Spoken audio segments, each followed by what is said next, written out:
B&B 2020, are you ready?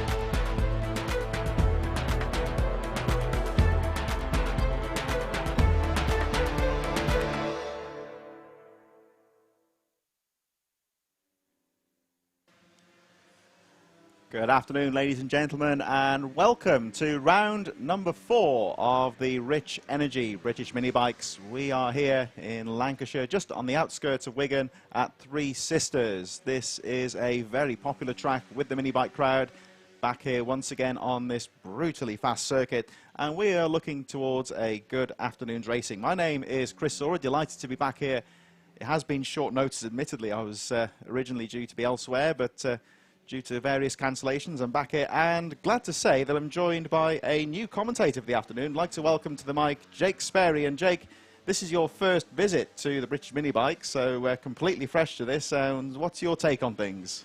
I think this is where we see grassroots really start to rise up when it comes to a series like this. You see all these riders from a wide variety of ages really look to try and cement themselves, be it all the way down in, say, the MGP and JSM 90s, all the way up to, say, the 140 racing that we'll be having in terms of a blockbuster finale to racing action today. It's going to be something absolutely truly memorable and fantastic spectacle that we are going to be able to have here. And really a track which I think really adds a lot here to the season. Really quick, really fast, all about trying to really manage setup for about half a lap to give you the best opportunity on the back half of the circuit. This is a perfect paradise for riders.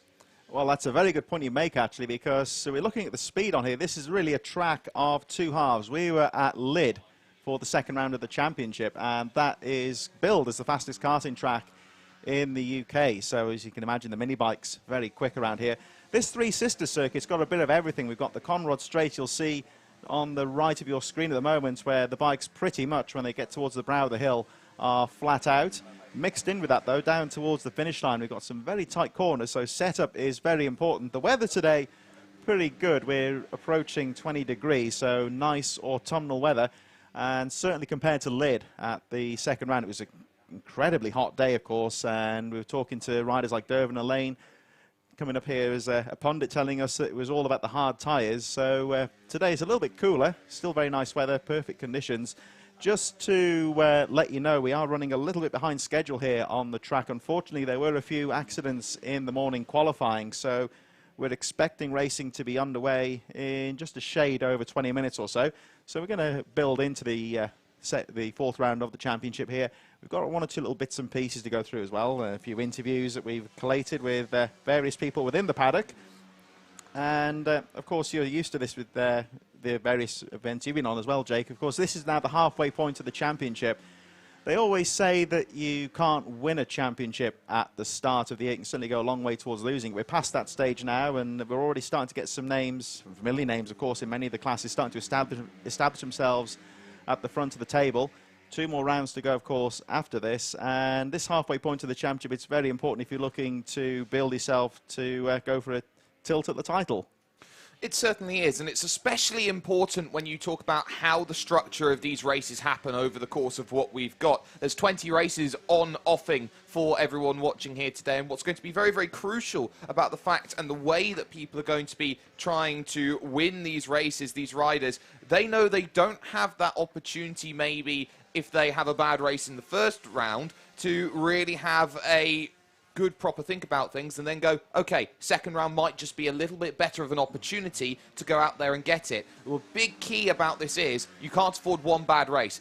Despite the fact there's only 3 rounds left, there's still 6 races between now and the end of the season. Every race matters. There's a couple of championships where it can be wrapped up, say, for example, with 3 races to go. There's other championships where right now you can't separate them by a sheet of paper. Yeah, it's very close indeed. Just incidentally, at the moment, we've got the qualifying underway for the Super Minis, and that, of course, was the commentator's nightmare for much of the year. We've got Joe Dickinson topping the qualifying charts.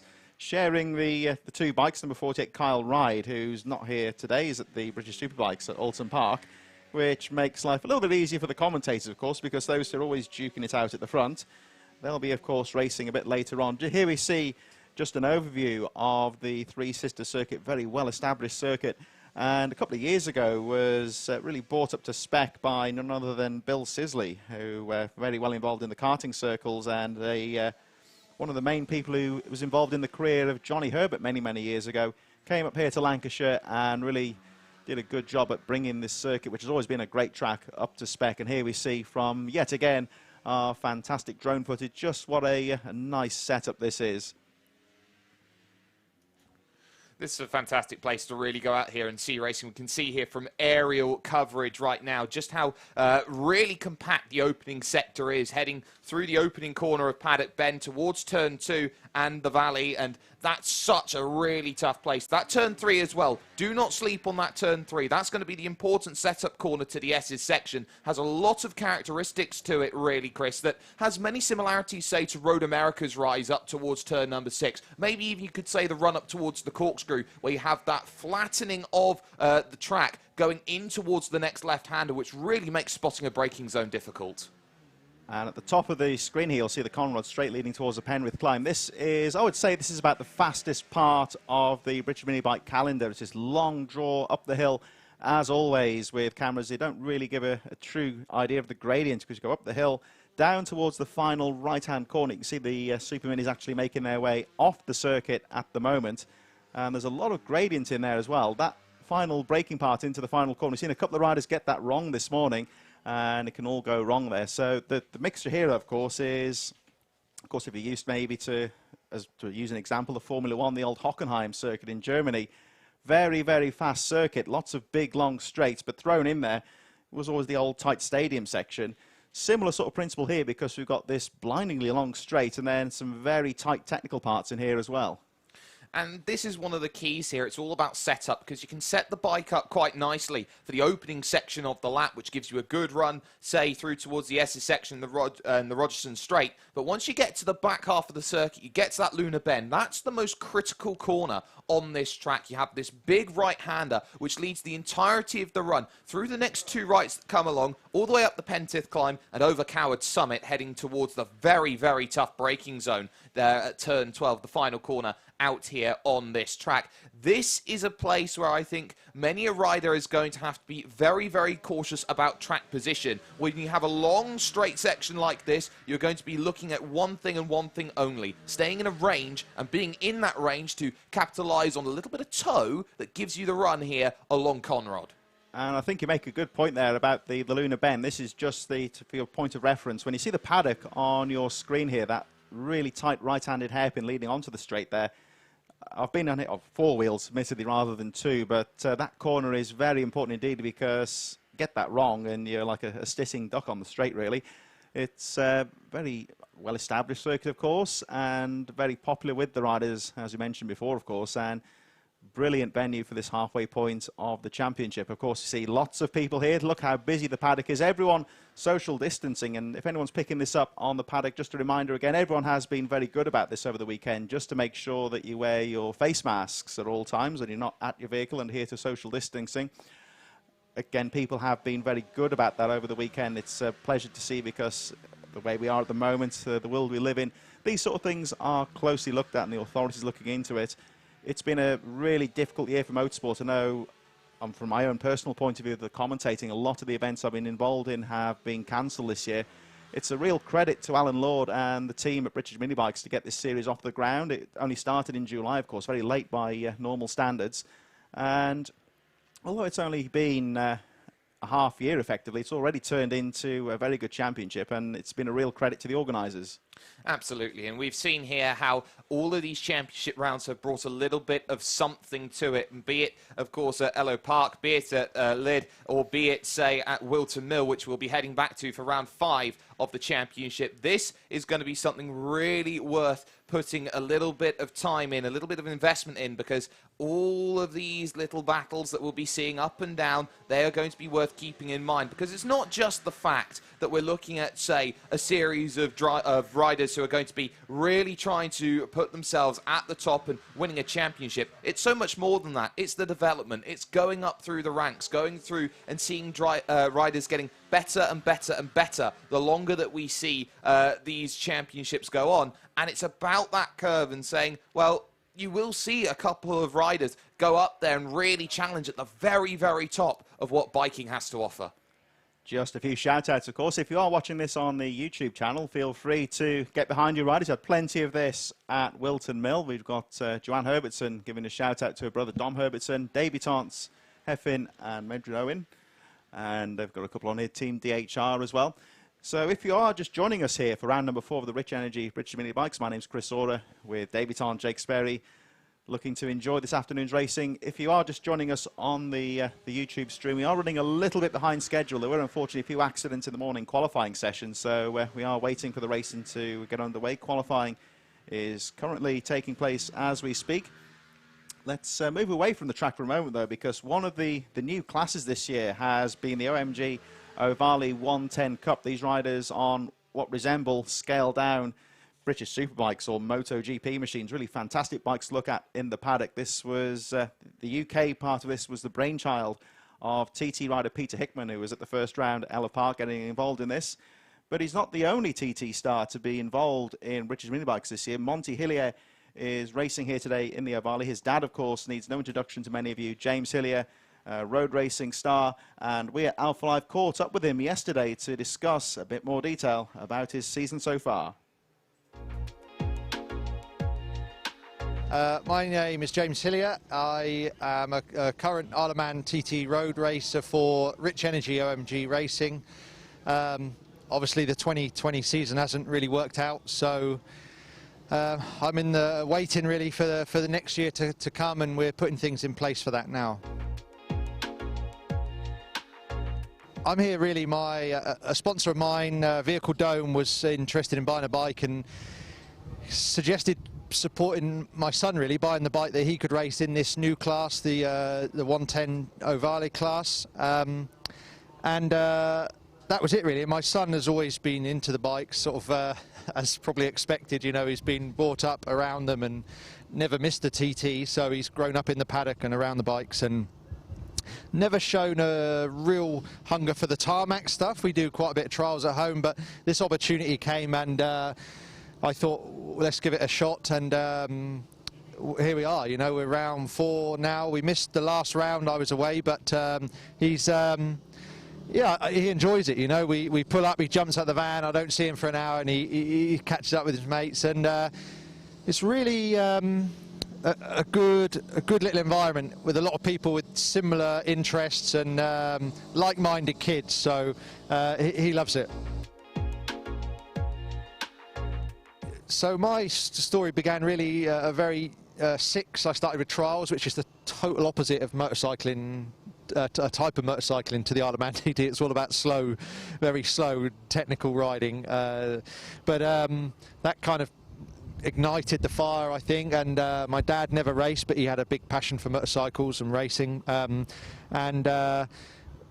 One time we hired a mini moto out, actually on the Isle of Man, my first visit, and that kind of then introduced me to the tarmac, and it took a long time to get into the mini moto scene because of finances really, and then just kind of always looked at the next step and aimed high and kept yeah, aimed high and just kept you know, chipping away to get to where we wanted to be, and somehow we made it, you know.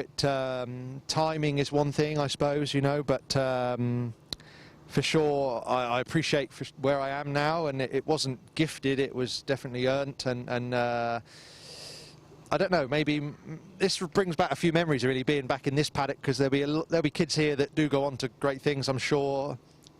Only some, I would think, you know. It's a very limited few that can break it through to a professional career, especially in the short circuit racing. Road racing's a little bit different, but yeah, it's quite interesting actually watching some of the kids here to sort of see who might be there or what's going on. But it's certainly the right place to be, I think, to learn the grassroots racing.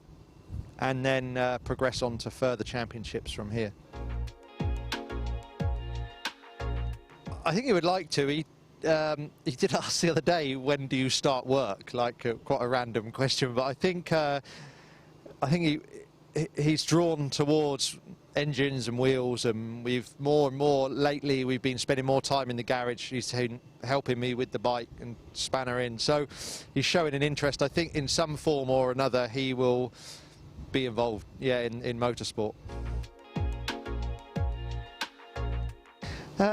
Yeah, I mean, only from my experience, I think you have to try and network where you can and think a little bit about your long-term goals and where you want to be. But ultimately, you know, for me, there was many hurdles, and so many times I could have given up or found something else to do that was probably easier or cheaper. But you know, with my mum and my dad, we struggled, to be honest, but it paid off in the end. And I think if you want something enough, you will find a way somehow to get it. So don't give up and chase the dream, but also grasp any opportunity you have. Really make the most of it, because you might not get it again. Yes, I mean, fingers crossed, and all being well, I'm going to be staying again with Rich Energy, OMG Racing. We did a good amount of testing at the beginning of this year, then everything stopped, and obviously we didn't get to put it into practice. So there's already plans going on now for further testing, ready for the 21 season, and really fingers crossed we can get stuck into that. And there's a few other things going on. I have gone on with Rich Energy and the OMG team, so watch this space. But it's exciting stuff, and yeah, I mean, if I can get on a motorbike, I'll be riding it. So we'll be doing whatever we can. You can keep up to date with my movements and racing, and also my son's through my Instagram is the main one I use, which is James Hillier 37, and I should really set my son up a profile, but I'm sort of don't really want to get him into all that. I want to just keep him focused on the racing. That's what matters to me at the end of the day, although times are changing. But yeah, Instagram, James Hillier 37. So that was an interview with James Hillier, of course, a star in the world of the Isle of Man TT, telling us about his son's progress. Monty, of course, we will see later this afternoon in the O'Varley Cup. And it's really been an exciting series this year. O'Varley 110 Cup brought to you with OMG. It's a new series for 2020. And what I would say here, Jake, is my background is very much in motocross, where youth motocross has been established for decades. There's bespoke bikes made for young riders. Some of them, of course, are amended to use in the super minis nowadays, but of course their background is in motocross, so the manufacturers are involved. When it comes to the road bikes, it's when you look at people like James Hillier, Pete Hickman, they're by no means old people, but their background, they didn't really have much of an entrance into the sport with a series like O'Varley. They'd be going, like James said, their trials riding. A lot of riders nowadays, the present crop would have come from motocross, Chris Walker, of course, being one of those. It's been difficult in the past to get really young riders into road riding, and the O'Varley Cup really does seem to have ticked that box and really getting some good entries as well. It certainly has, and I think what's really important to talk about when it comes to trying to bring younger people in to try and help develop a series and cultivate talent is that it starts with opportunity and affordable opportunity. And I think that also is very well represented when it comes to this series in the British mini bikes with the Spirits of the Class rule, where in fact when you look at how everyone is supposed to race, there isn't supposed to be any real advantage by any part or anything that would give an unfair advantage to people by, I would say, the coin in the pocket, so to speak. So I think what you see from many a rider right now is that they have this opportunity to race, and they understand that when they go out and they race around these circuits here across the United Kingdom, they understand they're racing on an even playing field, and it will be the talent that propels a rider up there. That's a very good point, because I've been involved a little bit in karting, and talking to one of the local track owners at my track in the week, we were talking a bit of bench racing about his son going into car racing. And when you look at karting as an example, quite often in some of the bigger series, you really do need a good budget to get behind there. There's even the disposables, you might say, like tyres. I'll go through several of them a weekend.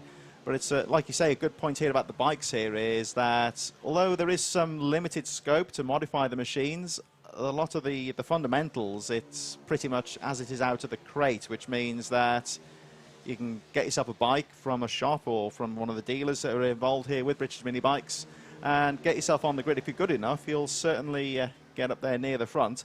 Things like sealed engines, an example. We talked about that at Wilton Mill, where basically, as it says on the tin, basically to seal on the engine, prevent you from breaking it apart and tuning the machine. So it's a guarantee that the engines are all run to a certain level. And although it's not quite, you wouldn't want to say it's a stock formula as such, because there is some modification allowed, it does nonetheless mean that you can almost be out of the crate and ready to race. Absolutely, and it's not a case where you've got, say, every part is stock and you've just got to take the bike as is and try and really push on forward. You're really looking at something where you do have to be a little bit technical, and when you're playing within the roles and playing within the means, we might be in a really nice position where we see some of these riders and they look and they go, well, maybe we can just set this bike up slightly differently, give myself an advantage, say, today. Maybe I can have an advantage in those opening sections through the S's, for example. Give me a good run onto Rogerson's. Give me that best run into the Lunar Bend, and that's my ace in the hole, so to speak. You get some other riders who could go on and say, well, let's try and tune this all out so we can get as much as we can on the straights, and then we've got this big opportunity to get a major run if, say, you're middle of the pack. Everything could be just a whole different ball game by philosophy, and it's that philosophy we could be looking at today. Certainly could, and it'll be interesting to see how that pans out as the afternoon goes on.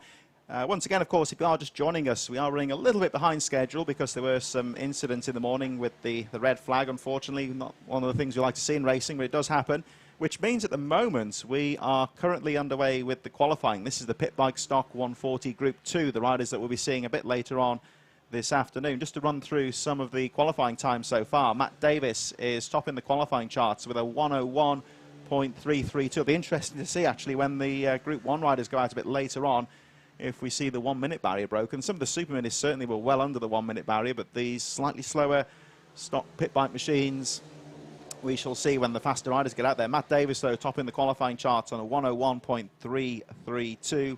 Quite a jump there, though, as Carl Sanders goes through the 62. You'll see on your screen there with a 102.593. 1.2 seconds off Matt Davis. Chris McKay currently third from Rob Shearer. Charlie Hopkins on the 66, currently in 5th position. Michael Thompson, Ian Rogerson, Ben Nixon, Connor Wyatt and Heffin Owen rounding out the top 10.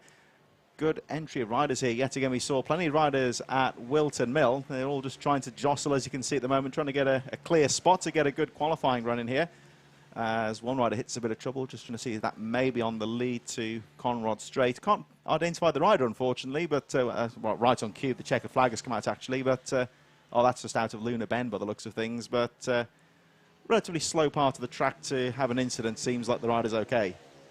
Yep, certainly does seem okay, and moving on forward, so the session is going to be brought then to a close with the 110 in prime position then from the Group 2 qualifying of the Pit Bike Stock 140s, and you can't really argue too much about it in terms of time. When you're 1.2 seconds clear of any field, you know you've got a clear edge, it seems, around the place and a real affinity for the track, but it's one of those things around this place. Sometimes 1.2 seconds can be really good. Sometimes, though, you could have 1.2 seconds in a qualifying session and know when it comes to the race, maybe a rider could be best poised to just stick in behind and wait and be patient. And this might be one of the few places where you see maybe the unexpected come up and we could see a pack race from one start towards the end.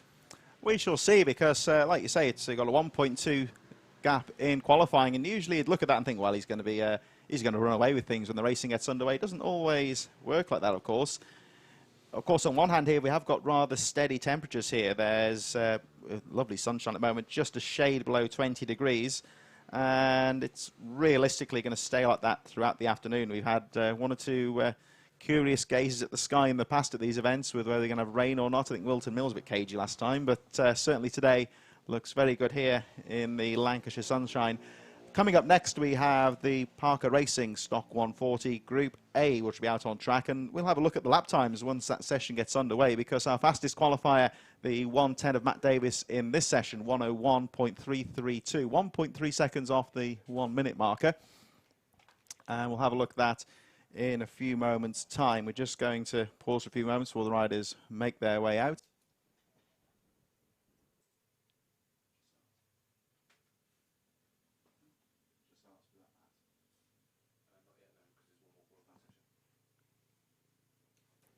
So just waiting now for the Parker Racing Stock 140 Group 1 to make their way out onto the track. 1.3 seconds off the 1 minute marker there for Matt Davis. So we've got some pretty experienced riders coming out in a few moments, Jake. So I wonder if we'll get that 1 minute barrier broken. We shall look forward to finding out. It's not just the 1 minute barrier that needs to be thought about. Qualifying is all important. It gives you the best possible chance of a victory overall. And while you can't really talk too much about victory, when you look at the top three, when it has come to the championship, Ben Lord, Ryan Tyers, Jim Lovell, split by just 4 points, 272 for Ben Lord, the reigning champion. Ryan Tyers is there 2 points back, and 2 points back of that, Jim Lovell, who has been Mr. Consistency over the course of the championship so far. Of course, this has been a really, really contentious championship. Racing incident in round number 2 at Lydd really put the cat amongst the pigeons when Ben Lord and Ryan Tyers both went off and scored 0 points at round 3. So now you start to wonder here, maybe, Chris, is this the point where the rider who gets the best qualifying today really stamps their mark of authority with 2 rounds left? Yeah, it's a very good point here, because we have got some very experienced riders. Those names that you mentioned there, these are all guys that have been involved with British mini bikes for quite a long time. You touched on that incident at Lydd, of course, which we were used to seeing handbags in racing, but it was quite the opposite. It was a racing incident. They were very quick to pat each other on the back, make sure they're okay. So there's a good amount of camaraderie off the track. These guys know each other well. They respect each other as racers. And like you say, it's this could be a very important round here to try and stake that claim in the championship. We'll have a look at the lap times once the riders get round and start getting up to temperature, and we'll have a look at some of these names on here now. We've got the maybe Billy Pearson up there as well. Oh, there's the 1, 2, 3 of Rhys Stevenson. Now, if you've been watching the series this year, young Rhys Stevenson has certainly carved himself out as a name to watch. There he is, just nipping down the inside with the very distinctive helmet there. And actually, Rhys, it was interesting to watch him battling with Peter Hickman at the first round at Elf Park. Of course, Hickman, a rider that needs no real introduction. They are now on their first flying lap, really. So a bit of a pundit shout, almost, you might say. 1, 2, 3. Rhys Stevenson currently second. Of course, they are now on their flying laps. We'll get a clear indication in a moment, but he'll certainly be one to look out for. He certainly will. And, of course, there are a number of riders who could be out there. And, of course, one to definitely keep in mind is Chase Collymore, who's gone up through the system, currently 6th with that outlap then as time starts to come in. Ryan Tyers then jumping up to the top ever so briefly then, number 18, 102.7, but we're now going to be seeing here, that's the big key that we just see on screen, where that real slingshot you can get coming out of turn number 8, and then the Pentith rise, which comes up straight after. That could be so crucial, and when you're in a qualifying session as well, it's sometimes okay to be on your own, have yourself a good run. This might be one of the few tracks where get yourself on the train and make sure you've booked your ticket as the first times come in. Stevenson 101.6, and there's Ben Lord 1 minute point 1. Well, I think this 1 minute barrier could well be broken here. It's interesting. Oh, there's Lord hitting a bit of trouble, I think. Oh, or he might have just... No, he's looking at the bike there. I think he's hit some kind of mechanical issue. You make a good point there, because on this Conrod Straight, which we'll see in a few moments' time, interesting to watch the riders on that first outlap. They all seem to be, it's almost like a race there. They're all bunching together. If you are just joining us now, incidentally, this is the qualifying. We are running a bit behind schedule. This is the final qualifying session before racing gets underway. Oh, as Ryan Tyers just dips under the 1 minute barrier. It was interesting to watch a few moments ago. That's Lord in a bit of trouble. He's obviously hit some sort of mechanical issue trying to get the bike restarted. But we were watching the riders a few minutes ago on their outlap, and they're still doing the same now. It's almost like a race out there. Riders 5 or 6 together in a bunch, because this Conrod straight down the back. I've been here in karting before, and it's almost like full-on car racing, or, for example, MotoGP, where the riders are all bunched together, and you get the slipstreaming effect, of course. So I think the riders not necessarily looking to get a clear track in front of them. They're happy just to sit in the group and maybe get a tow. They look like they'll be happy for that toe, but of course, when you do run into maybe a couple of troubles, if you run up behind a rider who's maybe a little bit slower, it can be the adverse effect. You've got this really huge double-edged sword of if you start getting impeded during those qualifying laps, it might not be the best place for you right now. This is the straight that leads towards the lunar bend. It's a very, very committed left, which leads into an even more committed right, where you're having to see riders there just putting the knee almost ever so slightly there on the ground, trying to get as much turn as possible, and then you're trying to get those lean angles as small as possible for the big run up, because every single lap matters. Every single kilometre an hour, mile an hour, it makes all the difference. They go up through here, the Pentith Rise, and that is the drop right now over Coward Summit into the final corner, and so many a rider has to be careful because you've got gravity working against you after maybe not touching the brake for maybe 20-25 seconds. Interesting to watch there going down the Coward Summit into the final corner. One or two twitchy braking there. We saw Reece Stevenson, the bike was a little bit squirrely going into the corner. Just goes to show what kind of pace they're carrying into that corner. It is slightly off camber, of course, being downhill as well, so that adds another issue to it as well. Just to recap, as one can't identify that rider, unfortunately, but somebody's just gone off the circuit, nothing serious. Oh, right on cue, we're talking about the number 70 of Chase Collymore a few moments ago, rider that really has come through the system, and he has smashed the qualifying charts here, but right on cue, Ryan Tyres 59.2. 10 minutes to go in this qualifying session. Chase Collymore very briefly sitting on pole position. Tyres right in there, another established name.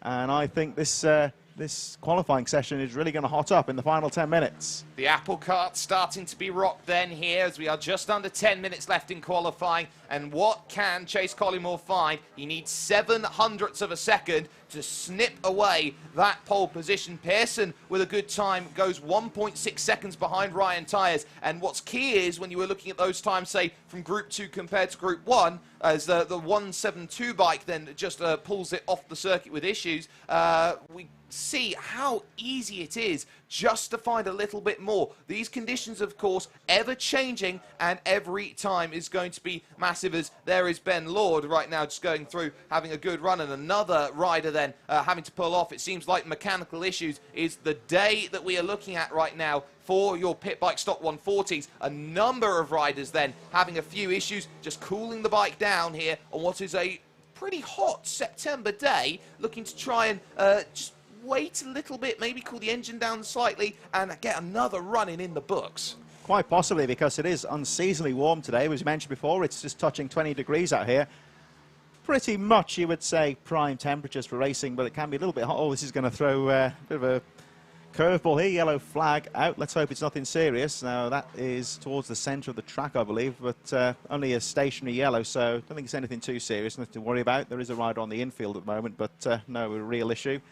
And like you say, it might be a case of just looking to cool the bikes down a bit, maybe, because if you run lap after lap after lap, they get hot and might lose a bit of grip on the tyres. Not very much. Of course, the tyres, if they go off, we're not talking about big trouble here. As, oh, that's Jim Lovell getting involved in this one as well. And there he is, the number 97. Oh, it's, well, I'll tell you what, we've got 8 minutes left to go. The rider's squeezing through before that yellow flag came out, I think. And if you look at your timing screen, now this is getting exciting here, Jake, because we have got 1/10 of a second, which I think is maybe the width of a wheel, you would say, covering the top 4 riders. Absolutely. Tyres on top, Collymore second, Lovell, who's third in the championship, up to third there with that recent time, and Ben Lord, who we saw earlier on, run into a couple troubles after, at the time, setting the provisional purple lap time, the fastest of anybody, then now in 4th position, and will be searching on the outside looking in. It's one of those things here with qualifying, is that when these riders are going to be out here on track, they do not know what the other riders have done. They have only one option when it comes to these sessions. It's flat out, or it's flat out, as Herbertson has just jumped up into 6th place. Yeah, he's nipped up there as well. That's an interesting point there as well, because when I've been in motocross championships before, it's not as if we've got the luxury of radios between the crew chief and yourself. We have a pit board sometimes, which you not really see on the pits here nowadays. So when you're out on track as a rider now at the moment in the qualifying sessions, I know from personal experience, you don't really know for definite what's happening at a particular stage. The riders do, of course, have the opportunity to pull into the pits. Not always, they don't always do in this series, but sometimes in the motocross, the rider will pull into the pits and they'll converse with their mechanic, and that's when they get an idea of the pace. and they'll know whether to pick things up. It's you might think you're going around quite quickly, but if you can just find a little tenth here and there. Then we look here, actually, 0.6 of a second covering the top 5. In reality, of course, it looks close on the timing screen, but that could be maybe just a few inches better line in a corner. Oh, the right on cue. We said 6 minutes to go. I think because of the delays earlier on, the checker flag has come out. So briefly coming to a close, the qualifying session. Looks like we were saying there, though, as Ryan Tyers tops the qualifying charts. These margins here, and Chase Collymore, 0.06 of a second down. That's nothing at all. Really. That could be just a little bit wide on a corner, barely to the naked eye. You wouldn't see any difference. Absolutely not. A fantastic qualifying session then. The top 4 in for a spectacle for the pit bike stock 140s then for the time being, but some brilliant action going in. Did just notice there are a couple of riders then in the late stages having to deal with a little bit of debris heading up towards turn number 3. That would have made life a little bit more difficult in terms of the point, but it's just a testament to how brilliant all of the work has been done by the riders. Not just the riders here when it's come to it, Chris. When you've seen here is actually Ben Lord has just pipped up to the top with a 59.496 right at the end. That is close. Right at the very end. The checkered flag has gone out, of course. That's his final lap. And, that's 300th of a second, isn't it? That's nothing at all. That is very close. Yet, look at that, though, again. I don't think I recall a series as close as around as close as this for this season. 1/10 of a second. Covering the top 4 riders there, drawing to a close a very exciting qualifying session. We will be underway very shortly with our first race of the day, the Mini GP Junior Supermoto 90. The junior riders are in the waiting zone at the moment, although we will pause in a few moments because yesterday here in the paddock at Three Sisters there was some very sad news, unfortunately, which we'll touch on now before the racing gets underway. And those of you who were involved in British mini bikes, either coming along to the race meetings or watching the stream on Alpha Live, may well remember a chap called Matt Pierce. He was a committed competitor, he was at all the rounds, and off the track he was the former marketing manager of British mini bikes and did a lot to help raise the popularity of the series. We did some great studio shows on Alpha Live in the past. Many of you will know that he had a young daughter, Elisa, who was born a few years ago. And you may also know that she was fighting illness for a very long time. He's been in and out of hospital for a long time with her. And we are very sad to announce, we had the news yesterday, that his little girl, Lisa, very sadly passed away. At the moment, riders making their way back to the paddock. Before racing gets underway, we are going to pause. We, of course, from all of us here at Alpha Live and everyone in the paddock to British Mini Bikes, we send our thoughts and our condolences to Matt as well. Really great chap in the paddock, and it's terrible news for anyone to have to deal with. So certainly our thoughts and condolences with him. We are going to pause for a moment's silence in memory of Matt Pierce's daughter, Elisa, who very sadly passed away yesterday.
So thank you, ladies and gentlemen. Just if you're watching the live stream this afternoon, if you saw the moments quiet there, if you just joined us at that moment, just to explain that we had some very sad news yesterday involving Matt Pearce, the former competitor and events manager, British Mini Bikes. His young daughter, Lisa, very sadly lost her fight with illness yesterday. So thanks to everybody in the paddock observing a impeccably observed moment silence in her memory there.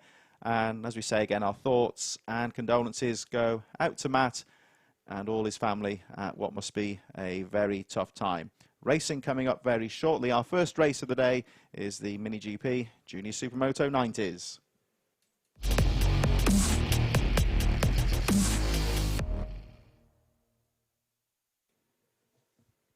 So here we go with race number 1 of the day, the Junior Supermoto and Mini GP 90s. Let's have a look at some of the qualifying from this morning. Starting on pole position is Arnie Carr with a 106.55.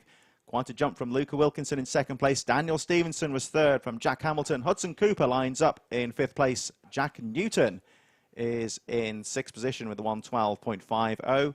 Alfie Flynn, Harvey Saville, Brooke Champion and Travis Shaw rounding up the top 10 from Charlie Ward. And Billy Carter on the number 85 in 12th place. Matt Davidson is 13th from Owen Tempest. Harrison Quincy in 15th position. Pierce Reeves, Logan Conley and Leo Soliu in 18th place. 19th for Sol Perry, Finley Hanna in 20th. And rounding out the field in this 22-rider field, Ollie Brooks and Jack Beard on the number 8 in 22nd position. So after what's been a bit of a delay, the riders are finally out on track and ready for racing. Warming up the machines, getting ready to go. And I think, Jake, this is, of course, your first ever race to comment on the British Mini Bikes. So you're looking forward to this one? Absolutely, and it's worth noting about there are 2 championships here, age groups 7 to 10 here that we see from this JSM 90 category. But what's crucial is that MGP, or the Mini GP groups right now, Arnie Carr leading the championship, 3 wins out of 3 in that category. Main rival is Finley Hanna, all the way down at the back of the pack. So that's going to be a case where Arnie's going to be thinking about overall victory, just keeping the bike nice and smooth. That could be something key. Lot closer, JSM 90. Dan Stevenson, 10 points clear of Luca Wilkinson. If Luca can just keep everything nice and calm here today, this could be a really, really close-fought championship heading back to Wilton Mill. Let's have a look how this gets on as the riders start to line up for the first moto of the day. Of course, the 2 classes racing together and scored separately. We'll keep you up to date with the positions as they develop once the race goes ahead. So riders now making their positions on the grid. We see the helper marshals down there making sure that they are in position and that everyone is ready to go. And last few riders just making their way around the back of the circuit now. We should see them coming down onto the grid in just a moment. And our first moto of the day for round number 4 of the Rich Energy British Mini Bikes is about to get underway. Last few riders now lining up on the grid. Lovely weather today. Looks set to be a great afternoon's racing. Oh, it certainly is, and you can just see all of the anticipation and everyone looking to try and get excited. A couple of people there waving and feeling like, okay, are you ready? Are you happy? Yep, let's go. Let's get ourselves ready. The final preparations then are going to be here, and now it's about, okay, what's next? It's the race, and now get into the right mentality, focus, and let's get ourselves underway. So here we go, the marshals clearing the grid now. The starter was right at the back there, just getting the machine started up. Looks like they've lost the engine. We should be underway in just a moment. The riders do, of course, have a few moments to get the machines ready if they fail on the grid, but it appears that rider at the back is ready to go. We're just keeping an eye on the marshal. There's a gate missing at the front there, so maybe one rider hasn't made the start. We'll have to look at that in a few moments. The green flag goes up. Riders are ready, but, trouble for the pulses there momentarily. No, we're ready to go. Green flag is about to drop, and the first race of the day is underway. Here they go, charging in immediately into that first right-hander.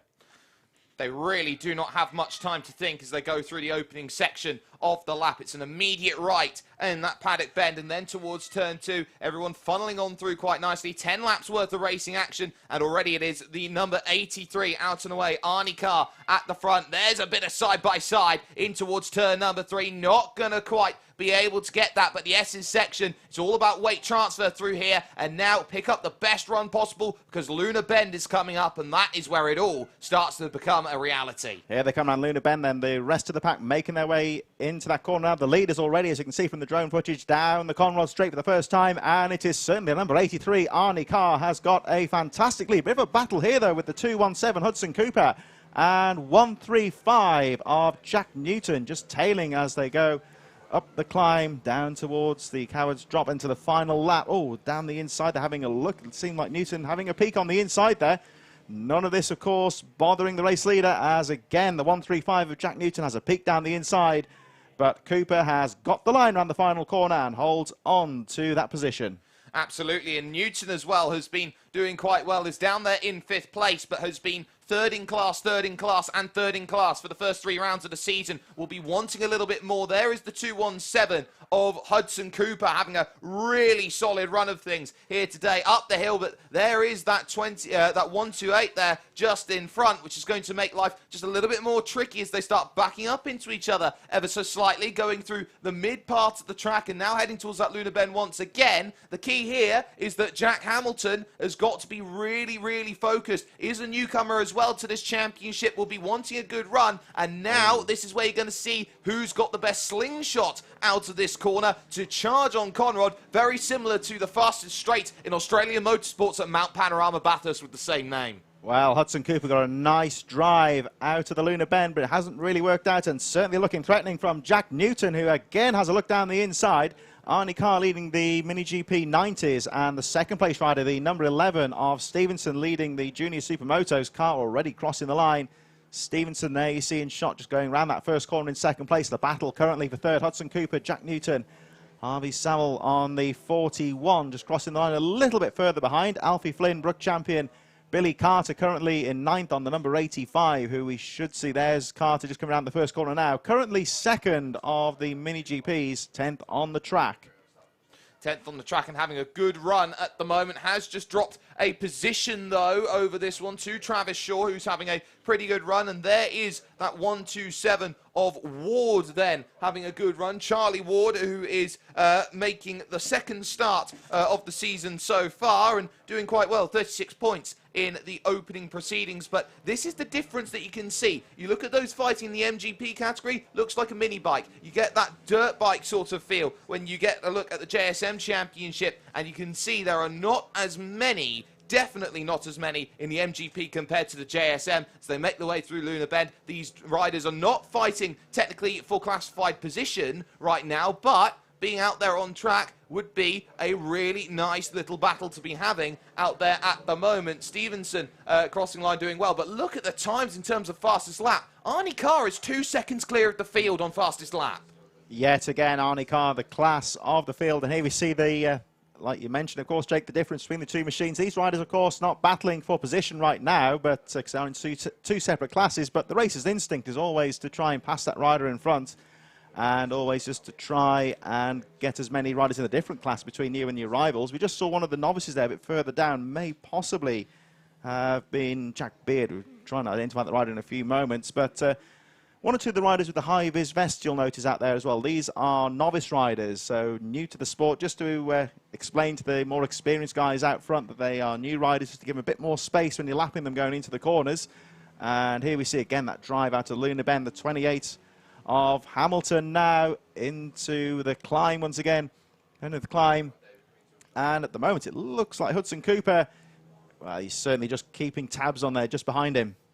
So all you need to do, really, just stay within a range. That's the sort of racing that we've got over the line. It was a case of 3/10 last time by. We'll take a little look now at the gap, see if that one has just opened up ever so slightly. And Newton's had a pretty good lap time as well, a 109.7 going over the boards at this stage. So this is working quite nicely at the moment here as they battle it all out. About 6-7 tenths, running slightly wide though through turn 2. Very easy to take advantage of that turn 2. Feel like you've got that consistency there. Jack Newton currently, once again, it's the same old story. Every track you go to there, Newton, third in class. Yeah, he's looking good at the moment, and just shadowing the back there. There's the number 217 of Hudson Cooper, who just seems to have lost a little bit of pace. Currently sitting 5th on the track, 4th of the JSM 90s. No need to tell you who the leader is in Mini GP. It's Arnie Carr, who has cleared away, almost building a 10-second gap at the front as we watch the 217 Hudson Cooper charging down the Conrad Straight as the two riders just in front of him at the moment, Jack Newton and Hudson Cooper, just shadowing position now at the moment. Hudson Cooper, we watch the 217 just coming into shot now. Well, that's actually Newton, I beg your pardon, the 135, currently in 4th place. this might be a case now where Newton, 5 laps to go here, he's just got to try and shadow the rider in front, just learn the lines maybe, because there might be a stage here where he knows he can perhaps get a better line somewhere and just make that pass. There's no need to be aggressive at this stage, really, Chris, when you see how this circuit really does offer overtaking opportunity. You can pick and choose the moment as they have to deal with a little bit of lap traffic out there on the circuit. That was Soliu that they just went by, and then, of course, Ollie Brooks as well in 18th place. So they've got to try and really negotiate a way through. That's the 217 on screen right now of Hudson Cooper in that 5th position, 4th in category at this stage. But there are so many battles that are going to be going on up and down the order, and look at this here for a bit of try and run the big wide line, try and make it happen. Hamilton and Newton, they're side by side up Conrad, and it is Hamilton just holding off for the time being, but Newton has bit between teeth.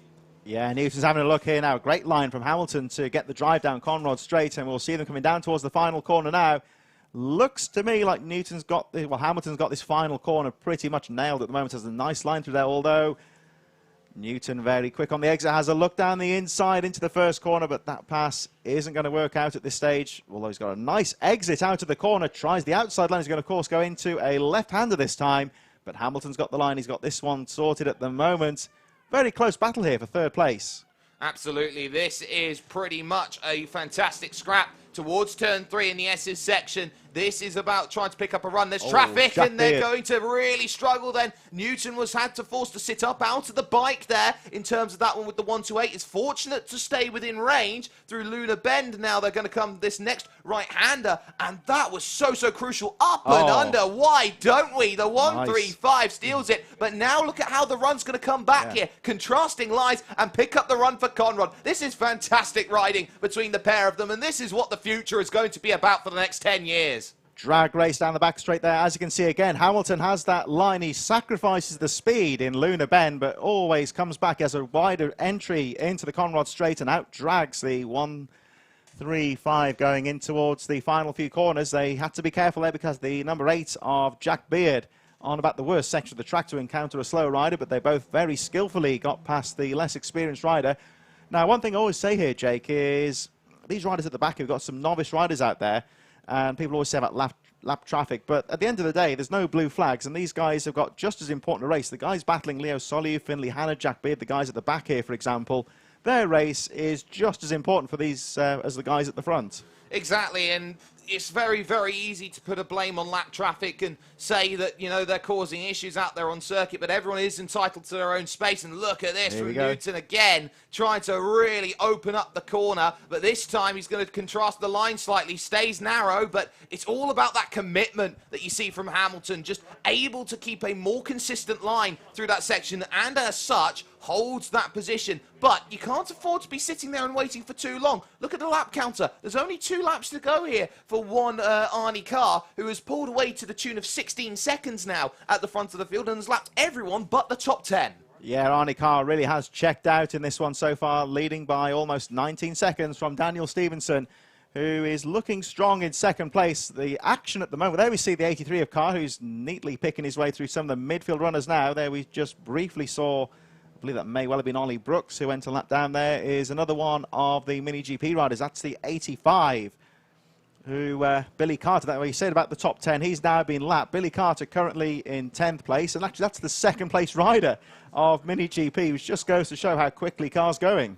Absolutely, and this is pretty much revelation in the 90 category right now, doing a brilliant job still. That battle continues, though, between Hamilton and Newton for 2nd in class at the moment through the long right, and you'd feel that Newton wants it, and there's the traffic. This is going to be, not ideal at all, and what a way to hold it around the outside. That was almost, let's put it into a car perspective, Mika Hakkinen, Michael Schumacher, Ricardo Zonta. Yeah, it was a bit close, that one there. It was a bit unfortunate there for Newton. He was trying to square the turn off coming out of Luna Bend and get the drive down the straight, but unfortunately the back marker in the wrong place at the wrong time found himself balked, and 1 lap to go next time round for these 2 riders.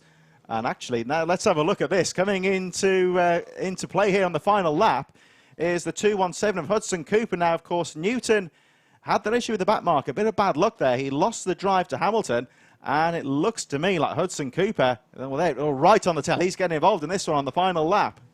He certainly is, and now going to try and look up the hill through Lucy's Valley and trying to make a push. Slightly wide goes the 217, and this is second, third, and fourth, all having this scrap. Stevenson away by 9 seconds at the moment, but the key is this next section. Slow traffic on the exit. Oh, they're both going to get through. Look at that for a pick. Nice. What a pick! Trying to go on through. It's not quite there, though. Down the inside, it's still held. I'll tell you what, the Jack Newton, I thought he was out of this going into the final lap. He's found it out of nowhere, gets a nice line out of Luna Bend as Arnie Carr takes the checkered flag.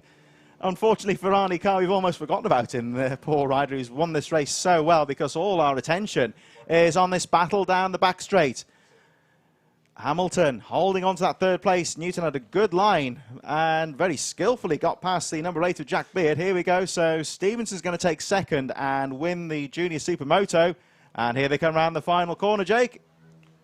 It's going to be close. Oh. And I think it's just going to end up in Hamilton's perspective. It is Hamilton from Newton and then Cooper then over the line. And it was not by much at all as they crossed the line. You could see there on the Delta, that one was really, really close. Those three split by 6/10 over the line. And notably there, Jack Newton setting his own personal best that time, 109.67. You just may have seen it flick onto the screen on that final lap. He really gave it all he could, but congratulations to Arnie Carr with a 25-second gap at the finish lap, all the way up to the 77th place of Alfie Flynn, number 44. Only the top 6 finishing on the lead lap. That was incredibly close, and we look forward to our next race coming out in a few moments. Is the Pit Bike Spares Stock 160 Group B.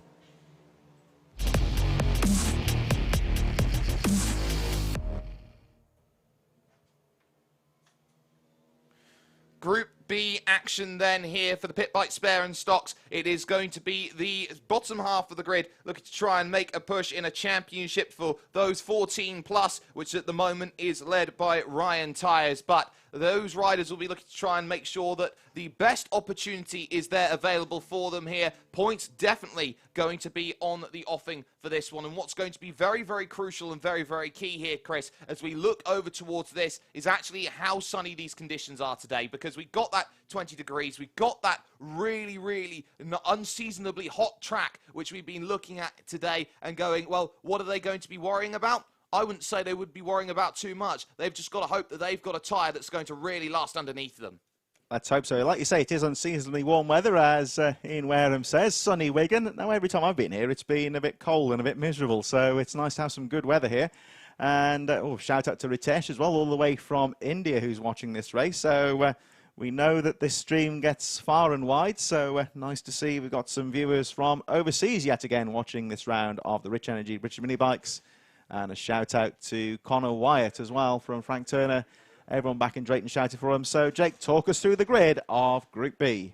Ben Johnson then, 104.804, the pole position with Dean Quincy alongside. Following that is Michael Neelands and Dervin Elaine then making up row 2. Row C sees Jamie Goffin and Nathan Smith. As we look over towards the next page, Nathan Gardner and Stu Bearson then making row 4. Tom White and Kira Williamson make out the top 10, with Mark James Cockfield and Ben Riley making up the 12. Gaz Pearson starts from 13th and Thomas Parry in 14th, with Taylor Garner-Cook and Brett Neesham then 15th and 16th. Tommy Champion will go from 17th place with Christian Edwards in 18th, with Dean Widowson in 19th and Matty McCarthy there going from 20th position. Darren Hall and Chris Meller make up the next row, then row 11. All of these no times. Julian Gromet there in 23rd and Dan Merron in 24th position. Final few riders we are seeing right now: William Horner, Matthew Wood, Billy Pearson, and of course Craig Scollin as well. Ryan Tyres didn't set a time, so that's not going to be ideal. And Stephen Tempest there in 30th position. Mark Jarrett rounding everything out in 31st.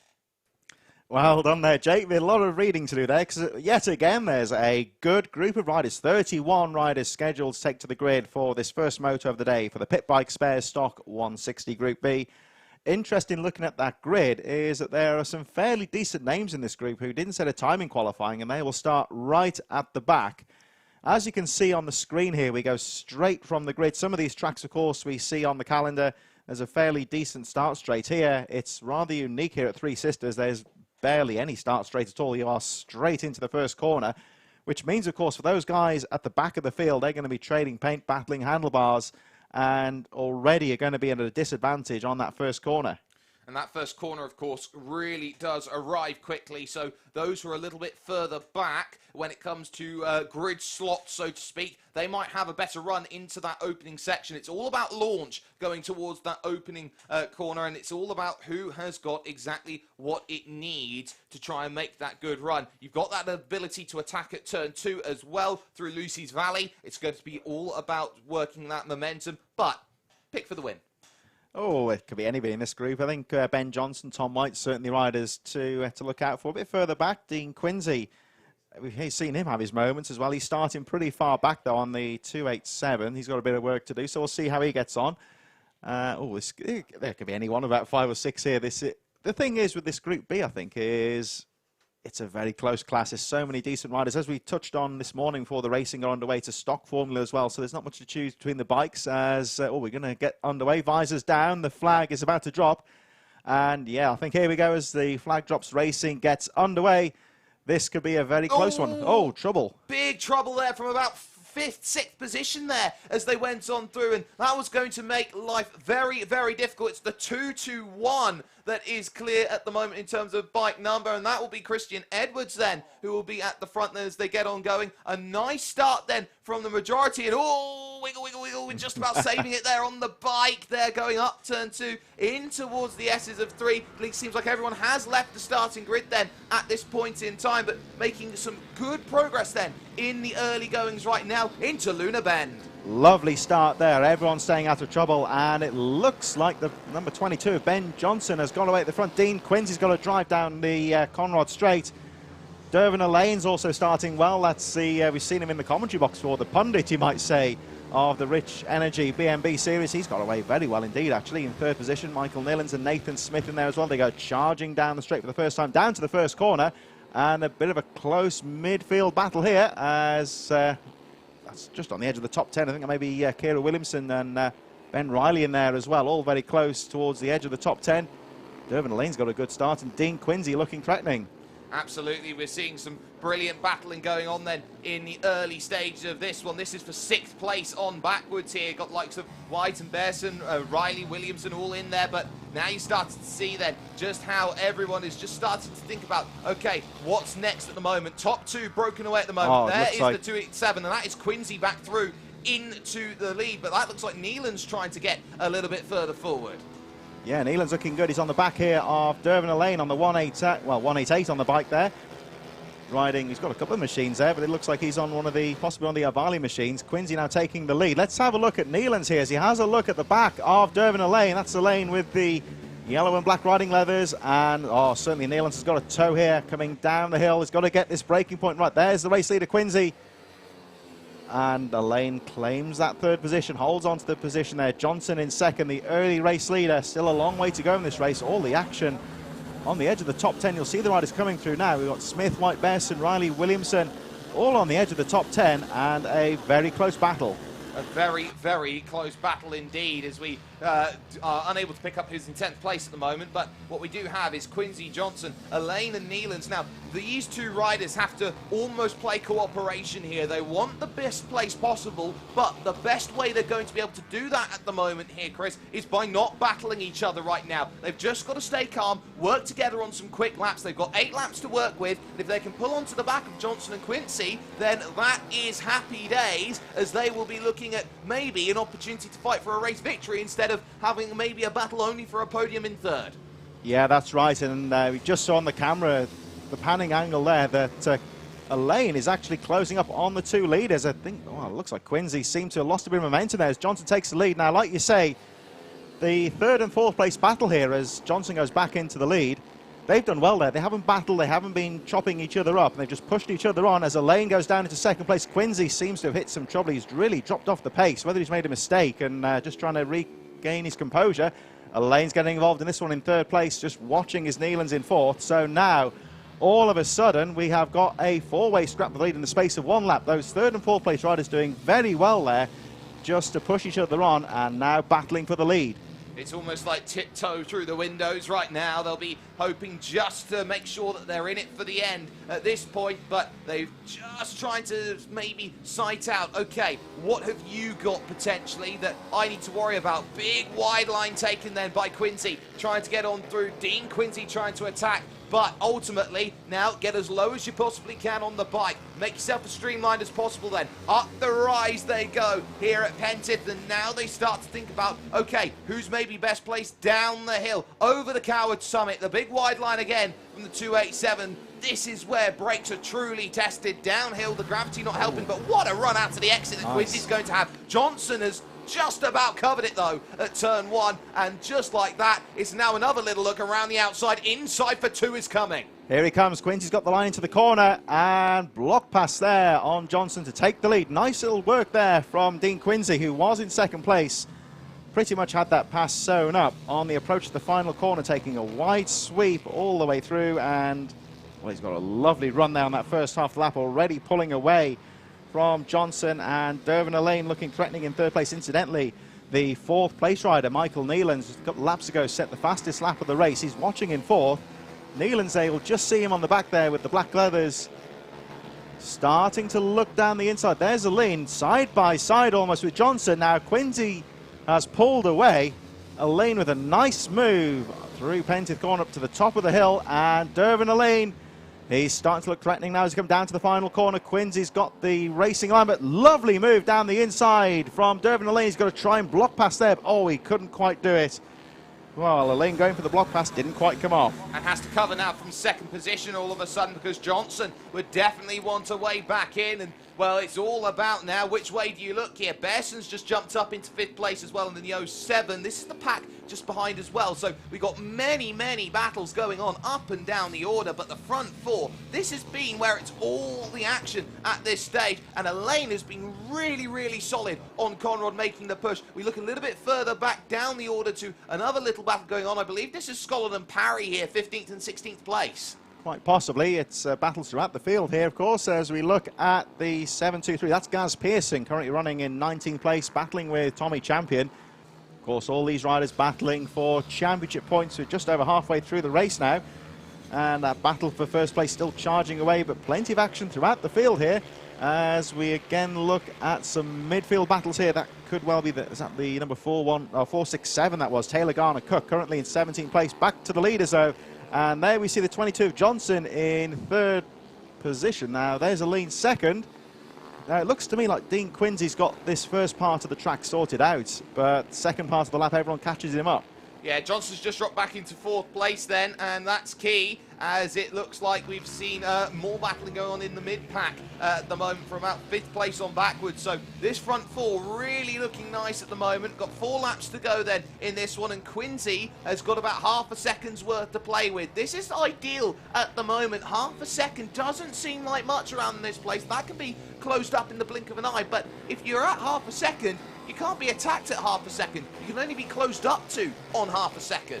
Well, Quincy seems very quick on that first half of the lap. Now, of course, Dervin Allain in second place, starting to regain that advantage on the second half of the lap, this very fast part of the track, and he really is closing up on Quincy. I noticed with Quincy, just a moment ago, the catch tray on the sump of that bike looked a bit loose. We'll just try and see that in the camera shot in a moment. There's Allain takes the lead. Yeah, there's that. Shouldn't really affect him too much, though. But Quincy just seemed to lose a bit of pace going into that final corner. It's off. Oh, it's come off, yeah. Now, that shouldn't affect him too much in terms of the bike. You want to, of course, put that back on. That's to catch any sort of the sump guard, basically, just to catch any fluids from the machine. They're all supposed to run them as they get bulked by the back marker. Oh, this is going to get tight. Turn 3's always a tough place to go and make one happen, and just like that, Quincy's done it again, and straight Allain, back out of it bad there. luck. Allain there running into all sorts of trouble, and is now on the back, and you can see the frustration there. Hand on the bike going, oh, that was my chance. Yeah, that's bad luck there for Dean Quincy. Just came across the back marker at the wrong stage. That's the 0-6, I think a bit further back. Maybe Dean Widdowson possibly running his own race, of course, as the leaders go through. Quincy, now, of course, this is a bad part of the track as well, because they're all going pretty quick down here.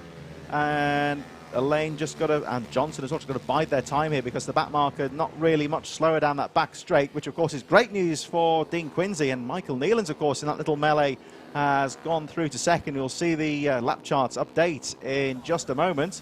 2 laps to go. And one of the factors here, of course, is when a lead is coming through. This is the battle just on the edge of the top 10, which is getting close as well. We've got Bearson, Riley, Gardner all in there as we look again at Ben Johnson trying to recover from their incident with the back marker. One of the problems here, of course, is when the leader comes through, the riders at the back of the field, they may not know they're coming into the faster riders. Once the leader goes through, they'll be almost preconditioned to expect faster riders. So sometimes you get that incident where the leader has a bit more work to do.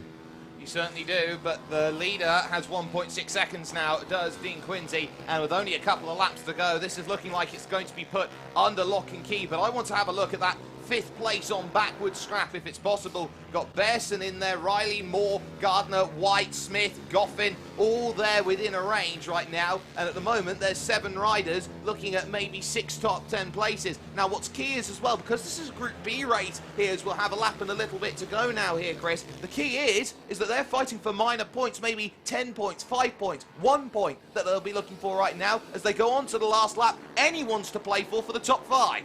All to play for. We just saw the 2.54 of Nathan Gardner as we go into the last lap. Moving up to 5th place now, Ben Riley, Stu Bearson, Anthony Moore, all very close. Every point matters, of course. We're just going into the second part of the season. So in this first motor of the day, looking just to try and gain a few positions here. All very close indeed between 5th and 10th place. Jamie Goffin on the 7.50, just a little bit further back. Dean Quincy, of course, barring any disaster. We don't want to invoke the commentator's curse, of course, but 2 seconds going into that final lap. He's got things under control at the moment, of course. But look at this battle here on the edge of the top 10. We just saw the 1.69 of Ben Riley there coming through Luna Bend for the final time. There's the race leader, Quincy. Well, I'll tell you what, we'll let you call this one in, Jake, as trouble for one rider on the last. That's Luna Bend on that top 10 battle. Rider okay. Not ideal, but down the hill, Dean Quincy, not much you can argue, had to stave off the challenge. It was a hard-fought battle, but the 2.87 will take to the line, and this will be a very, very important win in Group B, mainly due to the fact that Quincy lies 21st in the championship, and those are going to be big points. I'll be looking for retirements in the next event. Riders coming to the line. It looks like Moore has just jumped up into 6th. Bearson gets 7th in the end. White's 8th, Goffin to 9th, and Smith will round out the top 10. I think the rider we lost on that Luna Bend on the final lap was Ben Riley, who drops down the field there. I think that is Ben Riley there, actually, just in the tyre barriers. Rider is okay, though, just ruining on opportunity missed. Great final lap there from Derwin Lane, who had that trouble with 2 laps to go. Fastest lap of the race on the final lap as he tried to catch up on Dean Quincy, 1.7 seconds at the end. Michael Nealons was there or thereabouts for the entire race to finish in 3rd place. Ben Johnson, I think, a little bit unlucky in that instant with the back mark to drop down to 4th place, 7 seconds adrift. He could have been a factor. I'm sure we'll be back for Moto 2. So that was a very thrilling Group B. We move on to the Pit Bike Spares Stock 160 Group A.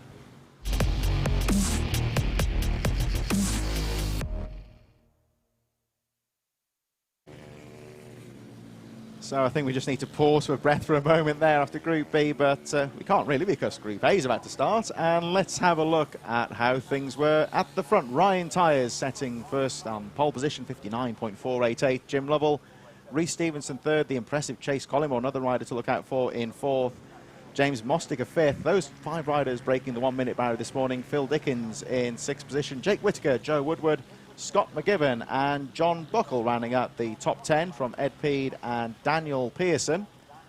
13th position was Dougie Craven from Ben Clucas. Jamie Callan, Sebastian Barron, Dominic Herbertson and Andrew Jones was in 18th place. Ben Rain 19th. Mike Smallbones, Carl Sanders, Charlie Hopkins 22nd.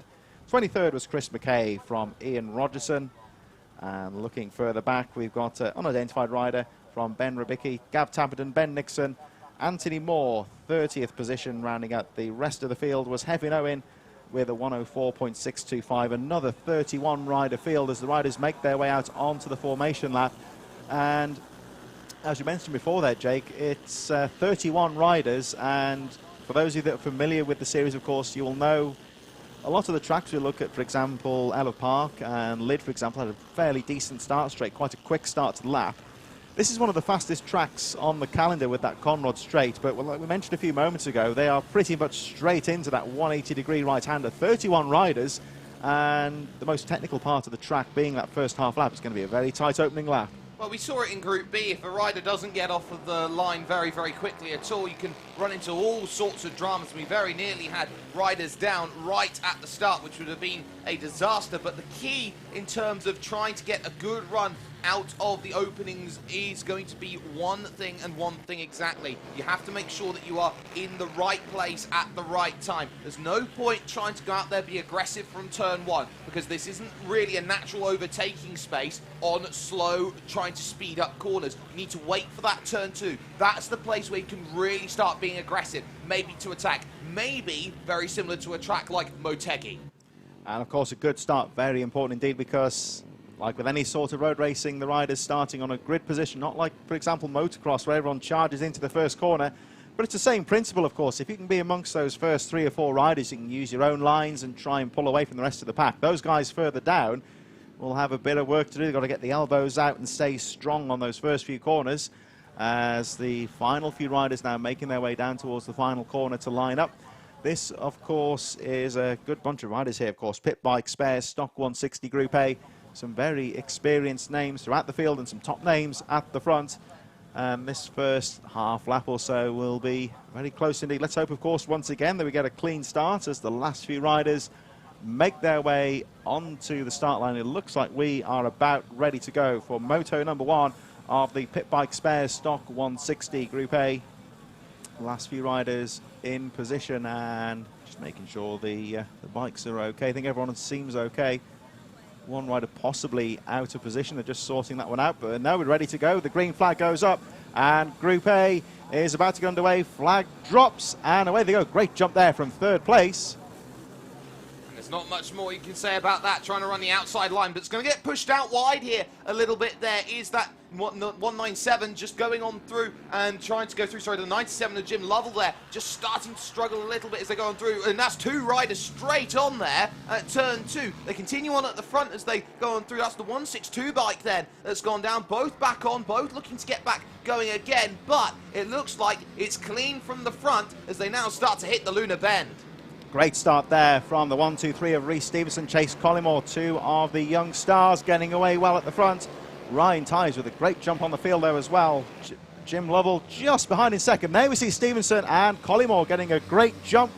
Now the 2 of these riders, they're quite small, they're quite light, so that might benefit them down the straight as well. Collymore in particular looking threatening down Conrod Straight as they make their way down towards the final corner. Very close on the edge of the top 10. Mostica, Dickens, Whitaker, Woodward, Scott McGivern, John Buckle, all in there as always. A pass for the lead, I believe there. Jim Lovell going down the inside and may well have taken the lead. And just has, and what an important move this is for the race lead as well. Remember, Jim Lovell is 70 points back in the championship on Ryan Tyers, who leads this one outright. So this is going to be a really big battleground to see. And it's worth noting that Ryan Tyers has 5 of the first 6 race wins in this series. Wants to try and go out there and be aggressive, but this is the battling that we see. Stevenson in 3rd, Collymore in 4th, and do not count out Mostica, who's having an absolute revelation in the Veterans 40+ League. Mostica's well and truly in there. Interesting to watch Ryan Tyers through Lunar Bend taking a wider line, trying to get the drive on the exit to try and get a bit more speed down the straight. Can't really do much about Lovell at the moment as we look at Stevenson. Collymore looking threatening just a little bit further behind there. We see the rest of the top 10 going down Conrod Straight, back to the leaders though. And again, we see those smaller riders there, Stevenson and Collymore, really do close up on the straight. Now we're going through to the first few corners there. We see Stevenson coming under some pressure from Mostica. Youth versus experience here. And Collymore, meanwhile, on the number 7, is looking really threatening. If he can stay on the back of Tyers, we'll be looking to get a tow down the straight. Chase Collymore looks absolutely fantastic. He is money here today at 3 Sisters. And will be trying to do anything to try and get above that 3rd place then as they go to the Lunar Bend once again. This is all about momentum out of the exit. Who's got exactly what they need? The mid-pack as well. 6th place on backwards. Whitaker, Dickens as well as they continue to scrap. Look at this from Collymore down to the inside. Really getting a good run then. On the straight there at Conrod is up to 2nd and is thinking about Lovell here for the race lead. Lovely line out of Lunar Bend there for Chase Collymore, up to 2nd place and down the inside of Lovell, but he's not going to make that move stick there. Lovell's got the line into the corner. Immediately Ryan Tyers trying to fight back on the outside as they go into the first corner. Collymore guards that inside line. He's got to try and push the 55 out here, but no, it's not going to happen there. Nice little move there from Ryan Tyers on that outside line to go back into second place. This is all going to benefit, well, I was going to say it's going to benefit Jim Lovell, but he's not really pulling away. Look at this, though. We've got 5 riders. All of these could win the race quite easily. Let's have a look at Collymore again, though, because he looks very strong. He's got trouble here further down the field, and we'll try and pick that rider up. This is trouble edged on the second corner, but the race goes on. And again, Collymore, look how quick he is down the straight. Yeah, you can see just how easy it is just to get going. Looks like bikes being picked up right now as they continue on and look to keep on going as you've had a little loo, because look at that to the front. It is Collymore who has found exactly what was needed. That straight is dynamite at the moment for Chase. But look at that, straight back down for the 97. Lovell straight back through, and Ryan Tyers under pressure for 3rd position. Do not sleep on Stevenson, who was in 5th place coming over the line last time by, because any one of them could pick this one up and sat right in the catbird seat.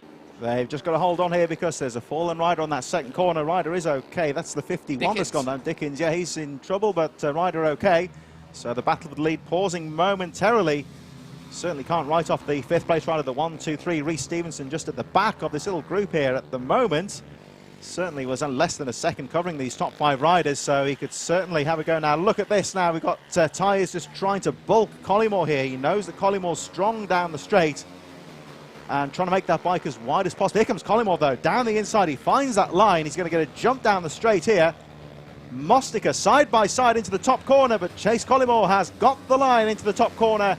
Tyers right on the back wheel there, and Stevenson in 5th. I'll tell you what, just talking about Reece Stevenson again, he's got the advantage here of looking at the lines and maybe just trying to find a way through here. Oh, there is no words that can describe just how aggressive everyone is being right now. They are fanging it through every single corner right now, trying to gain some advantage. Lovell now at the front, and there's the little look for 3rd. Oh, stand up! Stand up and make yourself counted. Ryan Tyers down the inside. Let's have a look. Replay on screen. Cracking move here. He got the bike down the inside, got the front wheel in there, and a hard but fair pass there. Took that line away from him. Fantastic move. 5 laps to go here. And things starting to hot up. Just looking at the rest of the top 10, we've got Jake Whittaker in 6th place, Daniel Pearson, John Buckle, Scott McGibbon, Ed Peed in 10th, Ben Rea and Dominic Herbertson just a little bit further behind. Those riders just making their way to the start of the lap. But all the action here at the top as Collymore again going for the lead from Lovell, who's got that bike parked nicely. Let's have a look at Collymore, though. Down, he's got the jump to the final corner. Down the hill they come. Oh, and he has to be brave there, Collymore. But it's not going to work out. Lovell's got the speed, the momentum on the outside line there. Looks like Mostica now up to 3rd place, Tyers 4th, Stevenson 5th. And Tyers back into 3rd. Oh, side by side the leaders, and Lovell still leads, but Collymore holding on to that 2nd place. Doing just enough then to hold on to that. Tyers in 3rd is looking really aggressive. Has been the one making the moves. Little bit of a defensive line then. In towards turn 3 and through the S's 4 and 5. They come along onto the next straight and now starting to push. Now it's all about now who is going to be the first to blink. You can't afford to show your hand too early. Is that something that Collymore has maybe done? Trying to make move upon move upon move in the early goings. Maybe has shown the hand, but look at this, another fantastic run, and it looks like it's bike supremacy here, because look at Stevenson as well. It's through Collymore to lead Stevenson up to 3rd. Smaller riders, of course, they may have the advantage on the straight with that lighter weight. They've got a clear track in front of them, incidentally. There is a mid... Oh, look at that down the inside.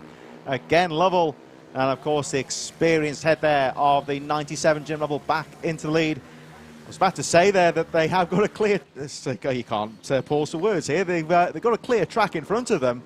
So 3 laps to go. There is some midfield riders making their way down the straight at the moment, so unless they really push each other on, it shouldn't be a factor as Collymore again goes down the inside. So clear track for these riders. 3 laps to go, almost 2.5 laps to go now, and this could be a straight fight to the flag. This is some incredible riding action that we've got right now in the Lunar Bend. This is where Collymore gains the advantage on maybe those who are a little bit taller behind, like Lovell, like Tyers, who are 1 and 2 in the championship right now. The last thing they would have wanted was a scrap, and there is Tyers under pressure here, because that is going to be Stevenson trying to go around the outside, and oh, a little look from Mostica on the inside, the veteran trying to find a way through, but not able to right now. Lovell back to control, though, at the front. It goes to show you how powerful that toe really is. very important on the back straight, and again Lovell holding on to the lead. We go down to, well, should be 2 laps to go now, I believe. Collymore just shadowing in that second place. There's Mostica as Stevenson has a look down the inside. Out of nowhere though, Ryan Tyers down the inside, but he's outbraked himself, and Collymore will regain the second place as they leave the hairpin. This is going to benefit Jim Lovell here though. If these riders second through to 5th place start battling and getting in each other's way, Lovell's just got to try and put those good laps in. They go through the Luna bit. Oh, and again there we see some aggressive riding here. They're going to slow each other up here, and this is going to benefit Jim Lovell.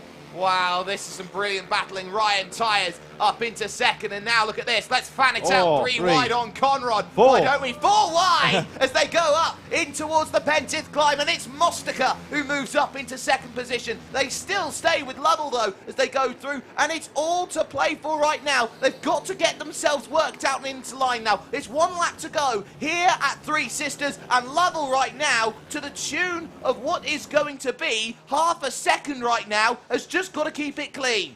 Yes, Lovell has got to put a good lap in here and just hope that these guys in second still keep scrapping with each other. They've lost a bit of ground to Lovell here. Half a second, it's not much, but it could be enough for Lovell. He's got to put a clean lap in here, stay out of trouble. Still, they've got a clear track in front. They're not going to have trouble with back markers on this final lap.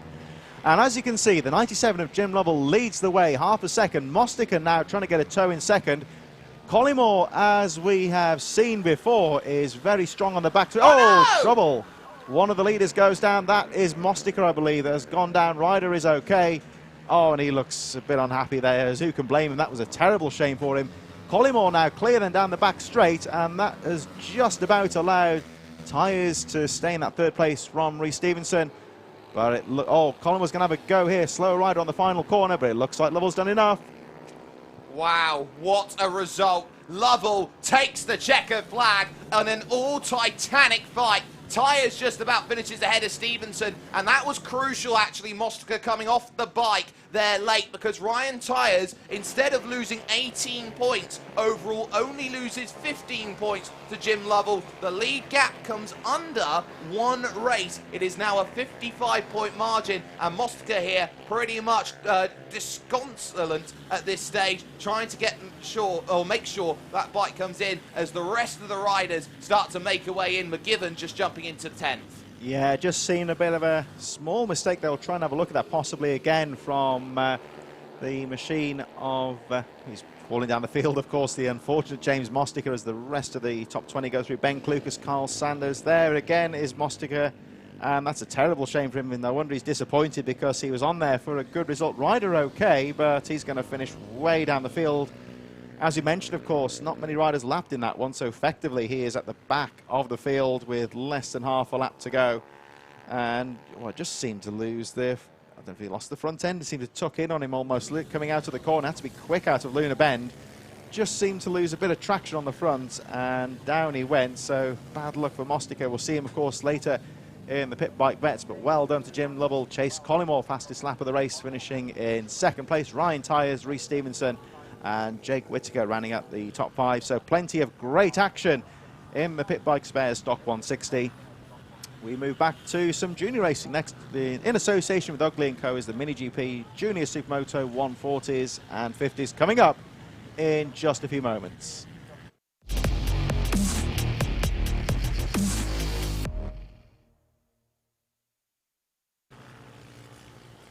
It's time for some more MGP JSM action then. The age group is 9 to 14. This is the next stage up from the 90s that we saw right at the very beginning. This is how the grid's going to look. Daniel Goodman then on the front with Ruben Bray alongside Lewis Mullen and Harvey Lathrope making up row number 2. Peter Willis goes from 5th place. Zach Weston then in 6th position, and looking over the page, Joel Gregg and Mason Greasley making up the 4th row. Ty Butler is the leader of the fantastic championship at the moment. He has got himself 106 points. He starts from 9th place with Matthew Wood in 10th. And then you got Tyler Collymore and Kobe Perry 11th and 12th place. Brian Hamilton and Nathan Ellis Ward make up 13th and 14th, with Luke Hutchinson and Luke Schofield and all Luke 8th row. Bobby King and Dominic Gardner make up the 9th row of the grid. And looking on back, Ruby Booth 19th and Ossian Thomas making the top 20. Freddie Cook then with with Joe Mozzie Mostica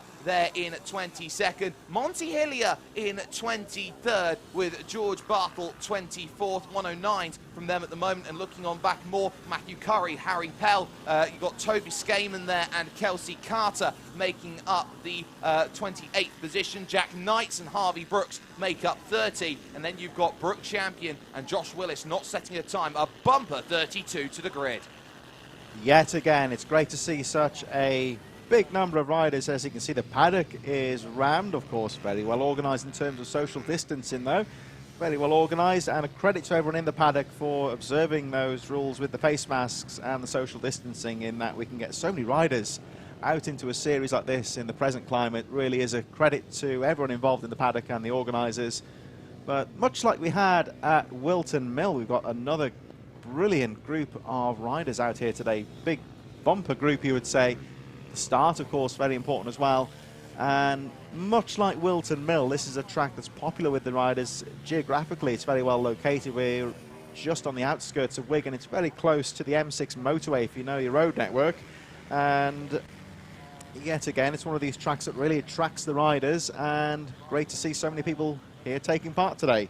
You can see there just off on the right-hand side, of course, part of this fantastic Three Sisters circuit. You've got the nature reserve there on the right. So much work has been done to build this up from what used to be an old coal mine around this place, the Three Sisters circuit, up to exactly what it is now, and one of the true brilliant brown site redevelopment programs that has been created in the United Kingdom. But riders now starting to approach up to the grid and get themselves all sorted out. They know what it takes to get themselves up there towards the top, but it's, again, more multi-class. Yeah, a bit of both here, of course. The riders racing together, but scored separately. So you've got that factor, of course, of riding with riders in different classes. As the last few riders go on, they will, of course, keep you up to date with the relative classes, the relative scores as the race goes on. Riders now appear to be in position, and moto number 1 of the Junior SM140 Mini GPs is about to get underway, in association, of course, with Ugly & Co. Last few riders are on the grid now. It looks like we're about ready to go. One rider just getting a bit of help there, but the bike seems okay. And all eyes on the high-vis at the front. The start of the green flag will go up in a moment. There we go. And, of course, as soon as it drops, the race gets underway. And we wait. Here we go. Straight into the first right-hander rider in trouble at the front. Oh! We were about to say they all seem to squeeze through, but a rider collecting that. Let's hope they're okay. So trouble at the start there. One of the riders at the front of the grid lost the engine, so the race has been red flagged. And that, of course, is one of the real risks of a gate start, of course. Sometimes the grid, when you get that rider at the front that loses the engine, it does happen sometimes, but we will pause for a few moments as the rider receives some medical treatment. Almost everyone had got through there. It was just one of the riders at the back unsighted. It just come out of nowhere, basically, and hit that rider stationary. Bit of a nasty incident there, and let's hope the riders are okay. It's a very, very tough situation off the start, especially when you've got a very, very early turn in towards number 1. You've got that focus on, okay, can I get to the inside? What's my line going to be into the opening corner? And the last thing that you expect is a rider stranded on the front row of the grid. So not ideal in terms of the situation, but what it does mean is that they'll get themselves a lap around. They'll all just hold everyone, make sure that things are okay, and they'll make sure that everything is all nice and calm before we get ourselves back to some more racing action. So riders now gathering, going back to the waiting zone by the looks of things, and we'll have another formation lap just as soon as you get the all clear from the medics and the clerk of the course. So this race, of course, the Ugly & Co. Mini GP Junior Supermoto 140 and 50s. The race has been paused. The red flag coming out almost straight away due to an unfortunate incident at the start. One of the riders towards the front of the field seemed to lose the engine and stationary at the front. Very nasty situation, of course. Everyone else screaming through, dodging that stationary rider, but unfortunately one of the riders towards the back, totally unsighted, as you can imagine, hitting that rider, and we have a red flag situation. Medics are on the scene at the moment, dealing with the 2 injured riders, and of course we hope that they will be okay. Rider safety, of course, is the main thing here, so we'll just give the medics some time to deal with that rider injury at the moment. If you missed earlier on, of course, you had some rider interviews with a few people in the paddock. And last time out at Wilton Mill, we grabbed a few words with a few riders. One of those being, of course, Chris Patterson, and we'll have a chat with him. This is from last round at Wilton Mill, of course, and a few words with Chris Patterson. Well, obviously, we're not just focusing on the young categories here, we're also focusing on the senior riders categories. And with me is Chris Patterson. Chris, we've obviously got a very interesting pair of races today because of how challenging the class is and how challenging the circuit is here at Wilton Mill. Yeah, this is my first time in B&B, first time at Wilton Mill. So I'm not aiming to get anywhere near the middle or the top, but I'm going to set my own race at the back and see whether I can get forward enough. But yeah, it's looked like we've got a really nice day today. Could do with a bit more sun and warm the track up a bit, but I think we've got as best as we can expect. So as a newbie coming into Rich Energy British mini bikes for the first time, just tell us what it's like for those who are watching who are thinking, this looks quite good, I'm fancy a go at it myself. Just well organised, really well organised. You know where you are, you know where you're meant to be, and you know when you're meant to go out, and everything's, you know, a few weeks beforehand, you know exactly what's what, and yeah, it's great, just a great run, I think, yeah. And your knowledge of motorcycle racing to come into this, I mean, do you come with a lot of experience coming into this, or are you literally just coming in for the first time, essentially? No, a couple of years I did Nora Sport, so it's supermoto, half dirt, half track. I came second in the first year racing there, so I thought I'll go for something a bit more competitive and jump on this. And you've certainly got your teeth in there because this is one of the most competitive classes in motorcycles. Yeah, definitely, definitely, and especially as the bike's completely stock as well, so, you know, it's great, it's great. I'm going to have to get out though. Okay, well, we'll let you crack on with it. Thanks very much, Chris. Thanks for talking to us. So that was a word with Chris Patterson, and that, of course, was from the previous round of the championship last month at Wilton Mill. Interestingly, touched on the weather being a bit hit and miss. That was in August. Typical British weather. It's nice and sunny now and sweltering here in the commentary booth. Actually, lovely weather here for this round of the Rich Energy British mini bikes here at Three Sisters. And as if you're just joining us, of course, there is a pause in the action at the moment. We're just at the start of the Ugly & Co. Mini GP and Junior Supermoto 140 and 50 race, one of our junior races. A start line incident has brought out the red flag, and medics currently on the circuit dealing with the injured riders. As always, of course, rider safety is the important thing, so we'll give the medics the time they need to deal with the incident, and let's hope the riders are okay. Bit of a shame, of course, to have this pause in the action. My name's Chris Czora, and joined by Jake Sparey. And Jake, this is your first round of the championship, and we've barely had a chance to pause for breath here because it's been so close. Some great racing today. Absolutely. I took a little bit of a chance to look at the last round at Wilton Mills, and just having a little look at how that all went about. It looked like it was a tight and a technical track. You come over to here and you get this Phillip Island feel around this circuit. It's about pace. It's about staying with riders in front of you. It's about trying to position yourself in the best possible place, and effectively at 60, 70 miles an hour, you're looking to try and get on through. They can see a few people clapping, looks like on 2 feet and going away right now, so that's nice to see the rider just stepping up and walking away. But it's one of those places where it's about speed, it's about having this really, really good mentality of almost playing chess against Magnus Carlsen and Wesley So at, you know, paces of 70, 80 miles an hour. Well, I think, Jake, that's the first time anyone's mentioned Phillip Island being similar to Wigan. That's a hit. I can see where you're coming from, though, of course. It's got that feel to it. And like you say, it's a different kind of track here. Wilton Mill, it's one of these tracks, it's smack bang in Northamptonshire. Everyone goes practicing there. Everyone's well drilled there as well. And it's one of these tracks everyone knows at the back of their hand as well. It's a bit of an interesting one compared to this, of course. Got a bit of everything, Wilton Mill. Got some fast areas, the lead up to Christmas Corner being an example up the uphill braking zone.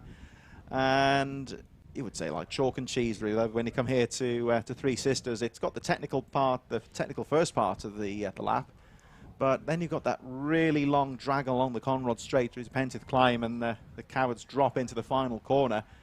It's almost like two circuits in one, really, because you've got a bit of everything, really, and real test for the riders. Yeah, it certainly is a real test for the riders, and I think that it's a test in a different way to say many other places on the calendar have been so far and will be into the future. It's going to be about who's going to be where as we just get updates on who is where in terms of this Junior SM 140-50 at this stage. So at the moment, everyone's going to get themselves back out then towards racing action in the not too distant future, but it looks like, at least for the time being, a hectic start then that has brought out the red flag has just given these riders a chance to maybe just settle down and think about, okay, that was a little bit of a quick, you know, flash in the pan for the mind. Now we've had a little bit of time just to settle down, just concentrate, just calm the nerves, and then I think we're going to be seeing a lot more of really concentrated racing. It's a tricky one sometimes as well, because obviously, yeah, majority of those riders will have been unaware of any trouble at the start. They'll have got away nicely and seen the red flags come out. Hasten to add, of course, we did see the 2 injured riders limping away, he would say, walking wounded, so hopefully it's nothing too serious. But those riders, everyone else who got away well at the start, they've seen the red flag come out, and mentally you just got to go back there and do it all again, basically, because you're waiting around. Then all of a sudden you get the call to fire the engines up, go back out onto the track, and especially those guys who got away well on that first start before the red flag came out, it'll be, you know, they've got to do it all again now, of course. And of course, the grid positions after that opening lap are going to be ever so slightly shifted up. So that's not going to be ideal then for a number of riders here who will be going from a different position than what they were expecting to. And it's going to be just that little bit more of a, okay, we're maybe a little bit further forward, further back from where we expected. So let's try this again and try and make sure that the best possible position is going to be found. And one of the keys as well is just making sure that you make sure you're clean off of the line. Of course, the first 3 corners, they really do set a rhythm, and this is a rhythm circuit. You get into a nice rhythm, and then you suddenly know and understand, okay, this is what racing at Three Sisters is like. So last few riders on the grid, and we'll be underway in just a few moments.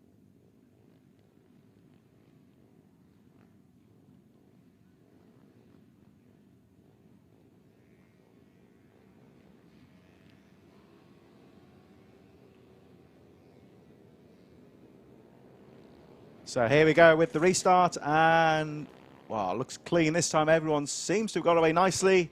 And here we go, Jake. Well, it looks like Daniel Goodman on the 57 looked good earlier on, and he's got the jump on the field. He certainly has. He's done very well. Everybody nicely there going through on the second attempt then as they take the rise through Lucy's Valley and towards the S's 3, 4, 5 as they funnel on through. A nice clean start as they now make that progress through the next left and into Luna Bend once again. Little bit of side-by-side action then between the 2 different classes right now, but it's all about trying to build up a little bit of a rapport through the opening couple of laps and really start to motor on lap 3, lap 4. That's when money laps come in. Well, here we go, a nice clean start. The last few riders on the grid making their way around Luna Bend onto Conrod Straight for the first time. There we just briefly saw the number 100, Kelsey Carter, a bit further down the field. Everyone through nicely after that difficult first start. Good, clean first lap. Somebody going for a nice outside. Ty Butler, I think he was in 12th place, going for a nice outside sweep into the final corner. But it's Goodman that leads. Ruben Bray second, Lewis Mullen in third, Willis fourth, Joel Greig in fifth. A little bit further down is the 28 of Mason Greasy, who leads the Junior Supermotos. Oh, it's getting close to the front here, Jake. Oh, it certainly is, and that is category on category at this stage. They go on through, and of course Mason Greasley can't afford to be a little bit too cautious, but as they funnel on through, those at the front are having a pretty nice scrap. There is, of course, there's some brilliant work in towards that Luna Bend, and now it's about open out the corner. How are you going to try and attack this section onto that long Conrod Straight as they go towards the Pentive Climb? This is where you have to be very, very wise in terms of how you attack this section of road, and it seems like it has been all nice and calm for the moment. There is the 151 having a pretty nice run of things at the moment. Peter Willis, of course, leading when it comes to his championship. Dive down the inside here for the number 35, Zach Weston, but can't take the corner. Peter Willis looked good out of the Luna Bend, actually. Nice outside drive and getting a good drive down the straight, and holds on to that position, although right on the tail there. Looks like Joel Greig on the number 3. Very close indeed. Again, though, down the inside, Zach Weston having a look, but he can't get close enough. We saw that pass a couple of races ago down the inside to get that front wheel in there. but Weston's got a hold on. Let's have a look at the 35. You'll see him there with the yellow and orange coloured machine. Sorry, white and orange, I should say. Just on the back of the number 3, there he is, number 35, looking strong in that middle part of the lap. Right in his tail is the leader of the junior supermoto class, the 28 of Mason Greasley. Nice outside sweep there from Greasley as we see Weston trying to look down the inside. He's got a good toe down the straight. Is it going to be enough? Yes, absolutely it is down the inside, but there's the second phase that almost comes in, starting to run out of road slightly there on the back half of that, but you're not going to keep the foot in over the coward summit. You don't want to be the one who's known as the coward as you go through there, and then onto the power, out of the final corner, trying to get some run. Goodman in control, 8/10 ahead of Bray, but Weston now ahead of Grieg, and now this is a 3-bike scrap going on for 4th, 5th, 6th. At the moment in this one, and this is key because Willis does not want to be involved in this at the moment as there's a rider off. Yeah, rider in trouble now. I don't think it's one of our leaders. I think it's a bit further down the field, but certainly looking good there for Ruben Bray. Pulling away a bit now. Ruben Bray looking good in 2nd place, although there is a rider down. We're just trying to identify who that is. We'll pick this up on the lap chart in a moment. So I wonder if that may be one of the 2 leaders that went down. Don't think it was Goodman.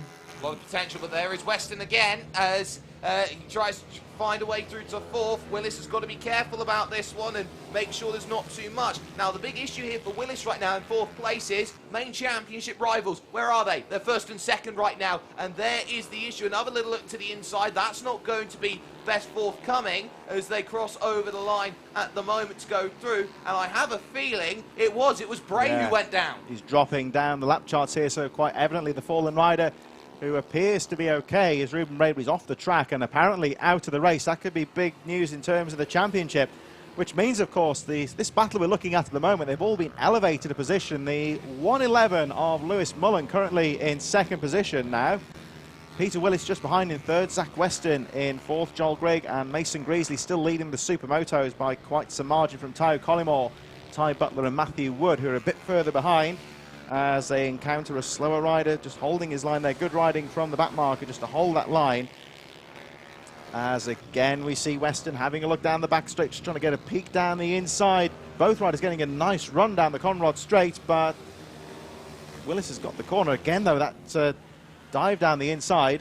1 lap to go, and at the moment Goodman looking strong, but all the action here for 2nd place. Absolutely it is, and now you start to focus. Okay, you get 1 more lap, you get 1 more chance, and Weston will want that 3rd place because this helps Willis in the championship. Remember, it's going to be 25 points for a race win, and if you look on further back, it's 16 points for 3rd place compared to 13. He's picked up 3 points, but there is Weston trying to get very narrow right now in terms of this run, and don't count Grieg out in this situation. 3rd, 4th and 5th, we've seen already so far in terms of these races, they can go just like that, just off Mostica. Yeah, and look at Mason Greasley starting to get involved in this one as well.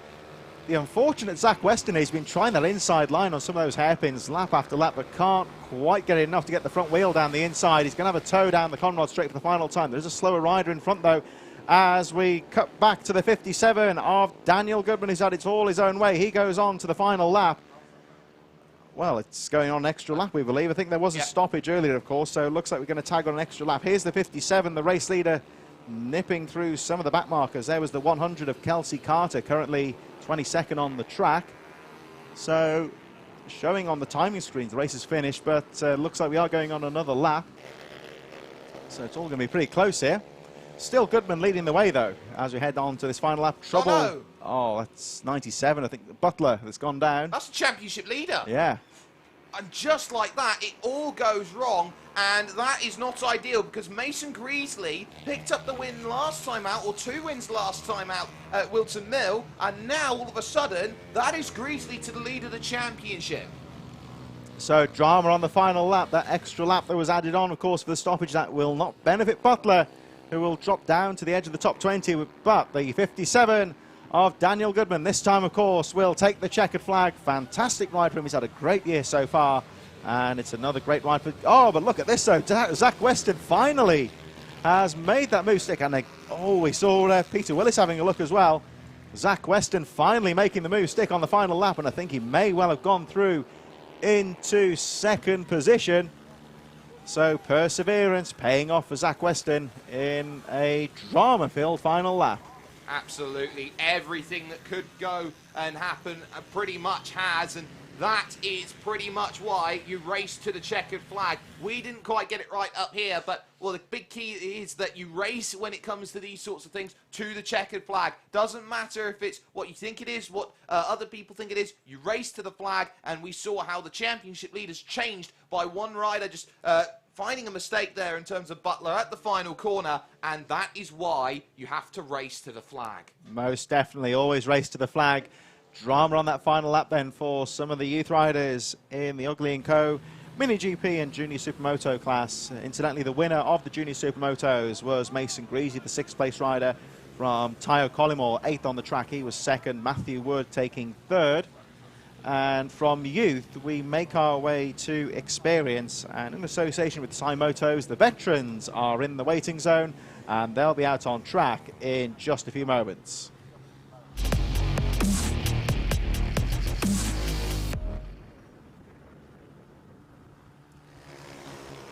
So as we cut back to Three Sisters in this lovely autumnal sunshine, we move on from youth to experience, and it's the Cymoto veterans. The riders are in the waiting zone. They'll be out on track in just a few moments, and we'll look at how they line up. It was James Mostica who took the pole position this morning, just over 1 minute lap time. Matthew Davis in 2nd, Julian Gromit 3rd. Unidentified rider in 4th, we'll pick that rider up a bit later on. Simon Gates in 5th, Alan Brooks rounding out the top 6. 7th position was Steve Allen from Gav Tapperton, Ian Walker and Steve Booth rounding out the top 10 from Chris Meller and Dervin Elaine in 12th. 13th, Robin Kyle from Ian Wareham, Ben Douglas, Michael Nealons in 16th position, Tony Reveley and Stu Bateson in 18th place. 19th for Mark Jarrett, Mick Price in 20th, William Horner and Matthew Corbett 21st and 22nd. Meredith Owen in 23rd from Paul Bingley.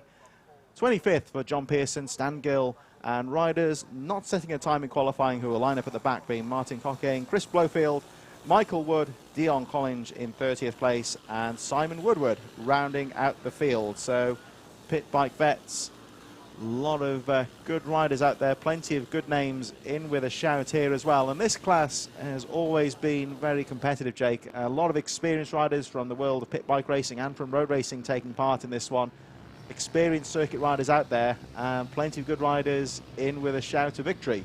It's worth noting that the championship leader here in your Cymoto Veterans has not had a single win this season. That is Julian Gromit, who has had a number of 2nd place and 3rd place finishes over the course of the first 6 rounds, where it has been James Mostica who has been the main attributor to victories in this championship, has had the last 4 over the course of things so far, and could very easily look to try and make that 5 and 6, but has to learn from mistakes from earlier on in terms of the racing, because there is that mentality that comes in. Once the track bites against you, how does a rider respond? Yeah, that's it, of course. It's all about confidence and making sure that, of course, we saw Mostica on the Lunar Bend, just to the very left of this fabulous drone shot. Just a shout out, incidentally, to Jamie Fell, loving the drone shots. I'm sure that our drone operators will enjoy that feedback. It's certainly some great footage here of Three Sisters. Just to the top left of your screen, you'll see that Lunar Bend where James Mostica lost the front end. And yeah, just got to learn from your mistakes, really. And it might have just been pushing too hard, maybe. Certainly, the riders are well experienced. They won't have any sort of, I wouldn't have thought they'd have any sort of fear or trepidation about that, but certainly looking to learn from the mistake and certainly not to do it again, because it's a very fast circuit here. There haven't been that many back markers. Most riders maintaining a good pace out here. What that does mean, of course, for the leaders, if they make a mistake, they're going to drop all the way down the field, because a lot of riders in the majority of these races have been finishing on the lead lap.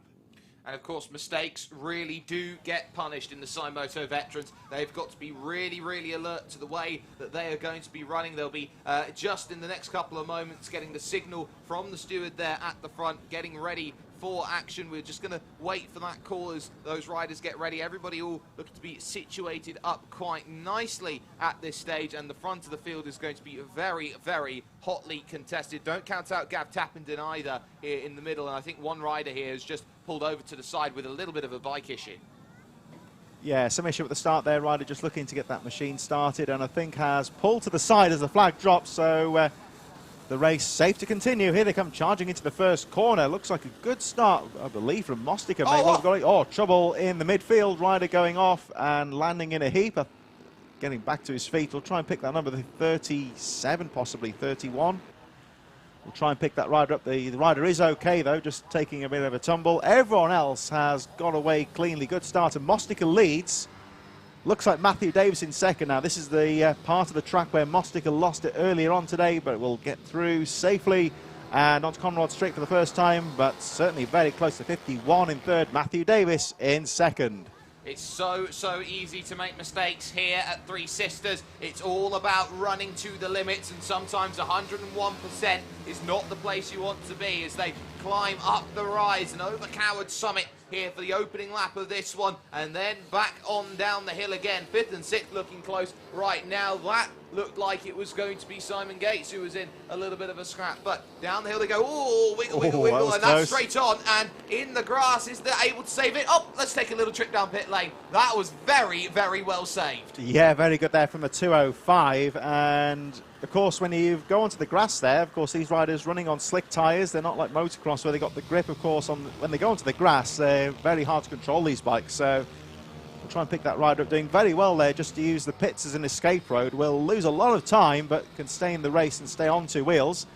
None of this, of course, will bother the leaders, though. We're looking at Matthew Davis in second place as James Mostica looks to pull away. He had trouble earlier on that corner, but a fresh race and a fresh start. Mostica pulling away a bit as Davis just ducking a little bit on the straight there, just looking to try and break the toe for the riders behind as Julian Gromit now on the 75 starts to get involved. So there we see there, Jake, a little bit of moving about just to try and break the slipstream, I should say, for the riders behind. Exactly. Just look at the overalls there. It seems like number 3 could be Mr. Dickens. Not too sure about that one, but as we funnel on through, there you can see how everyone is trying to make these runs, and there is that scrap just a little bit further back. The 110 goes nasty. down. He'll seem to lose the back end almost, so we'll have a look at that in a few moments. That was the 110 of Matthew Davis going down, and let's have a look. Here he comes into the corner. Let's have a look at the back end. Oh yeah, the back end just stepped out at him almost without warning, so relatively slow speed tumble from there. I think he's okay, and we'll get back into the race, albeit quite a way down. Good news, of course, for the 75 of Gromit, who's back and chasing the leaders. Well, that is a really, really key battle, and there is Julian Gromit, who has not picked up a win, is going to just ease away through on the inside and back up into second position now, has only Mostica to chase, and crucially, this is damage limitation when we talk about championships right now. Being in second, it's 60 points for a win and 50 points for second place. Second place here means it's a 10-point gap, brings the gap down to 40 overall in the championship, and that's the key. Just make sure it's a gap of 10 each time. He only needs to pick up 2 wins this season, so make sure that it's seconds all the way to the end to make it happen. Yes, indeed, and that's all that consistency. It's not always the winningest rider who will win the championship. If you drop a few points in a bad race, it can be a difference between first and second. There is Dickens actually in third place on the 51. Starting to put a bit of pressure now on the second place, 75 Julian Gromit, as they make their way onto Conrod Straight. And there we see Gromit keeping it nice and neat on the inside. Dickens on the outside there, trying to get the drive on that outside line down the straight, but it's not going to work as Gromit gets a good line and pulls away actually in second place. 3.2 seconds the gap though as James Mostica, fastest lap of the race with a 1 minute .619. He's going down the finish line straight now. There's Gromit in second. And at the moment, Mostica is looking clean at the front. He's looking very, very clean, and all he's got to do is play the consistency card. Just run the bike maybe at 98, 97%. Don't push the level too much. You've got a gap to play with right now. And it's also the same, you could say, for second and third position right now. They've got 7 seconds going on back. It looks like the 110's back going again. That's Davies, and Davies is in 9th place at the moment, so it seems like everybody is trying to find a little bit of something, and it seems like Davies has found the back of a very, very big train. Yes, the 110 of Matthew Davis recovering well from that spill earlier on, and on the edge of the top 10 there, it's getting very tight actually. They're making their way down into Luna Corner as the second and third place battle makes their way down the straight. Once again, we look at the 75 of Julian Gromit, 3.2 seconds adrift of the lead last time round, but starting to pull away from Phil Dickinson, who really was putting Gromit under some pressure earlier in the race. We have got 6 laps to go, and Dickinson still hanging on in there in 3rd place as they cross the line once again. The top 3 really starting to break away now from the rest of the field. A bit further back, we've got Simon Gates a little bit further behind in 4th. Gav Tapperton in 5th place from Ian Walker. Chris Meller, Ben Douglas in 8th. Matthew Davis, one of our early front runners, recovering to 9th. Steve Booth rounding out the top 10, where it is still very close. But at the moment, Dickinson just losing a little bit of ground here on the 2nd place grommet. Yeah, it definitely seems like it then. The 55, just take a look at lap comparison. 0.6 of a second slower that last time by. The gap extended out to 1.2 seconds. And ultimately for Dickinson, it's a case of try and hang on, even though the number 55 will be looking for a very good run here today. 3rd place, I think you take it at this point. 8 seconds back to Gates there in 4th place. Simon Gates is not really too much shame in being 3rd and being outclassed by the top 2 in the championship. Yeah, he's looking good there in 4th place, keeping it nice and neat, staying out of trouble. But realistically, I would say for the 172, Simon Gates, the top 3 are out of reach, barring any sort of mechanical issue or an incident for those guys. So Gates is plugging away. Sometimes that can be difficult, though, when you've got a gap of about 6 or 7 seconds. So Gates all on his own. You've just got to try and make sure you get those lines right and just keep the pace up, because sometimes when there's a rider in front, you'll get that toe. You'll see yourself with the reference point of a faster rider in front. So when you're on your own, it is difficult mentally sometimes just to keep on going. But Gates seems to be doing well.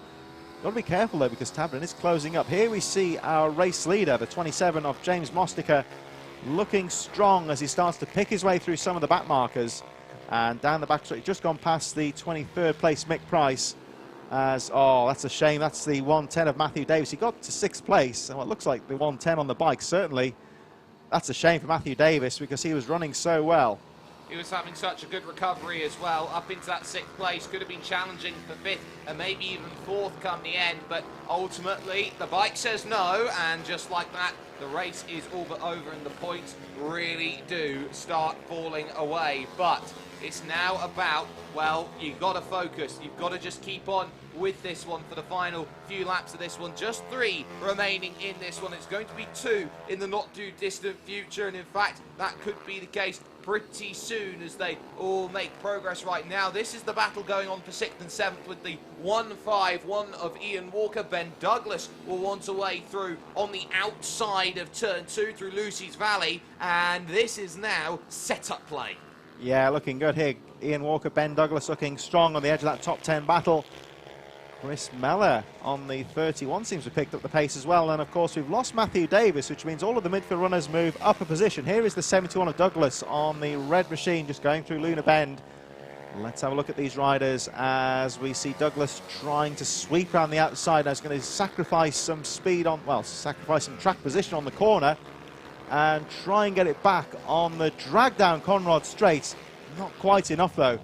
Here they come through the top corner as we look at a little bit further back. There's Dervin Lane with the fluorescent yellow riding overalls there. Just behind him looks like the machine of Tony Revley, the 164.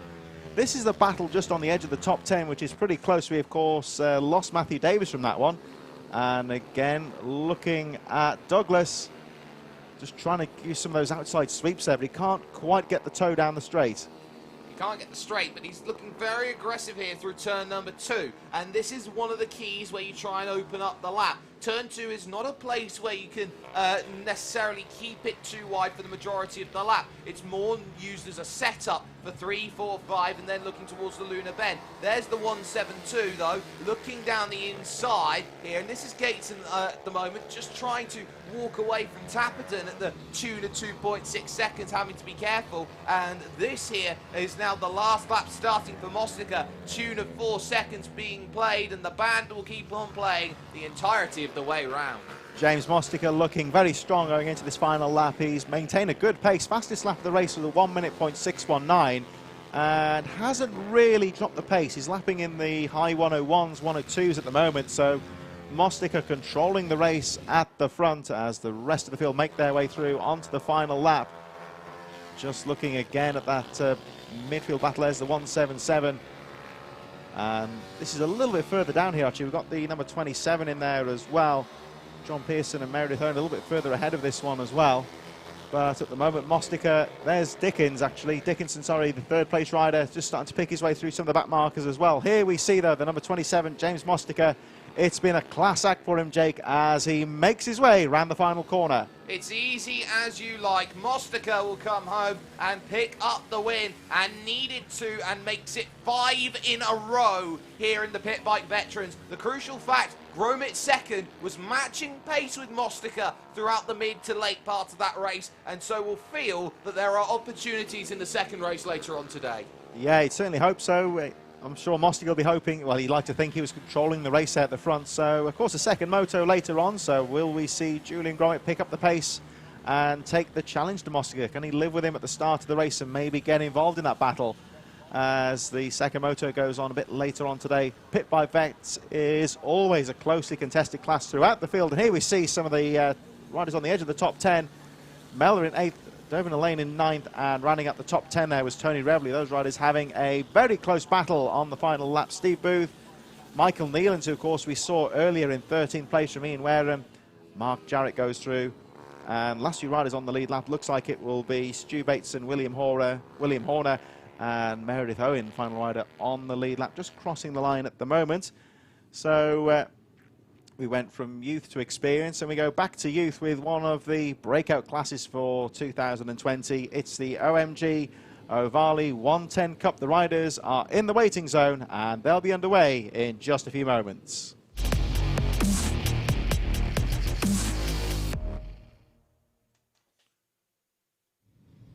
This is all about development right now. The OMG Ovale 110 Cup right now, age group 8 to 12, and a championship which has been all about one newcomer. It's been about Harley McCabe at the top of the championship, 140 points compared to the 98 of other riders, and that's the key. Harley McCabe on pole position, 1 minute 0.09, with Luca Hopkins alongside, normally has a big contingency around him. Wilson Dilks then going from 3rd place with Henry McCartney in 4th. Ruben Bray starts 5th, and one mystery rider in 6th position. Laken Payne goes from 7th with Arnie Carr in 8th position, with George Bowes and Lewis Mullen rounding out the top 10. Luca Wilkinson starts from 11th. There is Monty Hillier going from 12th position. Dan Stevenson 13th, and Jack Newton in 14th position. Following that is Kobe Garbett with Cameron Antcliffe, Izzy Carter going from 17th, and Dan Deering in 18th position overall. The final two drivers who didn't set times, well, they're Josh Bannister and Warwick Brady. There we go then, in another very busy class, you would say, and great to see the Ovale Racing, brought to you in association with OMG Racing, going so well in 2020.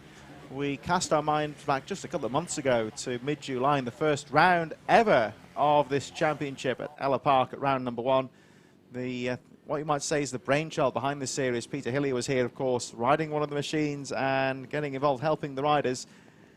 We did speak to him, actually, and he's more than just a money man or a celebrity name behind this. He really is getting involved in helping to develop these young riders, and said that it's an opportunity that, it's a bit of a cliche almost, you'd say, but it's an opportunity he wishes he would have had when he was younger as well, because it really is a great opportunity for these riders to get a modestly priced machine. It's a very competitive bike, and when you look at these bikes in the paddock, it's a very attractive bike to look at, and if you're a young rider, you'd certainly want to have a go on one. They really do look like scaled down MotoGP or British Superbike machines, you would say. Really do look the part, and they certainly go well as well. I wouldn't say that they just look the part, they play the part as well, for some brilliant racing action around this place. Everybody looking to line themselves up. There's the green flag signal. We're going to be getting underway, and they're off just like that. What a start from Harley McCabe. Oh, yeah. He's already got 4 bike lengths plus here off of this one, moving on forward, and it's on for second place as they all funnel up Lucy's Valley here at turn number 2, and now look to try and make sure that the run is going to be as good as possible here towards turn 3 and the SS section. There, the 31 in the middle of the pack, looking pretty good. That's Henry McCartney right now, and they're all nicely clean through, fighting for second. Great start from all the riders there, and a lightning start from Harley McCabe. Really did anticipate the drop of the flag to perfection, and already has got a jump on the field as they make their way down Conrod Straight for the first time. I would estimate the gap already at being about a second, which you'd say in that short period of time is quite some going. McCartney having a look down the inside there, as they go up the climb once again down towards that final corner. There you can see for yourself the jump that Harley McCabe got on the field. Really had a fantastic start. Here they come around the final corner. Let's have a look at the race order on this first lap. It's Harley McCabe that leads the way.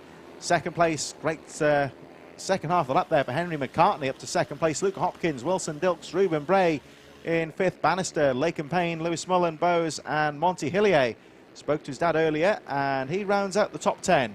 He's doing a good job there in 10th place, but focus is going to be on all of these battles that are going on. They're starting to just form off into their own little splinter groups right now. Battles of 2, battles of 3 that we've got, and it is looking a little bit closer towards the front of the pack as well as they go through the Lunar Bend and start to attack. We're looking here at some brilliant work here. The 85 of Wilson Dilks here going at it again with Bray here, Ruben Bray. So Wilson Dilks, Ruben Bray, 4th and 5th, but of course the front 3 looking like they're going to be getting a little bit closer than maybe what would have been like as they now head up towards the back half of the circuit, and there on the brakes, there you can see how much McCartney's attacking here. He's got the inside here for turn 1. And can he hold on to that? It was a brave move going into the final corner. He's made it stick as well. And sometimes you have to do what's almost called the block pass, where you make the pass but fairly prevent the rider from repassing you. And, well, certainly got that dialed to perfection as they make their way through. McCabe's starting to pull away here, but Henry McCartney with the fastest lap of the race, only rider to go under 1 minute so far. And McCartney in second, well, he's starting to really put the pressure now on McCabe, the race leader. Here they come round the Lunar Bend. And let's have a look at the 31 in second. McCartney's trying to get a good drive. These are identical machines, of course. So it's all down to line choice down the back straight. And a lovely line there from McCartney. Got a slower rider in front, so this could be a problem as they make their way to the top corner. And, oh, it's close indeed. There is the 85 as well. There Wilson Dilks getting involved as well. Battles into the final corner. And here's the battle of the third. All very close indeed. Everyone's been looking at the inside, but you can hold that outer line, just get a little bit more momentum through the corner, and it all works back fantastically. Hopkins trying to hold on to third place, but McCabe and McCartney, the 2 championship contenders, fighting it out then at the front of the field. They'll be hoping it's all going to be working very nicely for them, but look at this from Luca. He's under pressure, 85. Dilks to the inside at turn 3. You don't often see those happen, and Dilks with Commitment Plus, a subscription service to Commitment. Wilson Dilks there, let's have a look at that again. He came out of nowhere for that one, saw the line and caught the number 41 napping there. Lovely move there from Wilson Dilks. He really saw that one coming, and he had to be brave though to make that one stick because he was relying on that other rider giving him the corner, you would say. Still that battle at the front though, McCabe and McCartney battling away. Here we see this battle once again though. Wilson Dilks really making that move stick and clear as we look at the 2 leaders, as McCartney now leading of course, but McCabe's still in there as they cross the line once again. Neck and neck. McCartney with the fastest lap of the race, a 59.76. And there we see once again McCabe drive on the outside. He's going to try and make that move stick down the inside, but not quite close enough. McCartney's got the line, makes it stick, but this one far from over, Jake. Definitely far from over, because you see how McCabe is just taking a couple of lines here, taking a little bit of a look at the inside, a chunk here, a chunk there. Definitely not willing to let this one go easily. The points gap is 42 at the moment at the front. He does not want to cede anything in terms of this battle right now, and it looks like it's going to be all about who is in the best position for this run on the Conrod Straight. Making the push now to the next right-hander up towards the Pentive climb, and it seems like the outside is the best place to be going into that corner, going through Coward Summit. Look at the commitment again down the inside. McCabe makes the inside work, but look at the cutback, just like that. Well, McCartney certainly got the line out of the corner there. McCabe very, very close indeed, and retaking the lead there was the 31, but down the inside goes McCabe. He's got to try and make this move stick now on the apex of the corner. He's going to drift wide here, and this is going to allow McCartney to retake the lead. Not quite though. McCabe holds on. It's all about trying to protect that line on the way out. Still a very close battle of a third behind these 2 guys battling for the lead as they make their way through Lunar Corner. Let's have a look now as they make their way down Conrod Straight once again. It's the 179. McCabe now leading the way. McCartney gets a good drive out of Lunar Corner. Here they come down the back straight. Cuts down the inside. They are side by side down the Conrod Straight. It's going to be a battle of nerves into the top corner. McCartney back into the lead. Let's have a look at what McCabe does into the final corner. Oh, this is some fantastic stuff. Went back to the inside and stole it away again. That is a case of putting your hand in the cookie jar and saying, cookies, that's mine. And they've started to change positions again. There is Dilks trying to go down the inside then of Hopkins. Bray has jumped out into third place then whilst the cameras were away. So that's all nice and calm for the moment. Hopkins playing very defensively in terms of riding at the moment. Can't afford to be losing too many places, mainly because 5 points only behind McCartney. Every point matters. And further on down, Laken Payne just crossing the line in 7th place. George Bowes, Monty Hillier has moved up to 9th place from Lewis Mullen. Daniel Stevenson, Cameron Ancliffe a little bit further behind. And of course the riders towards the back of the field, we've got Jack Newton, Izzy Carter and Dan Deering may come into play in a few moments because they're being closed on by the two leaders as we see some of the midfield runners having a battle. And once again McCabe all over the back wheel. These riders trading positions several times a lap. Here they come down to the final corner. McCabe looks strong into this final corner, takes the lead, but again he's going to lose out as they exit down the straight. McCartney's got the line into the first corner, retakes the lead. There's Wilson Dilks once again a little bit further behind, but McCartney and McCabe several times a lap. 3 laps to go. They're changing positions almost on every corner.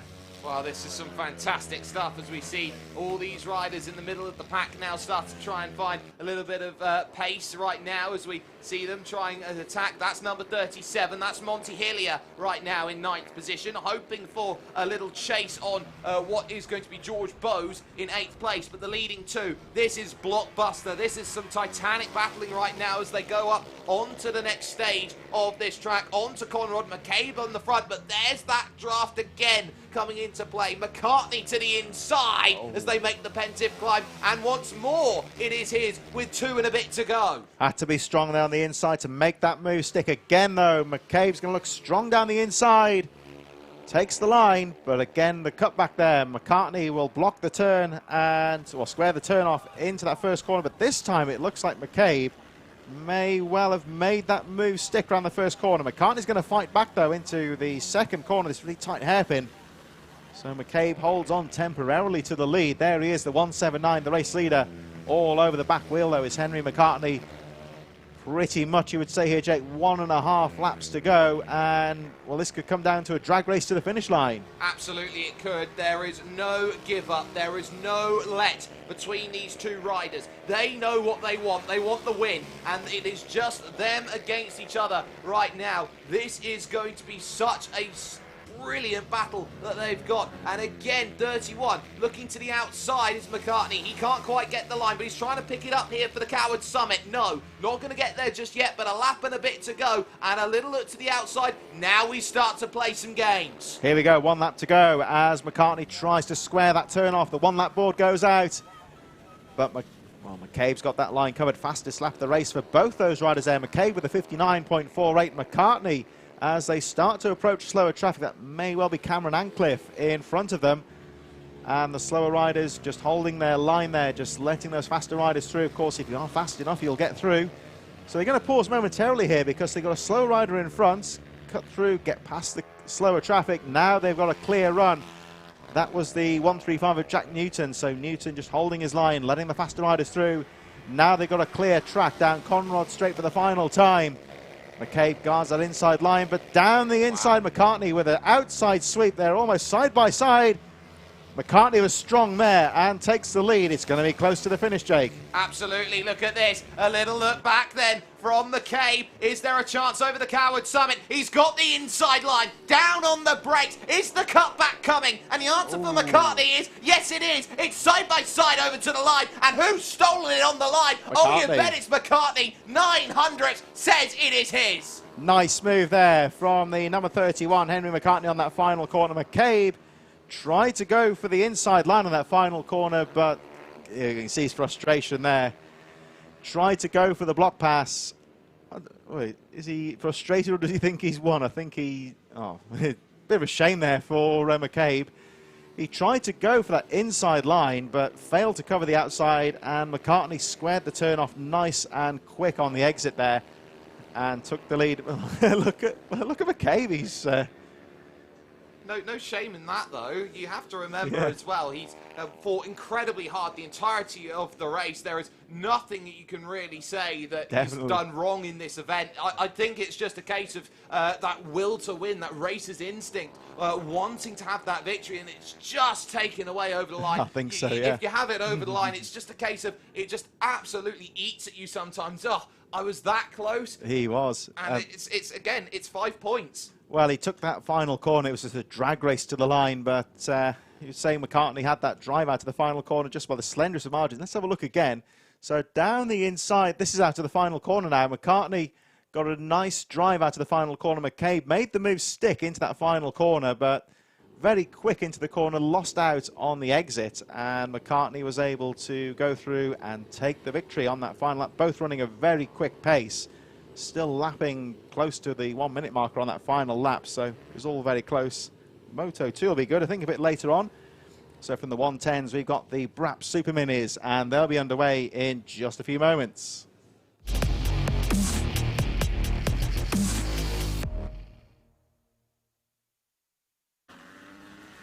Here we are then at Three Sisters in Lancashire for round number 4 of the Rich Energy British Mini Bikes, and we move to the Super Minis, 2 strokes and 4 strokes head to head, and let's have a look how they qualified this morning. Joe Dickinson was the fastest qualifier, Richard Holmes-Williams in second, Dane Blackburn third from Lawrence Wardle, Tom Lewis and Jack Bednarek in 6th position.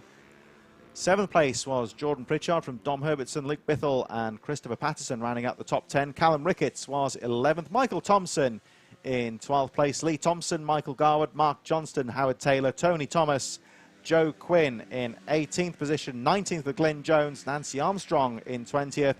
3 riders failing to register a time, and we'll start at the back being Jamie Callan, Steve Jennings and Alan Brooks at the back of the field. So quite an exciting race in prospect here. We've got the mixture of the 2 strokes and the 4 strokes. These bikes effectively being a scaled down supermoto bike, you would say. All these bikes, of course, originating from motocross. We've got the 85cc 2 strokes. They can, of course, run up to the 105 barrels if they want to on the 2 strokes, mixed in there with the Honda CRF 150 4 strokes. So we've got 2 strokes and 4 strokes. And incidentally, Joe Dickinson on the Husqvarna 2-stroke, Richard Holmes-Williams on the CRF 150 2-stroke versus 4-stroke head-to-head. It's a fantastic head-to-head battle, but the championship is all Dickinson at this stage. 330 points from the opening 3 rounds of the season. Lawrence Wardle in second on 241. That says all you need to know. An 89-point lead in the championship at the halfway stage. It's what dreams are made of. Very close indeed, and it'll be interesting to see the difference between the 2 strokes and the 4 strokes on a circuit like this. Perhaps the 150 may have a bit of an advantage on the straights, but certainly the 2 strokes have the power to wait out of the corners as they make their way into the first corner. Good start. Everyone seems to have got through cleanly around that first corner. And a shout out here to Joe, Nancy and Michael from JN Racing from Jeanette Vaughan as the race gets underway. Good clean start. Everyone seems to have got through the first few corners safely, but it looks like Joe Dickinson on the Husqvarna has got the lead, possibly in second. Well, looks like it could be Dane Blackburn up to second possibly. We'll check that in a few moments, but yeah, certainly the 114. So it's 1 and 2 for the 2 strokes, and the first of the Honda 150s in third. Richard Holmes-Williams right behind in third. Absolutely, we've got this one as well, just in the mid-pack, starting to get a little bit dicey, but up the hill they come then for the very first time. Oh, a little bit of a correction then, going through from about second position then. That'll be a little worrying for Blackburn, hitting the brakes into the final corner. Last thing you want is at the quickest point on the circuit for the bike to fall away. There's the 13 having a nice run. Christopher Pattinson then in a little bit of a scrap as they head in towards the paddock bend, turn number 1 once again. Some nice work being conducted here at this stage, and every single position seems to matter, as right now the 126 Holmes-Williams wanting to get into the mix then in the fight for second, third, fourth and 5th place. So here we go, it's 2-stroke versus 4 in the battle for second place as Joe Dickinson starts to pull away. He's really been the rider to beat this year, and Dickinson starting to establish himself at the front. Here we see the 126 of Richard Holmes-Williams going to try that outside sweep out of Luna corner, cut across and get the drive down the straight. Here we go, 2-stroke versus 4 down the back straight, and a good line there from Dane Blackburn, pulling away slightly from Richard Holmes-Williams. Lawrence Wardle, though, look at the number 414, starting to close up here, and on his tail is the 19 of Jack Bednarek. They're very close round the final corner. Mistake just there, a mistake almost then from Blackburn. Ran slightly wide onto the curbing, has left the door open then at paddock, and just like that, you do not take second invitations if you are one Mr. Richard Holmes-Williams. That's a move, and that is also Bednarek down the inside picking up 4th place. So it's all a change then for the top 5 at this moment in time, and it happens just in the blink of an eye when it comes to Super Minis. So Joe Dickinson on the 48, establishing himself that gap just over 1 second at the front, although Richard Holmes-Williams, a good move down the inside into the first corner. Now clear in second place. Blackburn trying to hold on. Here they come down Conrod Straight. We've got Wardle and Bednarek in there as well down the back straight. Let's have a look, though, as Blackburn starts to fight back here down the inside of the Richard Holmes-Williams and makes the move stick. Lovely move there from Dane Blackburn. Really got a good drive, and again the 2-stroke versus 4 battle here for second place. Joe Dickinson pulling away neatly at the front, but very close for second, and Holmes-Williams, possibly the engine braking of that 4-stroke might help. Looks aggressive in the slower corners. Definitely does, and of course those slower corners, they are at the beginning of the lap, so that's where the advantage is going to be as they now head through 3 to 4 and 5 and on towards the next section of the road, the Lunar Bend coming up in the not too distant future. So now this becomes a case of, okay, we are right exactly where we want to be, but there is a rider 1 second down the road that would be nice, and I think both of them feel like they are best placed for it. The wider line being taken by Dane Blackburn gives a better run onto Conrod, and they can see the extension of gap going out to about 3 bike lengths there as they go on through, and now you can see what the focus is for 114. It is chase time. There is a lovely smell of premix wafting into the commentary tower at the moment as they make their way down the Conrod Straight, and the race certainly hotting up on the track as Dickinson sets the fastest lap, 55.690. And this battle here, we got the number 19 of Bednarek Wardle very close as well. Here we see again the battle of second place. Richard Holmes-Williams on the 126, looking strong but can't find a way past Dane Blackburn in second at the moment. Both those riders trying to close up. It's only 1.4 seconds between them and the leader, Joe Dickinson, as they make their way down Conrod Straight once again. The 114 of Dane Blackburn in second. Holmes-Williams using the torque of that 4-stroke to try and get down the inside, trouble a bit further back there. That's the 819 of Nancy Armstrong. And number 11, possibly Dom Herbertson. Both riders okay, but some sort of issue a little bit further down the pack. The race goes on, of course. That's just out of the first corner where those 2 riders have hit trouble, but nonetheless, this won't bother the leaders. And another look, and it's just not quite there up the rise. 3 to the fight as they go on through, but we look a little bit further forward right now. That 114 still there of Dane Blackburn doing okay. Now, focus on that 19 of one Mr. Jack Bednarek, because this is a key. Got to stay within a range. Just 1.5 seconds over the line, as there has also been a change for 7th place then, as they fight 7th, 8th and 9th. That was what we just saw on screen there. So that's Jordan Pritchard getting past Luke Biddle, and then Christopher Patterson then on the back of it. But look at this, from the 114, all about attack, attack, attack, and trying to stave off Holmes-Williams, who is having none of it at the moment, trying to just be a nuisance on the back and be a very, very prevalent presence. And this possibly, when we'll look at that again next time round, from the 126 of Richard Holmes-Williams as Dickinson nips down past another back marker, cleared away at the front. We've got the 2 strokes and 4 head-to-head, and we're seeing the 126 on Lunar Bend taking a very tight line out of the corner. Got a bit more torque on the 4-stroke, so might be able to get that drive on the inside. The 2-stroke sometimes does benefit from carrying the speed through the corners, having to use a slightly wider line at times. You'll see the race leader here, Dickinson, coming into Lunar Bend now, taking a nice sweeping line through the corners, keeping the 2-stroke power band in check. Here, let's have a look at Blackburn now. He will drift wide here. Holmes-Williams just got that torque on the inside to keep up with him on the inside line. Blackburn using the momentum around the outside. So interesting to see the 2 dynamics of the bikes there head-to-head.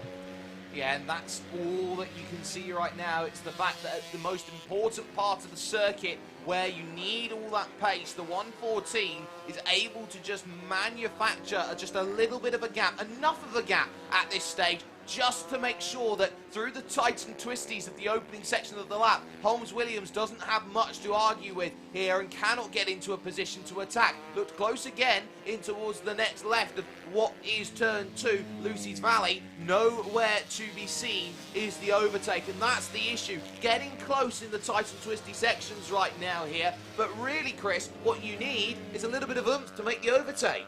Yeah, just it's very closely poised here. We mentioned last time round about the dynamics between the two different sorts of bikes. As one rider, that's Patterson, I think, Christopher Patterson, that's gone down, possibly on, I think it might be Luna Ben looking at that camera angle. Rider okay in any case, so that's good news. We, of course, spoke to Christopher Patterson at the last round at Wilton Mill and did quite well at Wilton Mill, but today at Three Sisters, not really going his way, unfortunately, but the rider's okay. As again we look at this battle, Dickinson a little bit further ahead, 2.2 seconds down the road. Dane Blackburn in second place, Richard Holmes-Williams in third. Interesting battle here, of course, with the 2 and the 4 strokes head to head. And you see, again, you can see Holmes-Williams just able to get a bit more torque out of the corners. But Blackburn, some nice lines there, keeping the machine nice and smooth. They are closing up on one of the midfield runners. I think Mark Johnston's in front of them. Very close battle here, and again you see Holmes-Williams just using that torque around the corners.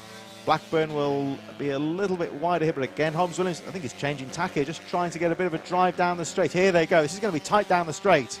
Absolutely it is. Blackburn's got to hold on to this. If he gets this position right now, second place, Wardle in fifth, he brings the gap to second in the championship down to just 4 points. So now they go through traffic as they dive down into the final corner. Right now they've got to take the narrow line off the exit. This is going to hamper Blackburn here, and Holmes-Williams now on the last lap has the greatest opportunity so far to pick off what is needed here. Good run though from the 114, moving through the paddock bend into Lucy's Valley and up the hill once again. It's a case of it's just not there for the 126.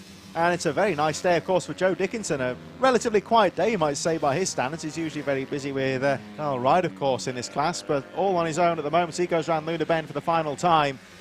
Blackburn and Holmes-Williams still scrapping away just a bit further behind, but Dickinson has been the rider of the race so far. It's been pretty close, 3.1 seconds even now. As we again look at Holmes-Williams, one last try down the back straight, but he fails to get the drive out of Luna Bend. And that top end Husqvarna screaming down the back straight as Joe Dickinson comes round the final corner. It's been a faultless race for him. And of course he was going to pop a wheelie over the line, wasn't he? There he goes, checkered flag. It's going to be second place for Blackburn only, just from Holmes-Williams. Bednarek and Wardle should be rounding up the top 5. Well, Bednarek goes through. There's Wardle, indeed they do. Very entertaining race. Absolutely, and you have to say Dickinson did exactly what was needed, wanted to be at the front of the field, needed to be at the front of the field, and just rode a commanding ride. You can't really get too much better than that. Just pick your chances. It doesn't matter if it's winning by 1 second or by 100 seconds. A win is a win is a win. Very much so, and still plenty of battles throughout the field as the riders will make their way off the circuit. So that is the Brat Bikes Super Minis, one of the, well, definitely the fastest race in terms of horsepower on the track with these potent little scaled-down supermoto bikes. They'll make their way back to the waiting zone and be back underway a bit later on today. We move on, though, to our youth categories again with race fasteners. It's the Mini GP 190s and 70s. They'll be underway in just a few moments.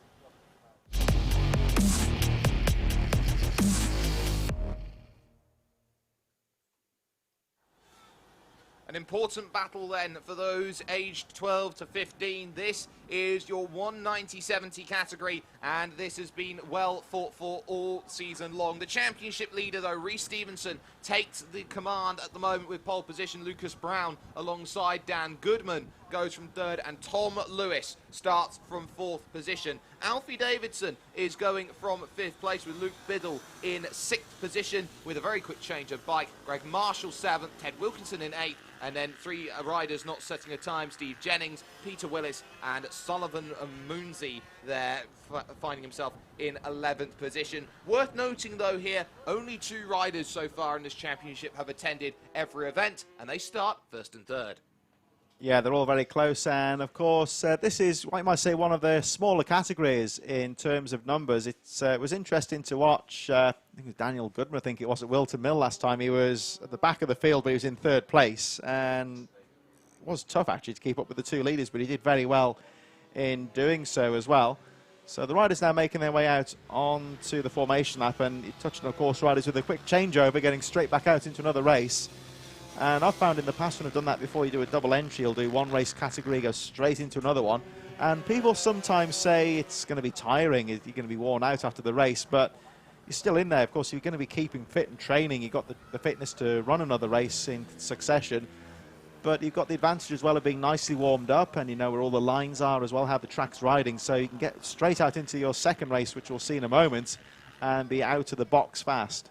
You've also got that adrenaline factor, which is going to be really key in terms of making sure that you're not dropping any levels. You're still in that racing zone, that frame of mind where you go out there and try and battle it on really, really aggressively, trying to make sure that this one all works out. Looks like we've got 8 at the moment to the start that will be trying to make sure it all plays out for them, but this is going to be a very, very interesting race. Is this going to be a case of runaway from Rhys Stevenson, who has 4 wins to the name? Only defeats so far this season have come in the form of Ash Barnes last time out. This is all about points and trying to wrap up a championship as early as possible. Well, let's wait and see. It's a class that's low on numbers but high on action. Let's see how this pans out as the green flag drops. Here they go into the first corner, and a nice little start there from the 23 of Rhys Stevenson. Already gets away well. Looks like the 57 of Daniel Goodman gets away strongly. He holds on to the second place. Lucas Brown in 3rd. Good clean start. Everyone appears to have got away cleanly, but certainly Rhys Stevenson making a very good start. Daniel Goodman living with him, though, in 2nd place as they make their way down towards Luna Bend for the first time. Stevenson trying to break away, and he'll be looking to get a good, solid first lap in and try and break away from the field. Well, it's all about now momentum, and already you can see that gap starting to form as they hit Conrod for the very first time. 2nd, 3rd, 4th, 5th, all starting to hit that run and trying to stay within a range as they go up the hill. The Pentith climb, one of the key parts to the circuit here over the Coward Summit, and then back down the hill once again, looking for action. There is the 30 at this stage of Tom Lewis, having a really strong battle at the moment as they are 1 over the line for the moment, and it is Stevenson, of course, in control, but Davidson there in the 81, jumping up into 4th place. Ideal for the start then on the 81, but for the time being is not out of the woods. Very fast start to the race. We've not seen Luke Whittle go around. I think he may have pulled into the pits, but only 5.7 seconds covering those 7 riders at the start of the race. So it's a very competitive, very quick start to the race here. Rhys Stevenson making his way around Luna Bend onto the back straight there. We see the number 57 of Daniel Goodman coming under some pressure from Lucas Brown in 3rd. Not close enough to go for a pass here, but it's still very close. They go down Conrod straight.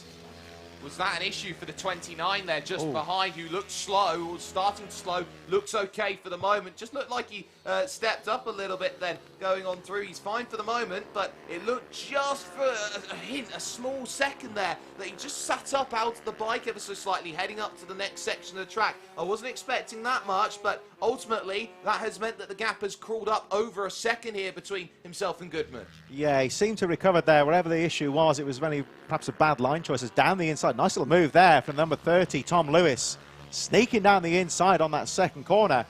Makes the move stick. It was a lovely move down that inside, and very important on a track like this where there's so many lines, just to prevent the repass on the exit. Classic block pass there, and the number 30, Tom Lewis, moves up a position and looking strong through Luna Corner. Still Rhys Stevenson leading the way. Daniel Goodman, incidentally, with the fastest lap of the race, 57.34, as the leading group of riders, there's only 7 in the race, of course, so they're all pretty close, make their way down the Conrod Straight.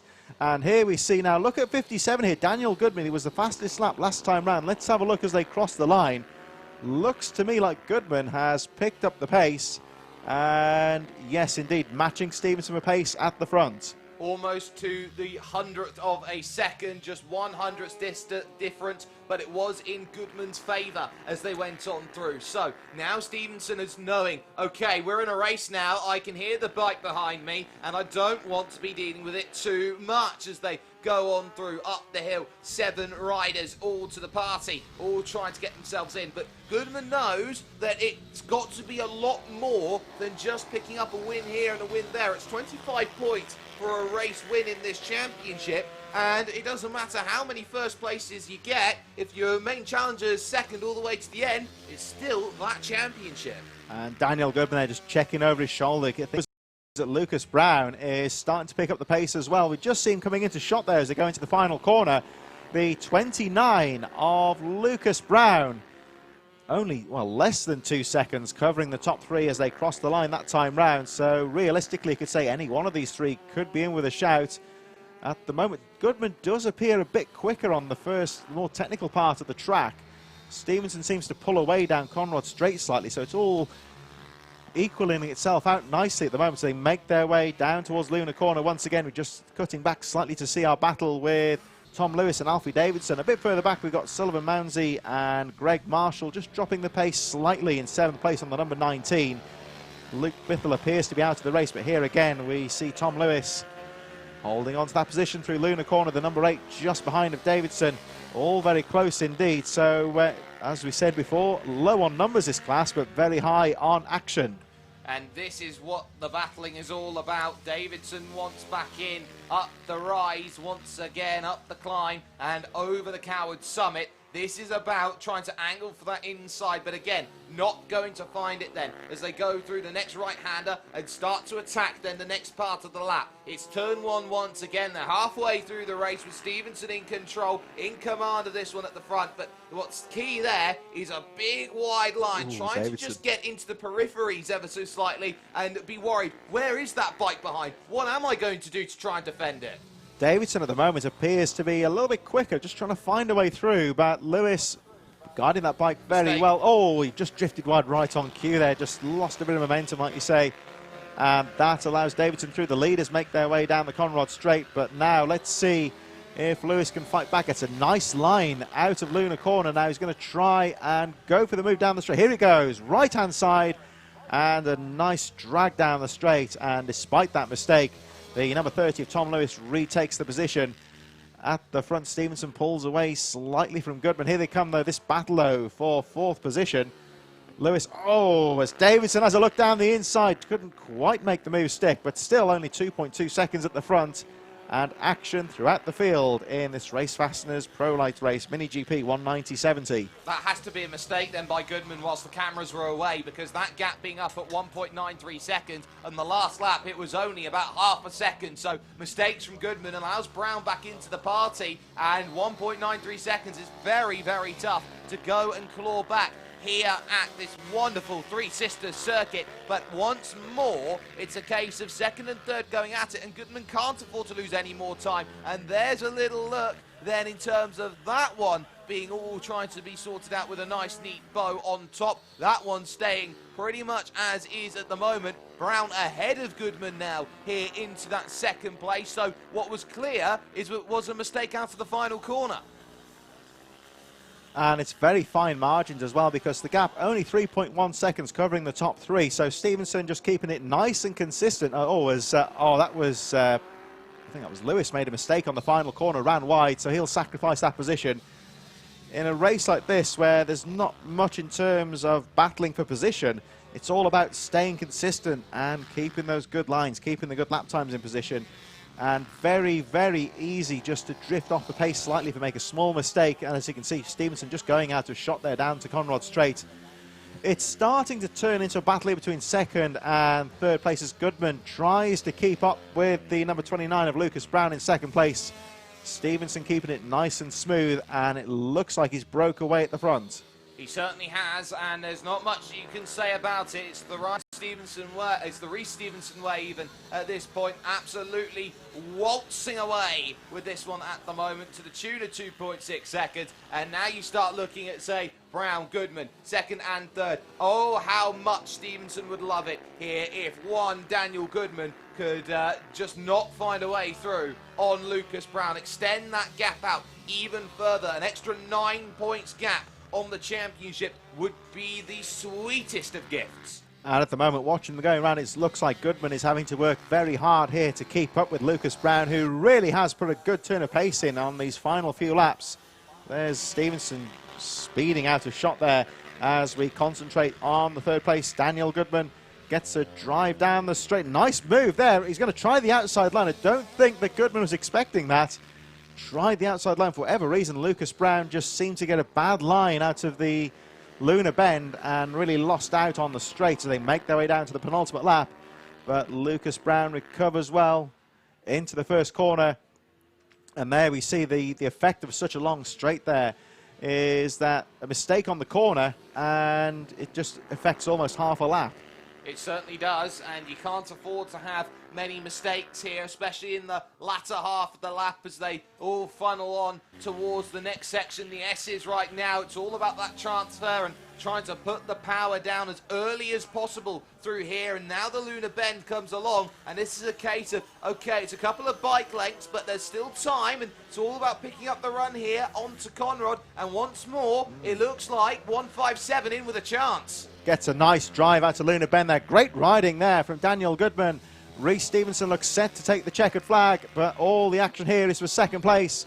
Stevenson round the final corner to take the flag, but here comes the battle for second as Brown has a look down the inside, but a brilliant move on the final lap. Reece Stevenson takes the checkered flag, but on the final lap there, a fantastic move from Daniel Goodman on Conrod straight to snatch second from Lucas Brown, who looks so strong in second.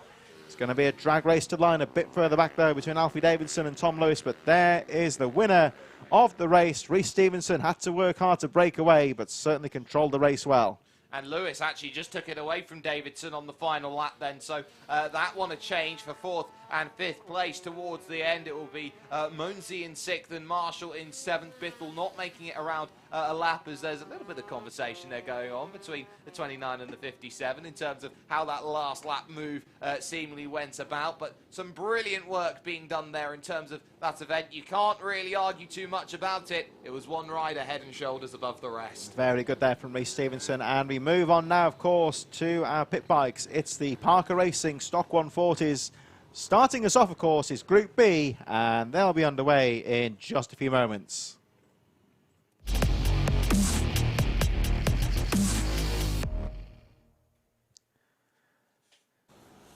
Here we are then, round number 4 of the Rich Energy British Mini Bikes Championship here at Three Sisters, Wigan in Lancashire. Our penultimate race of the first block is about to get underway, and as always we finish off with the Stock 140s and their first race about to get underway, Group B. Let's have a look at how they lined up. It was Joe Mills on pole position with a 104.531. Connor Wyatt in second, only just behind there though, 104.565. Dean Quinsey, Nathan Gardner, Adam Jamieson and Nathan Smith making out the top 6. Very, very closely matched on pace. Gaz Pearson, Matthew Corbett, Mark James Cockfield in 9th. A little bit further back though is Paul Coombs and William Horner in 12th place. 13th for Andrew Rayfield from Mark Johnston, Darren Coleman, Ian Blatchford, Lewis McKay and Brett Neesham in 18th position. Shane Hopkins 19th from Craig Scollin. Stephen Blatchford 21st. 22nd for Dean Rowland, Reed Jones and Simon Patterson 24th with no time. The rest of the field not sending a time in qualifying, so they'll start at the back. Ben Clucas, James Hillier, Stephen Tempest, Dane Quinsey, Matty McCaulifrey, Jamie Callan in 30th place. 31st for Tommy Champion, Paul Ward and Ben Riley. So some pretty decent riders at the back there, not setting a time. This first lap could be pretty interesting. It certainly could, and as everyone knows, the 140s, this is the closest competitive battling that we have all season long, and it is one top to bottom in terms of the field that really does separate those drivers who can from those drivers who cannot. You can get eaten alive effectively in this sort of series, really, Chris, if you find yourself maybe making a couple of minor errors here or there, because this is one event which really you have to be at the top of your game for. Certainly, and one of the things to consider here at Three Sisters, it's a very fast circuit, very similar in a sense to Lyd in the amount of speed that's carried all the way around the track. But there's a few slow technical sections here at Three Sisters as well. And what we've seen already today a couple of times is a mistake on Luna Bend in particular. You've got that long right-hander leading onto the straight. And if you make a mistake and make a slow exit of the corner, it's all about the exit speed really on that corner. You're effectively a sitting duck on the straight as riders come streaming past down the straight. You really can't do anything to battle about that. Riders are being held on the grid for just a moment. I think there was a rider late to the grid, but I think he has on point now and ready to go for the Group B. Oh, tense moments there as they waited the flag to drop. Here they go into the first corner. The starter a little bit longer on the flag there just to add to the tension, but a good start there from Joe Milnes. Quincy, and down the inside goes Connor White into the lead. Nice move. And Mills pushed out wide there, and we see Quincy going through, so first to third in one corner.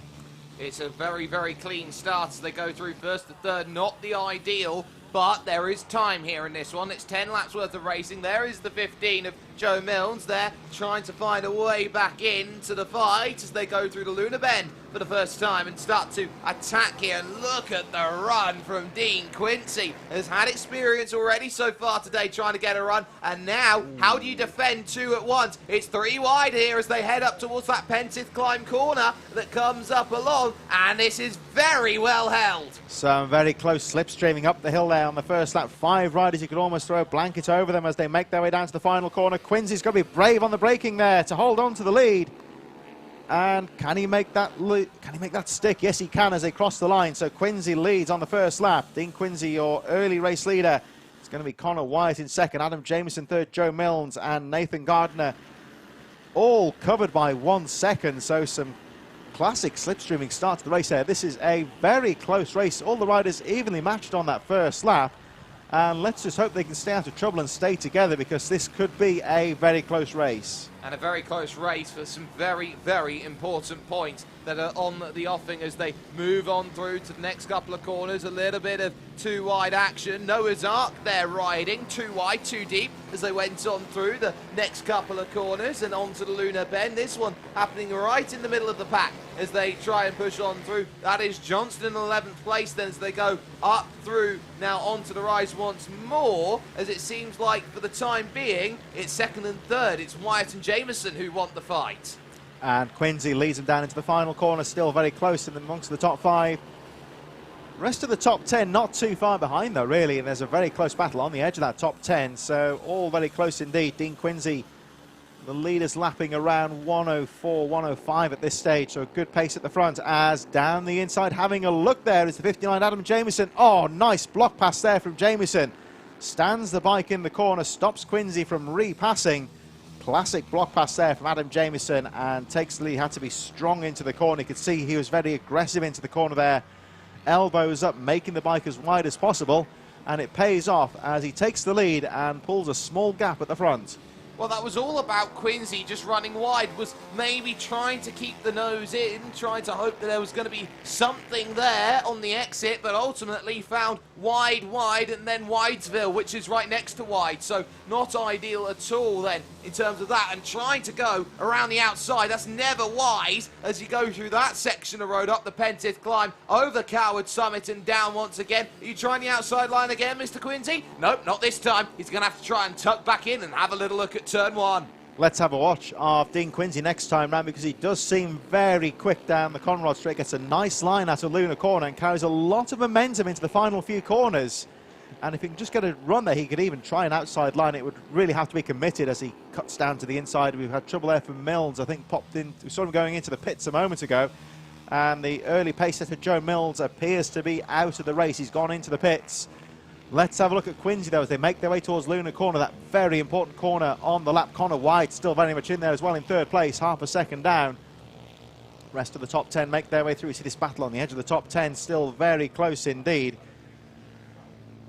Never discount Wyatt here in terms of this race in third position, but those who are having a scrap right now doing a brilliant job. There is, of course, the 205 of one Matthew Corbett in 9th position right now in terms of this field. Has the N next to the name, so is the leading newcomer at this moment. And there's a little pass down the inside of him right now. That is Johnston there picking it up. Mark Johnston just diving on through and gaining the place, doing exactly what is needed then. Just pick them off one at a time. That's all you need to focus about when you're in a huge 6-bike train. Very close battle on the edge of the top 10, and every corner leaving themselves open to be passed here. The riders just trying to stay in a group here, just to stay together. Nice move there, though, early on from the 205, Matthew Corbett. And all very close indeed around those first few corners. Almost a bit of strategy here, though, because they don't want to get themselves too aggressive into a battle at the moment and potentially lose position later in the race. All very close indeed, as we see just a little bit further ahead there. Nathan Gardner, Matthew James Cockfield and Nathan Smith all battling away. Here they come through Luna Corner once again, just trying to find an opening somewhere. And of course, with things being so closely poised here, the riders can't afford to be too gung-ho into the corners and sacrifice positions further back. Here they come down the straight, all very close indeed on this battle on the edge of the top 10. Battles throughout the field because the top 3 are still battling away at the front, Jameson, Quincy and Wyatt. But look at this battle on the edge of the top 10 as Quincy takes the lead. All very close here. There's the 7-2-3 of Pearson. Incredibly close racing. Yep, incredibly close racing. Wyatt jumps up into second as well, so Jameson goes from first to third in the space of a lap then as they move on forward. Next couple of corners coming up as they look to try and work on, okay, what's next here? They're over half distance now in this one. They've got to start thinking about the end game right now. Where do I want to be placed in terms of the battle? Look at this, a little look down the inside. Wyatt wants in here, and Connor Wyatt is searching here, trying to put the power down as early as possible. Of course, that wide line really does favour Quincy here as they make that push onto Conrad once again, side by side as they go into the next left. The inside always favouring Wyatt, who now just takes the place. And look at Jameson. Yeah, Jameson there, stuck on the back then, could benefit here, could go down the inside and potentially even take the lead. He's got the inside line, but Quincy has got the line around the final corner. But a nice move there out to the final corner. He's going to try and go back into the lead. And yes, he does. Just about Dean Quincy. Now let's have a look at Quincy, the 287 going around. He seems to favour almost sacrificing the entrance to the corners, but getting the exit speed right there, taking some very smooth lines. And there we see on the final corner, Quincy going back into lead using that tactic. It'll be interesting to see what Connor Wyatt can do here, because he's just looking at the lines that Quincy's using here and just trying to find a way through where he can improve. No! Bar banging, down he goes heavily there. And Connor Wyatt going for the inside line, which wasn't there. Quincy shuts the door. Both riders going for the same bit of track, and Connor Wyatt, I think, could be quite heavily winded there on the side of the track. The race goes on, of course. It appears that Wyatt's just catching his breath. Those sorts of crashes, yeah, they can see he's just recapturing his breath, and I think he might have landed quite heavily on his side as well. Those sort of tumbles, they really do knock the wind out of him momentarily.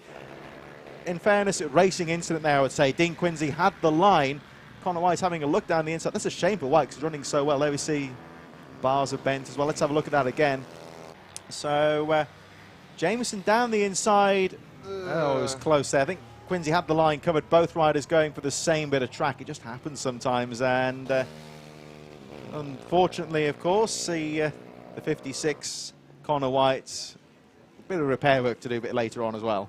You can't stick your nose in there knowing you've got 4 laps to go, though. You can't just have that moment when you're, say, 8 years old and you go to the nearest restaurant that you find and you see the cake selection, you go, I want that one. You can't. You've got to stay patient. You've got to have the full course meal first before you can get to the pudding at the end. So that, you feel, was a case of just being a little bit too greedy, and a bit more experience and patience would have allowed that move maybe to be conducted at a time where 50-50 moves like that are maybe more needed. But it now does allow Jameson to the front of the field, Gardner into second, and Quincy attacking for third. There is, of course, a little battle going on out here on track at the moment, and another one goes down. Oh, let's try and identify the rider. That's on the approach to the Conrad Straights. That would have been a high-speed tumble, actually. Good to see the rider's okay, and will very quickly move off the track as the approaching riders go through.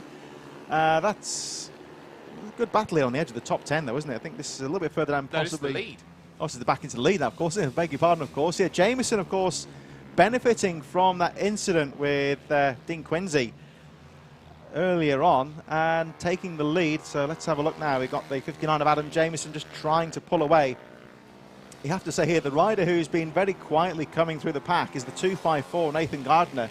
And 2 laps to go. This sometimes happens here. You can just use the look at the lines, and he really is picking up the pace. Dean Quincy with the fastest lap of the race. But let's have a look at Gardner here, because he was getting some good lines earlier on and seems to have picked up the pace. He certainly has, but Quincy's picked it up even further, and that's the issue. If you're going purple around the track with not long to go, Quincy's got bit between teeth. He wants the move, but a wide line there going through the final corner. That's not going to help then. This is the final lap, and Jameson now has to play the hold-up game at this stage. To turn 2, it starts to look a little think about the outside from Gardner. He's not going to get it for the moment, but here we go at Lily's Valley and up towards turn 3. It's a case now of Quincy back into it, but it is forced wide and can't do anything about it. Jameson has got to play the defensive card. Here's where it happens. Wave yellow's going into Luna, that rider going down earlier on, so might benefit Jameson here. He's going to try and make that 59 as wide as possible, guard the inside lines. Now let's see what Gardner can do down Conrod Straight. This realistically could be his final chance to take victory as they nip past the 461 of Dean Rowland. A nice move there from Jameson as Quincy again using that outside line to good effect. Back marker could play a part. Oh, no! Bad luck there. And a big tumble for Nathan Gardner at the top of the bank. Went down hard, and that was a bit of bad luck there for Dean Rowland in the wrong place at the wrong time. Dramatic end, and the red flag has been displayed. I think that race will be called on the final lap. So Adam Jameson will be we'll double check, of course, from the clerk of the course, but that was on the final lap. So Adam Jameson, the provisional winner of the race. Nathan Gardner bringing out the red flag with Dean Quincy just behind, but a big tumble at the top of the bank there at the end of Conrod Straight. Bit of bad luck there, you would say. He was going for the pass, racing with Dean Quincy for the flag, and they came across the slower Dean Rowland, who moved to the left, trying to concede the racing line to those 2 faster riders, and unfortunately for Gardner, he'd already committed to the outside, and when he went into the grass there, he was very much a passenger. The bike cartwheeling down the track, very high speed, fastest part of the track when he went off there. So Nathan Gardner hitting trouble on the last lap, and looks like Jameson will be the provisional race winner, but let's hope that Gardner's okay. Yeah, of course we hope he's okay, but you know, that's one of the things when you get into last lap racing, the lap traffic there that was caught in pretty much no man's land. Where do you go if you're lap traffic? You're always told to go off of the racing line and make sure that everyone else goes through, but there was a case of running down an alleyway that really you can't really find a way to get through. It's not the nicest of incidents to be involved in. Nobody wants to do it at one of the fastest points, if not the fastest point on the circuit. That is a pretty awkward place to have an incident at the best of times, and I wouldn't really say that that was the case at this stage. Well, Gardner's still receiving some treatment at the top of the circuit, so we'll pause for a few moments and hopefully we'll be able to get racing underway very shortly. There was a hefty tumble, and let's hope that Gardner's okay. Dramatic end to that race, of course. We have got the final race of the first block coming up very shortly. That is the Parker Racing Stock 140 Group A. That will be underway very shortly, but we are under a red flag scenario at the moment. Racing has been brought to a halt after that dramatic final lap tumble, and medics is making their way onto the scene now after a very hefty last lap tumble involving Nathan Gardner. So let's hope that he's okay. Medics making their way to the scene at the moment just to make sure he's all right, and certainly let's hope he's all right, and we'll keep an eye on things there. So brief pause in the activity for the moment. We're going to just cut to an interview that we had last time out at Wilton Mill with one of our young stars of the racing, Ruby Booth. We spoke to her last time out at Wilton Mill. Well, through the course of the day, a lot of the young riders are starting to learn the Wilton Mill circuit and how it's changing through the weekend. I'm here with Ruby Booth ahead of today's races. Ruby, just how tough is the Wilton Mill circuit? I've been to harder tracks. I do like it, but some corners are challenging. So, obviously, yesterday was a very wet day, so how does today compare? Well, I didn't go out in the last qualifying because that was my only wet session. but today's a lot drier, so I think I can do some faster lap times today. And how exactly does it affect the surface as the track dries through the course of the day? Well, it's really slippy. It's kind of slippy when it's not wet, so when it is wet, it's really slippy. So I don't like going out when it's wet here. So is this the kind of circuit that over the course of the day you get more confidence with as it dries out? Yeah, I think so, yeah. Perfect. So there's a lot of riders out here, obviously differing levels of experience. What can you expect from this weekend in terms of results? Well, this is my first time on a pit bike 140, so I'm hoping for top 15. Fantastic. Well, hopefully that's a good day for you, and we'll see you at the checkered flag. Thanks, Ruby. So that was Ruby Booth from last time out at Wilton Mill. It was a very good round there, of course, and she had a decent day out, of course. As we wait for the pit bike stock 140 Group A to get underway, racing has been halted for now due to an incident involving Nathan Gardner on the final lap of the Group B race. Very high-speed tumble. Medics very quickly on the scene, so they're currently dealing with the situation at the moment, and we hope he's all right. Coming up in store, though, of course, we have Group A, and a class which is always very closely fought, Jake. Absolutely. Top three in the championship, split by just 4 points. Ben Lord, Ryan Tyers, Jim Lovell. And if you saw earlier on with racing action in the 160 division, you could definitely say that Ryan Tyers and Jim Lovell, they are going to be in for a truly amazing scrap over the course of racing that we've got going on. And if you add the Lord brothers into the mix as well, who are 3rd and 4th in the championship, this could be anyone's in terms of this stage. Knowing that there is so much that can go on over the course of a race, this might be the best possible place to go and pick up results and maybe even some unlikely points finishes. We'll see how that develops, of course. A very exciting race in prospect at the moment. We're just waiting on the incident from Group B. Pleased to say at least that Nathan Gardner seems to be sat up at least and talking to the medics, so one would hope that he'll be able to receive some medical treatment a bit soon as possible, of course, as we wait, of course, for the Group A to get underway. That, of course, is just a bit of bad luck in racing. We were looking at that before, and he encountered the slower rider who, in that rider's mind, was doing the right thing just to concede the racing line, but unfortunately Gardner had already committed, you would say, to the outside line, 2 riders into 1. Just the way it goes sometimes.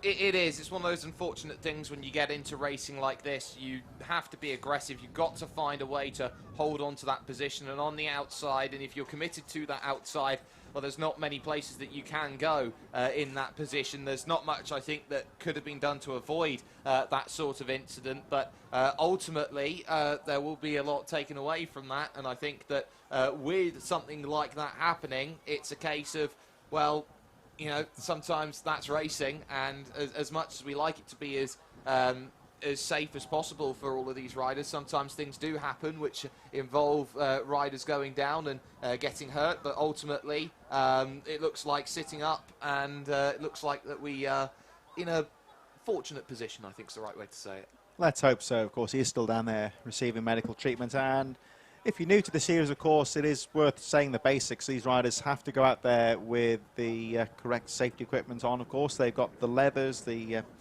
ACU-approved helmets, boots, and so forth. And that's the reason why they wear this sort of protective gear as well, to help prevent serious injury in an accident like this, because he really did hit the ground hard. So that's safety equipment doing the job it was supposed to there. And we hope that Nathan Gardner will be okay. He was up and about and talking to the medics a moment ago, so wouldn't like to speculate on his condition, but you'll see the medics down at the bottom of the track just dealing with the incident from that previous race. We were on Parker Racing Stock 140 Group B. That was the penultimate race of the first block. Of course, we go all the way through it again in a few moments, but there is one more race to go in the first block, and it's always one of the ones that's really worth waiting for. Of course, they all are great races, you would say, of course, but the Parker Racing Stock 140 Group A is coming up next, final race of the first block. And as we discussed a few moments ago, of course, plenty of decent riders in with a shout in that one. But at the moment, we have got a pause in activity because of the incident in Group B, and hopefully we'll be underway in just a few moments. One thing we were saying, of course, earlier on, Jake, was the weather, of course. It's unseasonably warm weather here today at Three Sisters. Maybe not as warm, of course, as we had for the second round of the championship at Lydd, where talking to some of the riders, it really was a case of getting really hard tyre compounds on there because they were losing tyres. It was very, very warm out there, as we see one of the casualties from the previous race being pushed back to the paddock. There's some bent bikes and bent bars out there, so I think the spare shops will be doing a good trade if they haven't got those parts ready to go. But we were saying about the weather there, of course, it is unseasonably warm for September. Lovely to have this sort of weather conditions. It's not too hot, you would say, in terms of losing terms of the setup maybe, but nonetheless it'll be very warm out there for the riders, and good setup will be important today. Yeah, setup's going to be absolutely key. This is not going to be one of those cases where you get a traditional race where it's maybe slightly overcast and conditions are looking at around 14, 15 degrees out there in the air. So they're going to have to be trying to work out, okay, what's going to happen. Not only what's going to happen on track, but what's going to happen session to session. Because they're doing 2 races here today, they're going to be looking at maybe something like, well, okay, how's the track state going to evolve from one point to the next point in terms of these sorts of races? How much rubber is going to be put down, and will there be more or less rubber put down by these hotter conditions, with the fact that riders may be looking to go to harder tyres?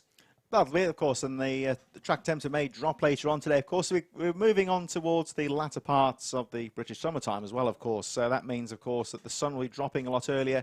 There'll be low sun, I would say, for the second block of racing, which can be difficult for the riders as well. Temperatures may well drop moving towards the last few races today, of course, because we've got the earliest sunset. And, of course, we are moving on towards the last 2 rounds in the championship very soon. Of course, we move back to Wilton Mill in a few weeks in October for the penultimate round of the championship, and then all the way up north to Teesside.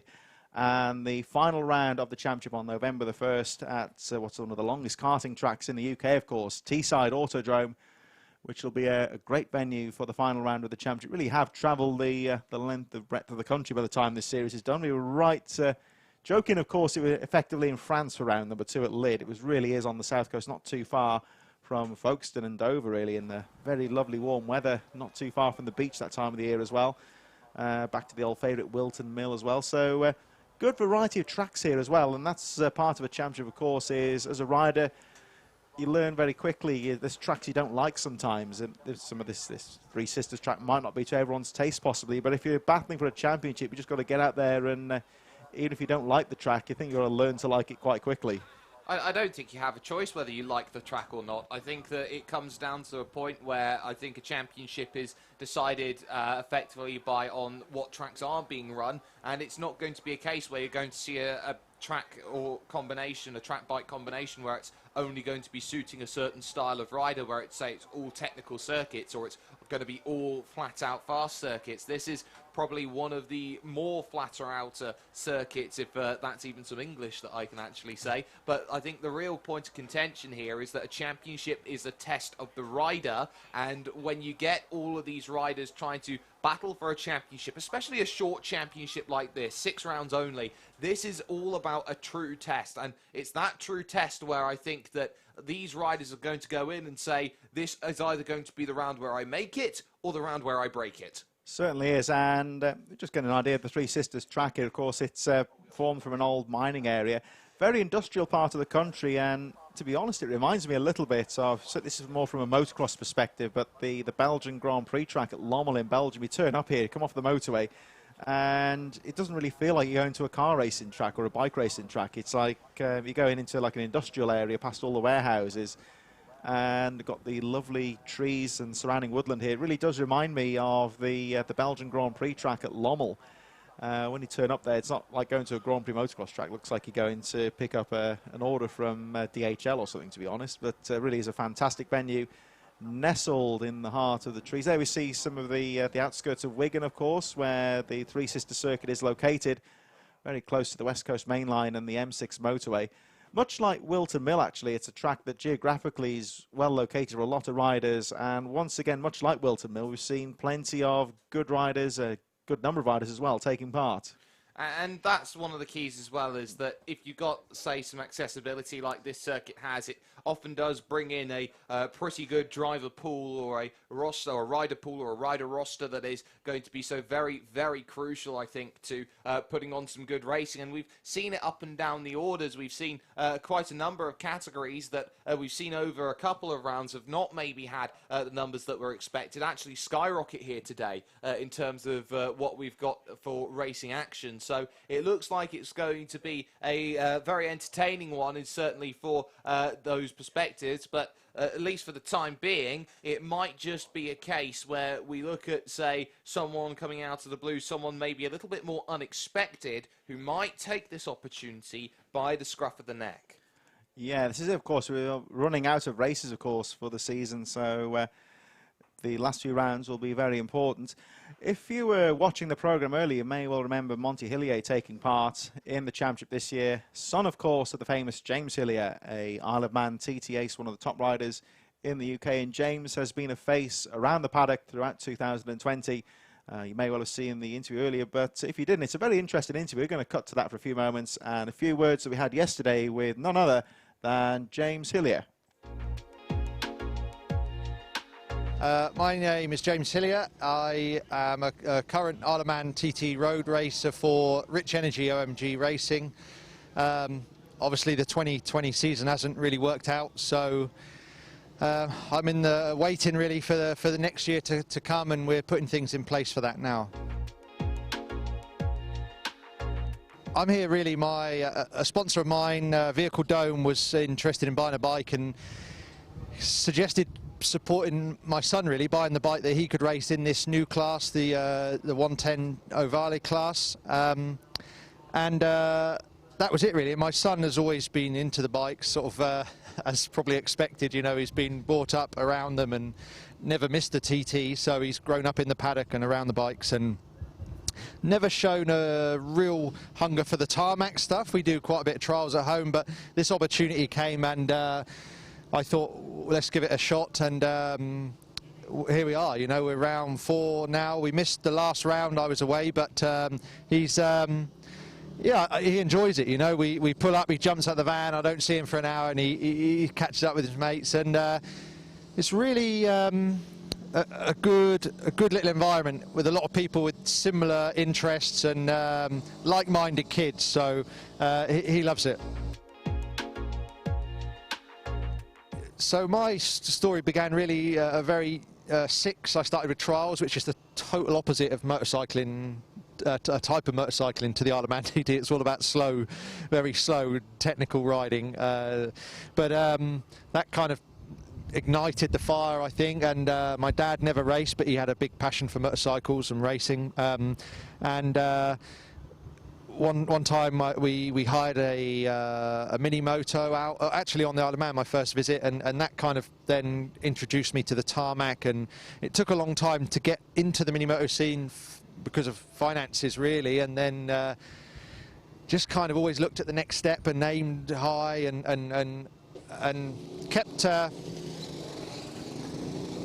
yeah, aimed high and just kept you know, chipping away to get to where we wanted to be, and somehow we made it. You know, timing is one thing, I suppose, you know, but for sure I appreciate where I am now, and it wasn't gifted, it was definitely earned, and I don't know, maybe this brings back a few memories really, being back in this paddock, because there'll be kids here that do go on to great things, I'm sure. Only some, I would think. You know, it's a very limited few that can break it through to a professional career, especially in the short circuit racing. Road racing's a little bit different, but yeah, it's quite interesting actually watching some of the kids here to sort of see who might be there or what's going on. But it's certainly the right place to be, I think, to learn the grassroots racing and then progress on to further championships from here. I think he would like to. He did ask the other day, when do you start work? Like quite a random question, but I think he's drawn towards engines and wheels, and we've more and more lately we've been spending more time in the garage. He's helping me with the bike and spanner in, so he's showing an interest. I think in some form or another he will be involved, yeah, in motorsport. Yeah, I mean, only from my experience, I think you have to try and network where you can and think a little bit about your long-term goals and where you want to be. But ultimately, you know, for me, there was many hurdles and so many times I could have given up or found something else to do that was probably easier or cheaper. But you know, with my mum and my dad, we struggled, to be honest, but it paid off in the end. And I think if you want something enough, you will find a way somehow to get it. So don't give up and chase the dream, but also grasp any opportunity you have, really make the most of it, because you might not get it again.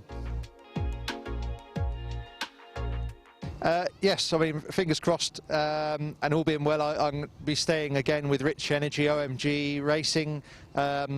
We did a good amount of testing at the beginning of this year, then everything stopped, and obviously we didn't get to put it into practice. So there's already plans going on now for further testing, ready for the 21 season, and really fingers crossed we can get stuck into that. And there's a few other things going on. I have gone on with Rich Energy and the OMG team, so watch this space. But it's exciting stuff, and yeah, I mean, if I can get on a motorbike, I'll be riding it. So we'll be doing whatever we can.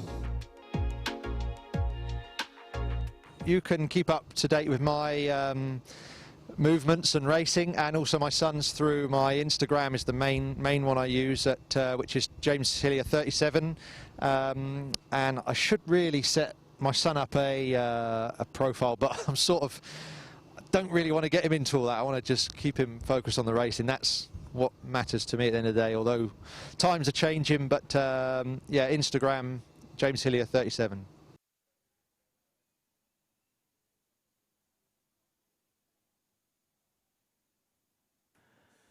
So that was an interview with James Hillier, telling us about some of the aspects with his son Monty, who's racing in 2020, and some of his own plans. Of course, like many other people, or most people in racing, of course, it's very much been curtailed by the coronavirus pandemic. So Isle of Man, of course, was cancelled this year, looking to get back underway in 2021. So riders having to make new plans, and let's hope that we see James Hillier back in action in 2021. Just to recap then, we are still under a pause. We've had an incident in the Parker Racing Stock 140 Group B, where Nathan Gardner, battling for second place, took quite a nasty tumble on the final lap, and unfortunately is still receiving some medical treatment. So we certainly hope he'll be all right. But medics very quickly on the scene, and the rider is in good hands.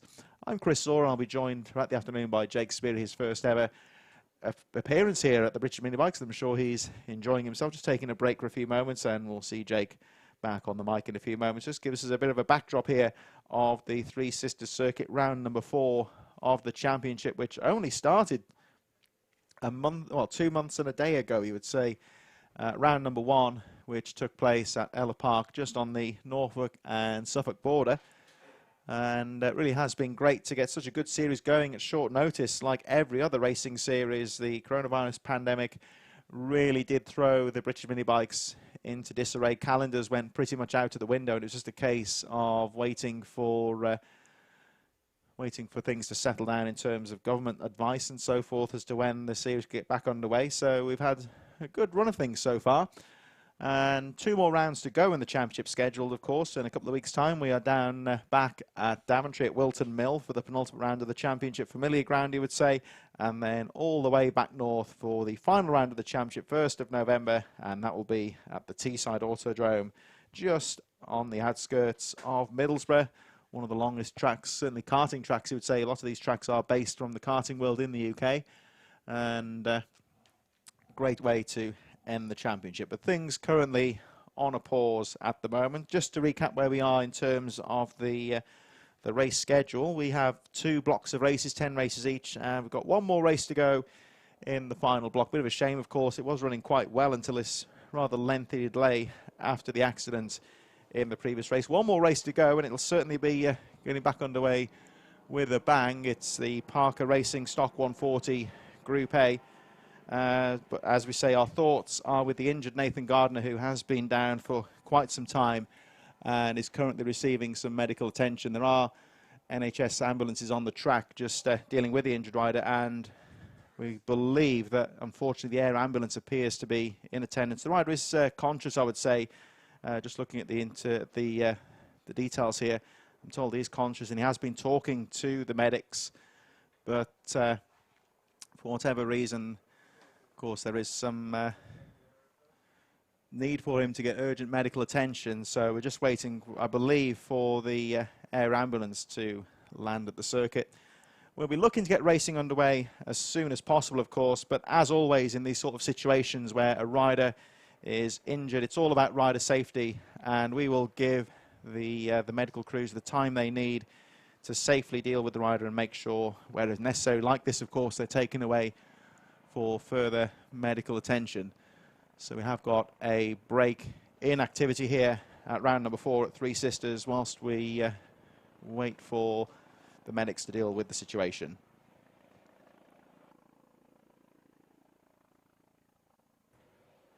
Thank you, of course, for tuning in to the British Mini Bikes for 2020.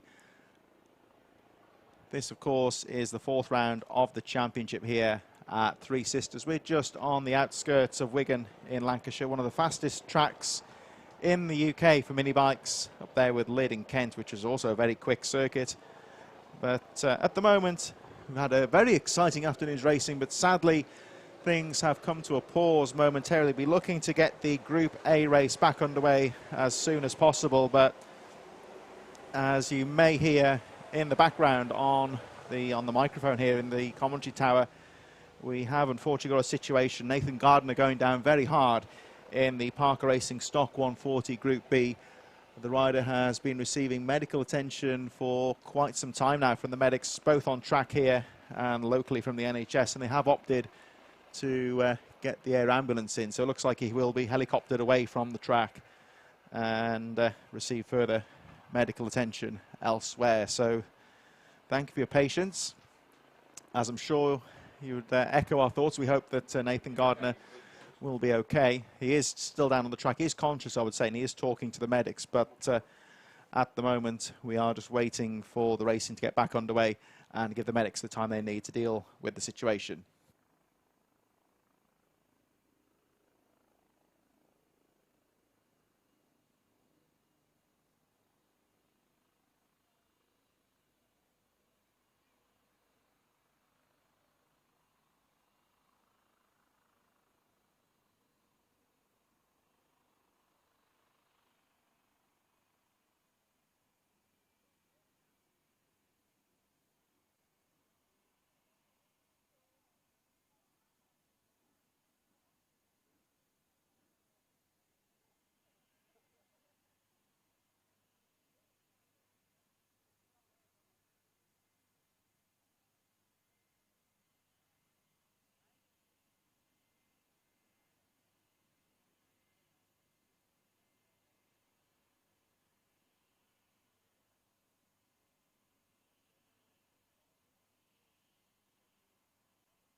So for those of you watching the broadcast here for round number 4 of the Rich Energy British Mini Bikes here at Three Sisters, my name's Chris Czora, joined by Jake Sparey for the afternoon here. What's been a great afternoon's racing, but unfortunately things at a halt for the time being due to the incident in the Parker Racing Stock 140 Group B. And we will just look through some highlights so far of the British Mini Bikes, and we hope to be back with you as soon as possible. So please be patient. As I'm sure you can appreciate, rider safety is the main thing. Just as soon as we get the all clear, we will look to get racing back underway, and we look forward to welcoming you back as soon as possible.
So here we are then at the Rich Energy British Mini Bikes, and just to keep you up to date with things, we did unfortunately have a rather nasty incident in the previous race, Parker Racing Stock 140 Group B, involving Nathan Gardner on the final lap of what was a very exciting race. It really was, drawing to an exciting conclusion, but a racing incident, you would say, with a back marker, and he hit the ground quite hard. Unfortunately, the air ambulance is currently in attendance. The medics doing a great job of dealing with the situation and making sure the rider is stabilised, so can be taken away for further medical care. So certainly our thoughts are with the injured Nathan Gardner, and we hope he will be okay. Medics doing a great job on the scene at the moment. So as I'm sure you can appreciate, rider safety is the important part here. So we give the medics as long as it takes us. When it comes to a situation like this, it's certainly not a case of rushing things through. It's getting the right medical professionals in. Of course, these events are fully covered with qualified medical professionals who were very quickly on the scene after that accident, and they've opted to bring in some further reinforcements, you might say, from the air ambulance and the local NHS crew. So our thoughts certainly are with Nathan Gardner, and we hope he will be okay. So at the moment, as we say, thank you for your patience. We'd like to be bringing you some racing here, but things have drawn to a close temporarily. We hope to get racing back underway as soon as possible. Now, of course, may well mean that the final block of racing may be shortened or curtailed. That will be down to the clerk of the course. Of course, as soon as we get any information from the clerk of the course as to what will happen for the remainder of the afternoon, we will let you know on here as well if you're watching this on the live stream. But thank you for your patience once again, as we say, and we hope to get racing back underway as soon as possible.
Just to recap here then at round number 4 of the Rich Energy British Mini Bikes. I'm Chris Czora, joined by Jake Sparey for the afternoon for this 4th round of the championship here at Three Sisters.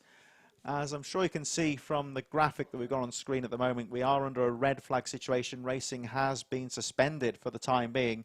There was an incident in the Parker Racing Stock 140 Group B involving one of the front runners, Nathan Gardner, who had quite a hefty tumble on the final lap of the race. Medics are still in attendance and the air ambulance is here at the moment. So at the moment we have got a pause in activity.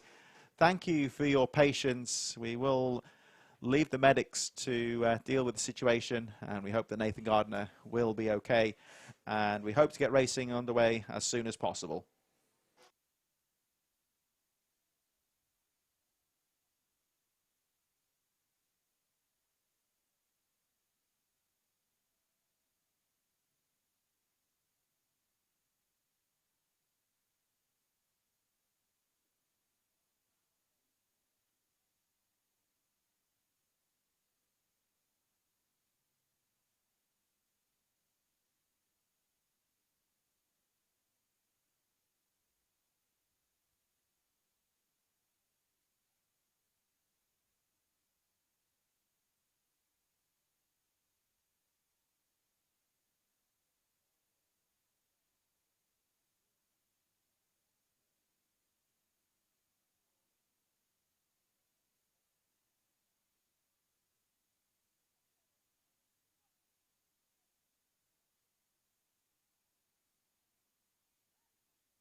So, ladies and gentlemen, welcome to round number 4 of the British Mini Bikes here at Three Sisters.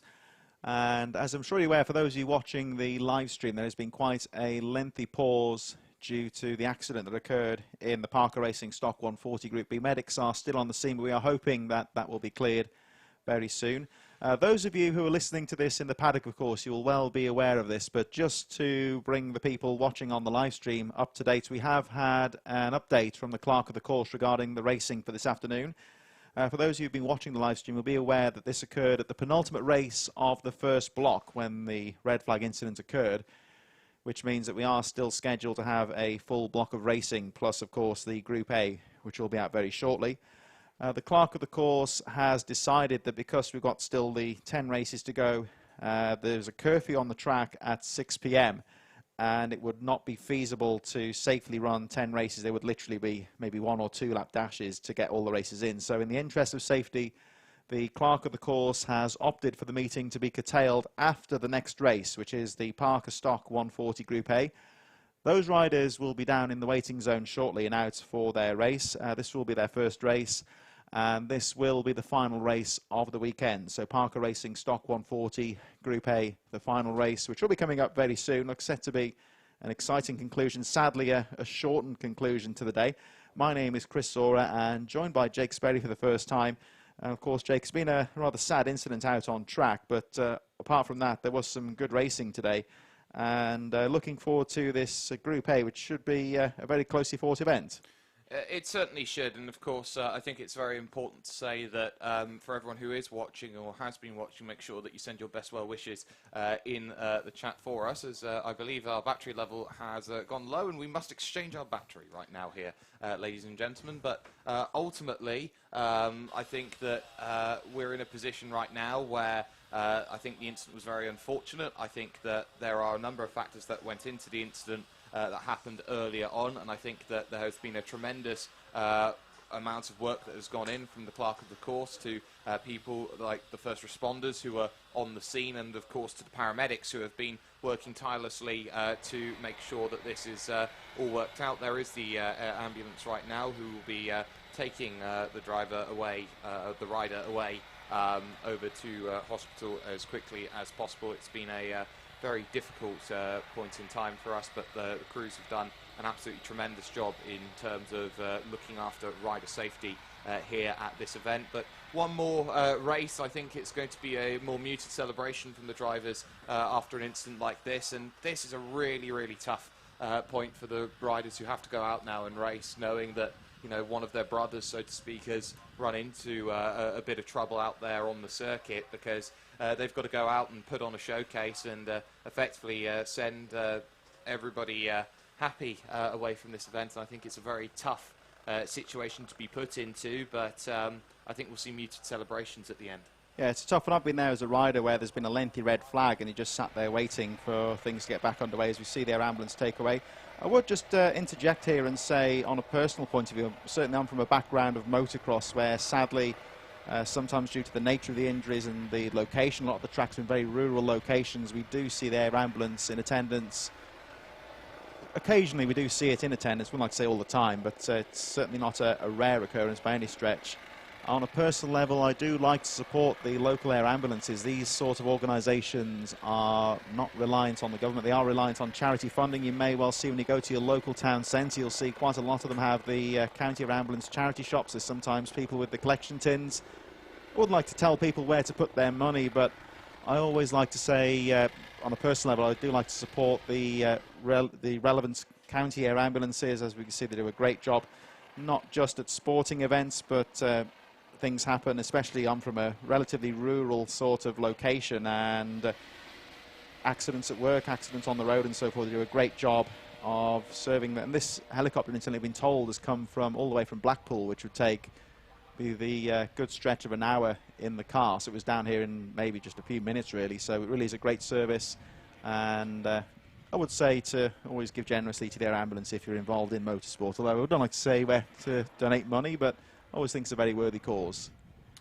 Yes, definitely, and I think that, you know, without people like the air ambulance who have been so very, very crucial here in a situation like this. I think that we would be put in a situation where we would see maybe more rider injuries that do get into this serious position, maybe a little less swiftly attained to. So with a massive help to the air ambulance, we are able to stabilise the rider and see the rider now taking off and going towards the hospital. But ultimately, the show must go on in terms of what we have at the moment. We've got one more race on the horizon right now, and the focus is on the championship. Ben Lord, Ryan Tyers and Jim Lovell all split by 4 points overall, but ultimately the biggest story, I think, of the day is going to be about the future and just making sure that the rider is all okay. But ultimately, this is going to be a very, very hard-fought-for race one final time.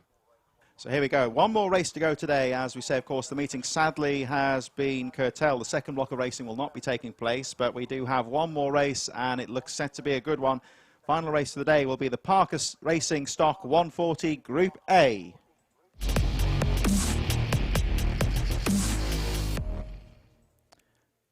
So this, of course, is our final race of the day.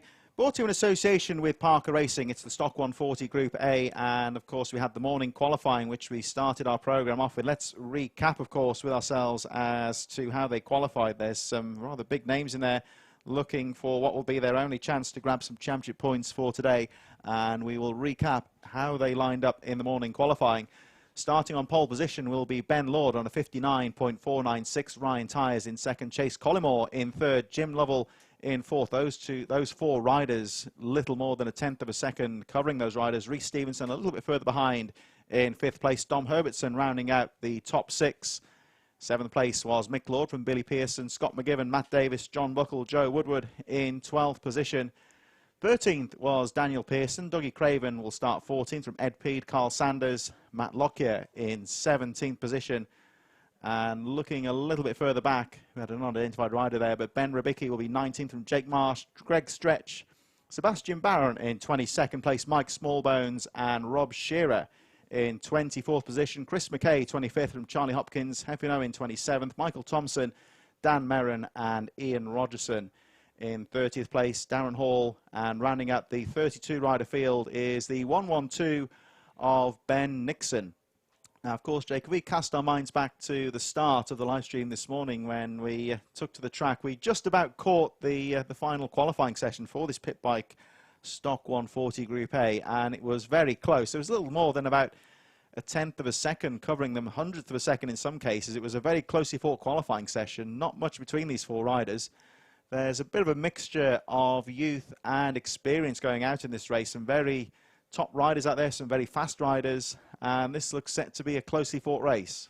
And you have to remember, actually, in qualifying, just how close everything was. It took the last gasp in terms of how to get to that final stage of qualifying to see Ben Lord, the championship leader, the reigning champion, put it over the line in pole position by about 0.03 of a second. It was a sensational effort right at the end of qualifying. And on top of all of that as well, there are maybe a few riders who could put themselves best place. You cannot overlook the work of Chase Collymore, who earlier on today really put the cat amongst the pigeons in comparison to a couple of riders, and those are what you would call the establishment in the Rich Energy British mini bike so far, in Ryan Tyers and Jim Lovell. So if you add Ben Lord into the mix, a very, very incredibly quick today Chase Collymore, this could be very, very similar to what we saw earlier on. Yes, we should look forward to that. The riders will be making their way down to the waiting zone very shortly on the command of the clerk of the course. As you may have seen on the footage, some of the medical cars are now leaving the circuit. Certainly our thoughts are with the injured rider, Nathan Gardner. Just noticed the shout out on the live feed to Jeanette Vaughan, speedy recovery to the rider, and I'm certainly would say we would echo those thoughts. The rider has left in the air ambulance. You'll see now the course medical car and the ambulance leaving the track, so hopefully we should have a safe course for racing very soon. A big thanks, of course, to the medics, not only here with the British Mini Bikes, but also the NHS, the local NHS Trust, for all their hard work in dealing with the injured rider. And we hope to get the racing back underway very soon. One extra factor to take into account here, this is going to be something that's going to be a an issue towards the end of the year now. Of course, we've got the earlier nights already. We're into September. The nights are coming in. It's only 4:45 now, and already we've got the low sun. It's been a lovely sunny day here at Three Sisters. But now, of course, we've got the earlier evenings, and that's, like we say, later in the year, this will be even more of a factor. We've got a very bright, low sun, and this can make things difficult, especially when you're looking towards the sun going into the lunar bend.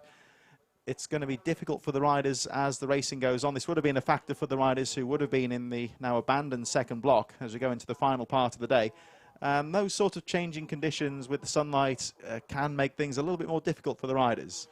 Especially for the Lord brothers. I think that, you know, you have to remember what they're going through right now. They only race in one category, and it's the one right at the very end of the championship day, so to speak. So that makes life incredibly difficult. They've been waiting around, and they are expected to go on the bikes and have a run about an hour ago from the point where we are right now. So that really does put into perspective exactly how difficult it will be for them, because all of that race preparation and race routine, they've got to go through all of that again. They've got to restart that, and they have to restart that in the knowledge of what has happened already. So this is going to be maybe just a little bit more of a difficult race, I think, for those riders who have not been able to get out there, get as much lap practice in some of the earlier races that we've had going on. So this could be a case of trying to find some feet here in terms of this race, and I don't think there are any guarantees on who is going to take the checkered flag.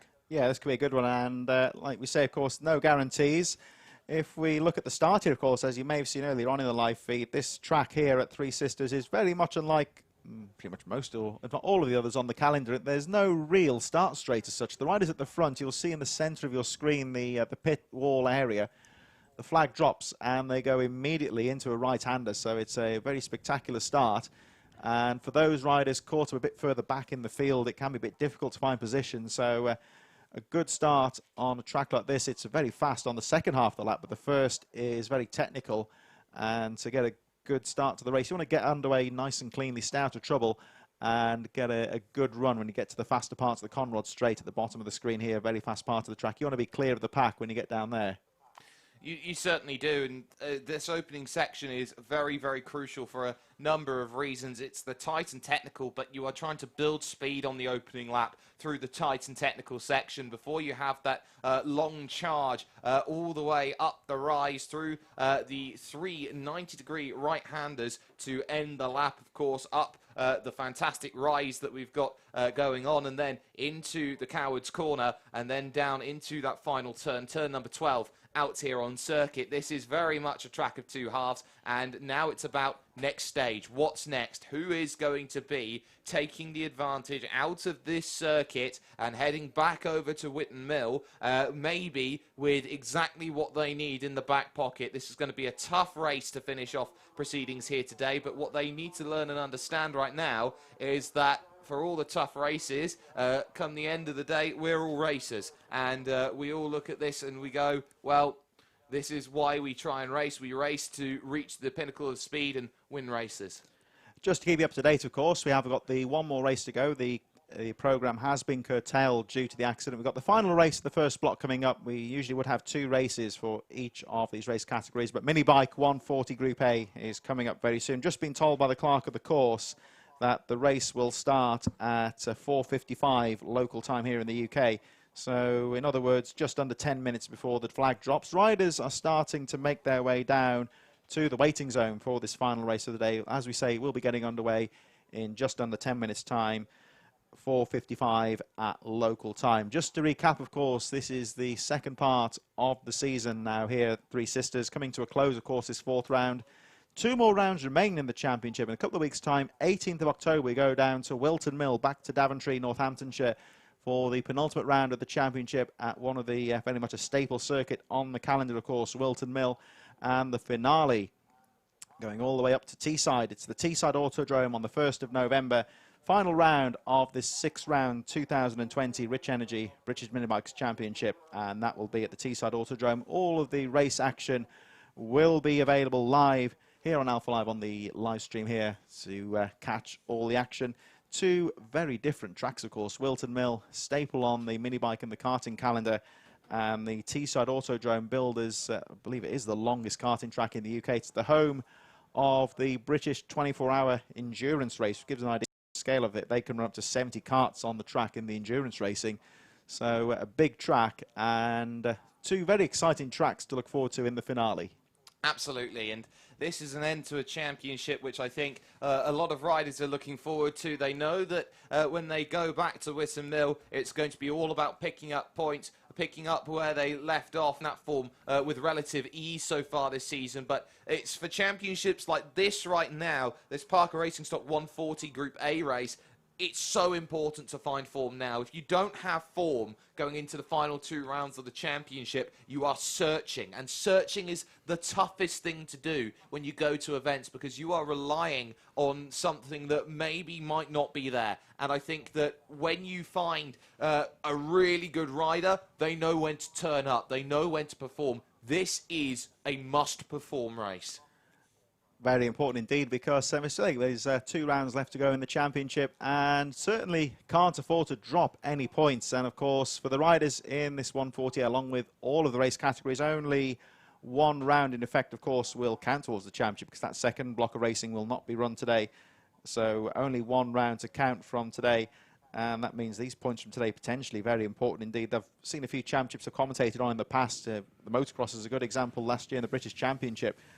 Sean Simpson, the rider who won the most race meetings that year, this is 2019, he had a double DNF with mechanical trouble at Desert Martin in Northern Ireland and didn't score any points that day. His main rival, Tommy Searle, took the race wins, and that momentum, just those 2 DNFs, Tommy didn't win another race that year. He was there or thereabouts throughout the rest of the season. He was nursing an injury, so couldn't ride to the most of his effect. But even so, that 40-point deficit was enough to give him the title. So sometimes it could be a case of, I want to say throwing the title away really, but if you lose points in a DNF, for example, or a bad score, it can leave a real deficit to catch up. Leaving yourself points on the table makes your life exponentially harder in terms of trying to get yourself into a championship position. If you've seen how the championship points have played out, it's been very, very clear that Ben Lord and Ryan Tyers have been the 2 starlets of this one in terms of overall results. But consistency in terms of Jim Lovell, who really took advantage when mistakes went to Ben Lord and Ryan Tyers, who came together at Lid. That's going to be the key to Jim Lovell's championship, hoping that other riders get into the mix and just slowly whittling away like an artisan. A couple of points here, a couple of points there. That might be the best place to try and win some points if you're Jim Lovell. Most certainly, and now we'll see how Jim Lovell gets on in a few moments. As I'm sure you can see on the live feed, riders are now assembling in the waiting zone. The race is scheduled to start in just a shade under 5 minutes, actually, 16:55 local time here in the UK. Just a shout out to Ramsden Croft and William Helms again. Best wishes to the injured rider. And William Helms all the way from Florida. Very nice part of the world, that is indeed. Maybe a bit hotter in as well, I think, Florida as well. I've been there. It's a lovely place. Nice to see, of course, on the live feed. It's not just people in the UK that watch this show. We had a chat from India up earlier. I think we've had people from Malaysia, all over the place, you'd say, all around the globe watching this event. It's easily accessible on Facebook and on YouTube, on the YouTube channel as well. And one of the beauties of internet streaming, of course, not just with the mini bikes, karting, all sorts of grassroots motorsport, it really does get a wide audience.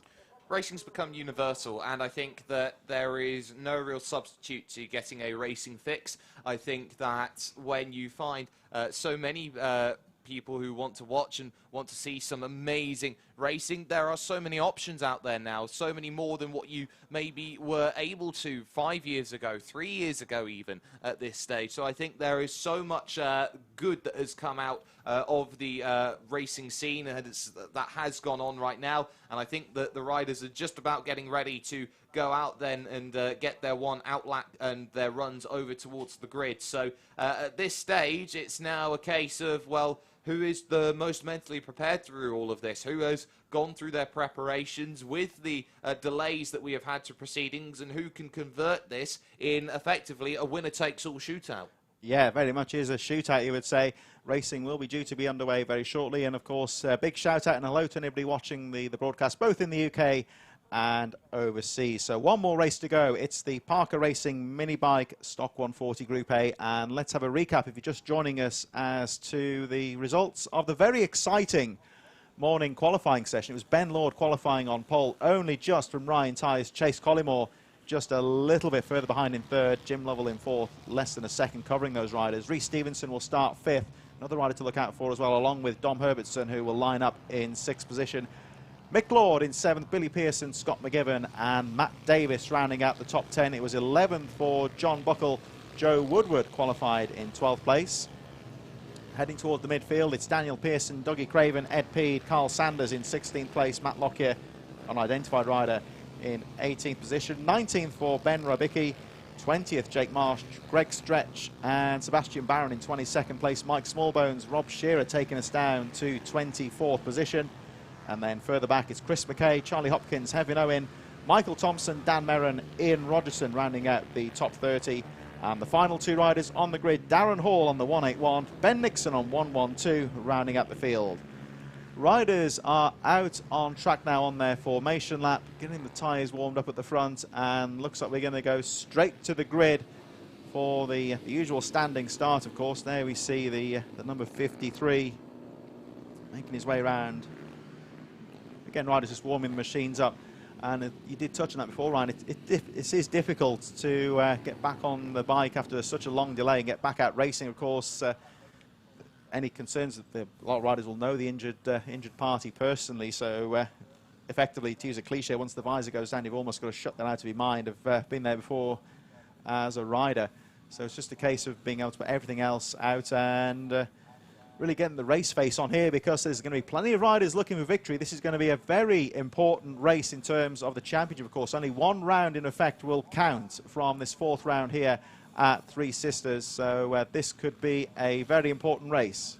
It absolutely could. This is the moment that they all wait for, and they're all hoping that they are going to be in the best possible position for this one. There is the marshal. He lights up the green flag, and we are going to get ourselves ready once that flag drops, and we are underway for good racing. Ben Lord with a great start, and immediately Collymore, they're trying to really get aggressive there with Ryan Tyers. No chance of having that. In towards turn 2, the rise there up Lucy's Valley, and now towards turn 3. Tyers immediately looking aggressive down the inside at turn 3, but Ben Lord having absolutely none of it. Great start there from Ben Lord, and a good clean start. Everyone stays out of trouble through the first few corners. Lord immediately leads, though. We've very much got a case of youth against experience here. And there is the 55 Ryan Tyers also in there as well, of course. Two of the big names in British Mini Bikes. Chase Collymore, of course, the young star in third, with Jim Lovell right on his tail in fourth as they make their way down Conrod Straight for the first time over the brow of the hill. Collymore looking nice and neat on the inside, but look at Lovell down the inside now. Is he going to make this move stick? Look at the 97. Yeah, he has. Absolutely brilliant move then. Lovell up into third position. Had to mitigate the damage to those in the front two on the opening lap. Could not afford to let them get away. Into turn 1. What a dive there down on the inside. I think Lovell really got a great run then as they went through. You can see he's up into the lead. Lord's on the outside, and Tyers now dives down to the inside, takes the second place away. And just like that, Ryan Tyers now still in second, but crucially, the championship leaders behind, and Lovell here would have the lead of the championship heading to Wilton Mill. Lovell had to guard that inside line going into the second corner because the 55 of Ryan Tyers looks strong. And as we go through Luna Bend, heading towards Conrod Straight, let's see now, we've got 5 riders almost nose to tail. As we go down the inside he goes. It's going to be 2 abreast down the back straight. Collymore and Stevenson looking to get involved in this one as well. Here they come over the brow, and 97 Jim Lovell still your race leader, but it's going to be a drag race into the top corner. 9 laps to go, so still quite a long time to go in this race. Lovell looking neat at the front here, trying to break away from this group. He's got a small gap. He's just trying to make that count. Yes, but the issue is, because they were squabbling over that lap, they have allowed, of course, Chase Collymore and also Rhys Stevenson to jump back into the pack. They're 4th and 5th position right now, and if you saw earlier on, Collymore is not afraid to make moves, and he will want to get in on this. He'll want some big points. He'll want to dispute against the big 3 here in this championship, who are all very close together right now as they go through the S's and towards that Luna Bend, which is coming up right now. Lovell has got the most unenviable position position in this race right now, leading from the front here at Three Sisters. It's very tough. Now look at Lord on the outside. Very close for second place. He may get bulked here at the top. He's got to make this move, stick down the back straight, but he's got a good toe there. Ben Lord, the number 1, tucks in. Nice riding there behind Jim Lovell, just sticking on that back wheel as he goes down the hill. Still Chase Collymore and Reece Stevenson getting involved in this. Now let's see what Lord can do. No, he has to back out of that one. That was always going to be brave. He got himself down the inside there over at the Coward's Corner. So he's done well. Another look to the inside. He's trying again to try and pick this up. They'll go side by side to Lucy's Valley here at turn number 2. Now watch Tyres on the inside as well. We'll want to try and get in deep and try and find a way through. And he's just there. Gets the inside at turn 3. Late Apex is the king here, but Tyres doesn't matter. He's up to second again. And nice riding there from Ben Lord. He had to concede the corner there, but rather than risk slamming the door shut and risking a collision, he knows there's still a few more laps to go in this race. Still Chase Collymore and Reece Stevenson watching this battle in 4th and 5th. Further down, it's Mick Lord, Billy Pearson, Daniel Pearson, and running up the top 10, Matt Davis and Scott McGiven. For all the action here at the front, as you'd expect in this class. The 3 experienced heads here at the front and 2 of the young up-and-coming stars, 4th and 5th position. Any one of these 5 could win the race. Still got 6 full laps to go at the end of this one as they make their way down towards the final corner. And still Jim Lovell leading as they charge through. But again, Lord having a look as they go into the first corner. Not much you can do here. Has to back out of it there. You could see the angle there was not too aggressive there on the inside. Couldn't commit. Waits for a better chance at turn 2, trying to pick it up. But again, it's just too late to the dance party to make that happen. Now, I wonder here about 1, 2, 3 Reece Stevenson in 5th place. This could be just a waiting game right now. Just trying to bide the time. And when things get dicey, this could be the key. Tyres thinking about the inside then. Going into turn number 6. Not quite there. Lunar Bend again. There is that, of course. Sometimes when you're chasing a rider, it's a case of looking at the line, sometimes trying to find a way to get through later in the race rather than show your hand too early, you might say, as they make their way down the back straight. Once again, very much a drag race here, jostling for position rather than any real overtaking moves, you might say, as it all starts to heat up going into the final corner. Oh, very slowly just eking their way around that top corner. Collymore having a peek down the inside, but again, just backing out of that one at the moment. It's just a case... I don't think anybody's going too aggressive at this stage, but I think the last couple of laps, when they start to show their hand, this really could hot up. This is all about positioning right now. They can't win the race from here, but they can lose it. Ben Lord covers the line on the inside then, but Ryan Tyres is going up and under. There's the look behind from Lovell. He's not comfortable there at the front of the field as Woodward jumps inside the top 10 in the number 46. But right now, you have to say, 5 riders all looking for it. Lord thinking of the inside, but Tyres is going around the outside. That's a bold move, and that is the Ryan Tyres way. Ryan Tyres now has got to be down the inside here, trying to block that inside line, make Lord go as wide as possible, make that machine wide to get it around the outside, because Lord has got the momentum on the outside, and he's going to carry that move almost into the top corner, although, of course, Ryan Tyres has got the line. Now, it looks like Lord has been compromised a bit there, because Collymore looking threatening. He tried to go down the inside, heading now, of course, 4 laps to go. At the moment, Jim Lovell, I think he'd be hoping that there'd be a breakaway, a bit of a battle behind him so he could kind of pull away from the rest of the field. But Jim Lovell not really able to pull away at the moment. He's got a hard race at the moment to keep those riders behind him. And this is the thing, he's been in this position before and it didn't work out the way that maybe he would have thought it, but he did get the win though in the 160s. He'll be looking to do the same in the 140s. And now looking at this, Ryan Tyres again. Is he going to go for a Tyres special once more around the outside? No, not in position. Lord is being very quiet and waiting, and off. That's Matt Davis going down, just seemed to effectively understeer off the road. Rider okay, gets back on the track. That's his second off today, not really being his day, unfortunately. Plenty of action towards the edge of the top 10 with Matt Davis, of course, going down. Joe Woodward, Daniel Pearson, Dougie Craven all in there. But all of the action is here at the front as Chase Collymore this time starts to have a look. Again, just peeking down the inside. It's almost like a game of chess here. Just try not to show your hand here, or we might say poker almost, because it's you don't want to show the hand really. Still got 4 laps, 3 laps, of course, now to go. And, well, I think Lovell's done a great job so far of holding on to the lead. He'll be looking to try and make that bike as wide as possible on the final lap. And, of course, it's now all about waiting. You've got to hope that you're in the best position. And Ryan Tyres again trying to think of the inside. He's not getting there at turn 3. Lovell is doing a fantastic job. Just tick off the laps, one after another after another. That's all that the number 97 has to do right now. Lord there in second, Tyres third, Collymore in fourth, and Stevenson there in fifth. And now you start to wonder, okay, what's the ideal? And that's a big accident there, and that might actually be a few issues more right now, trying to pick up the bike as the leaders try and go through. Collymore searching. Rider okay with that fallen rider trying to get the bike off the course. There will be yellow flags, of course, coming into this final corner. The leader's approaching that fallen rider now, who is clearing his bike away from the track. So fortunately, that will not affect the running here at the front. 2 laps to go now. Jim Lovell, of course, an experienced rider. He will not be put out by being the race leader at this stage. All this pressure behind him. Notably, the top 5 riders all running a very fast pace here. They're all lapping under 1 minute. The 6th place Mick Lord lapping in the 1:02, so they really have dropped the rest of the top 10. Still Jim Lovell leading, 1.5 laps to go now, and this last lap's going to be very close here. Everyone just hanging on in there. Look at Tyres. Having a look down the inside, isn't he? Oh, makes it move. This is fantastic. He took 3rd place away from Collymore at turn 2. Then at turn 6, he does the same to the championship leader, the reigning champion, Ben Lord. He now thinks about Lovell. Is it going to be 3 in a lap? Collymore's got an absolute stonker of a run now, trying to get this, and he might try and get away back here at Lord, here as he goes through. He does, up into Lovely second. move. Lord went wide, and now here comes Ryan Tyres down the inside to pick up 3rd. Great move from Chase Collymore. He's been sitting there for the entire race and got a nice drive out of Luna Corner to head into the final lap. Heads into 2nd place. Collymore tends to be quick down the straight. He gets a good drive out of Luna Corner, so he's exactly where he wants to be. As we go towards the final lap, Jim Lovell has led pretty much the entire race. Everyone's got to try and get past Chase Collymore, who will be a real threat on the straight.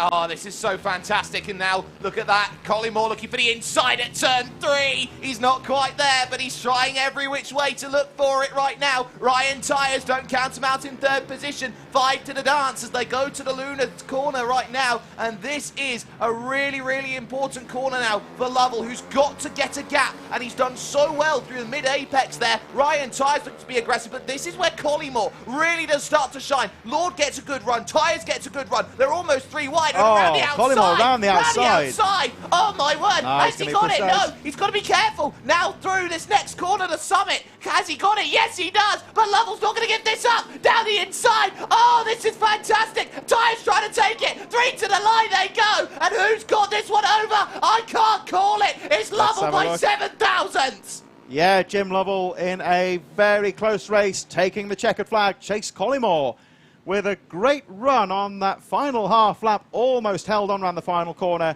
And yes, 7 thousandths of a second almost there. That's barely the width of a front tyre. Ben Lord in 3rd in that drag race to the finish. Ryan Tyres in 4th, Reece Stevenson.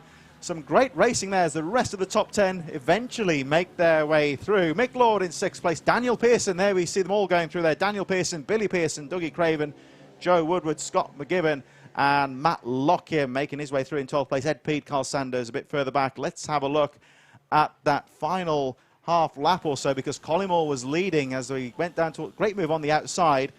This is where Lovell showing his experience here, getting down the inside into the final corner. Now he had to hold on here, of course. He's going to compromise himself on the exit. Ran very wide, but was able to keep the momentum. Collymore dashing to the line. I think Ben Lord as well had visions of victory here. Here's the checkered flag, and I tell you what, Jim Lovell did very well there. He really had to hang on because he went very wide on the final corner, defending from Chase Collymore. And that, I think, was the... there's been some great racing this year, but this has been the race of the season. Of course, unfortunate circumstances means this is the final race of the day, but certainly worth the wait. So Jim Lovell taking a very close victory from Chase Collymore. Ben Lord in 3rd, Ryan Tyres 4th, and the Reece Stevenson couldn't quite get involved, only a quarter of a second down though in 5th place. Mick Lord, Daniel Pearson, Billy Pearson, Dougie Craven and Joe Woodward rounding out the top 10. Very exciting final race. That was unbelievable. The way that Lovell was able to hold the bike on the AstroTurf on the outside of the final corner. Any lesser of a rider would have put the bike down in front of everyone. Not Jim Lovell. He now takes the championship lead to Wilton Mill. And crucially as well, that is an all-important win when it comes to this championship, and one that finally proves he can do it with the competition behind him, who have been effectively head and shoulders above him this season. What a time for a race win. Yeah, Jim Lovell certainly timing that one very well. A very hard-fought race victory, and certainly had the experience to cope with those experienced, strong, aggressive riders behind him. I think a lesser rider might have caved into the pressure, but Lovell really had to work hard. It was a great move into the final corner on Chase Collymore, and really recovered well. It's a bit of a run-off on the outside there, really does affect the pace, so he did well just to hold on to that one. It was difficult to go for a block pass, you would say, but Lovell holding on well. Chase Collymore would be disappointed, I think, with second place. Fastest lap of the race, incidentally, for Collymore earlier on with 59.518. And we give Jim Lovell the benefit of the doubt here, 1/10 of a second. All those riders lapping within 1 minute on that final lap. Well over 2 seconds a lap quicker than the rest of the top 10. They really did push each other on. They absolutely did, and it's proof here when you look at the fastest laps that everyone does. Chase Collymore's got the fastest lap overall, but everybody was really on it towards the end. You had the top 3 split by less than 1/10 of a second, the top 5 split by less than 1/4 of a second, and despite the fact that all 5 of them were fighting that close together on those bikes, it's crucial the fact as well, you need to point out, they've still finished 23 seconds ahead of the rider in 6th place, Mick Lord. And that's what happens sometimes when you get riders battling for position. They were very intelligent riding out there. They weren't really bar banging and cutting each other up. They were just all, it was almost like, in effect, like a cycling race where everyone stays in position, just holding on that pace until the last lap when everyone has a go for taking the victory. And just goes to show, like you say, they 23 seconds separating Rhys Stevenson in 5th from Mick Lord, who came home in 6th. And a very close battle on the edge of the top 10, actually, with Daniel Pearson, Billy Pearson, Dougie Craven and Joe Woodward. Scott McGibbon as well, with Matt Lockyer a little bit further behind, finishing in 12th place. A little bit overshadowed, you'd say, by that titanic battle for the lead. And let's have a recap here. Of course, Jim Lovell, your race winner, getting his way through, got a good start, of course, as well. Chase Collymore 2nd, Ben Lord, Ryan Tyres, Rhys Stevenson in 5th. And they don't need me to show you, tell you about that, of course. Less than 1/4 of a second covering the top 5. Mick Lord then taking 6th place, 23 seconds adrift there, as you can see over the page, the likes of Matt Lockyer, 12th position, up 5 places. You've got, of course, the likes of Sebastian Barron up 6. Matt Davies went down for the 2nd time today. He was down 7 for this one. The likes of Charlie Hopkins, Jake Marsh, well, they managed to round out the top 20 then. Well, some very great racing there for that final race of the day. This, of course, was the final race of the first block of racing. We were scheduled, of course, to have 2 blocks of races today. Unfortunately, due to the accident earlier in Lentley red flag situation, it does mean that the racing has been curtailed for today. Clerk of the course determining that we've only got 50 minutes left before the track has to close anyway. It simply wouldn't be feasible and wouldn't be safe, really, to run a second dash to the flag type block, really, with so little time left. So that prematurely draws to a conclusion the 4th round of the championship here at Three Sisters. Bit of an unfortunate day, of course, with the accident, but nonetheless some great racing out there.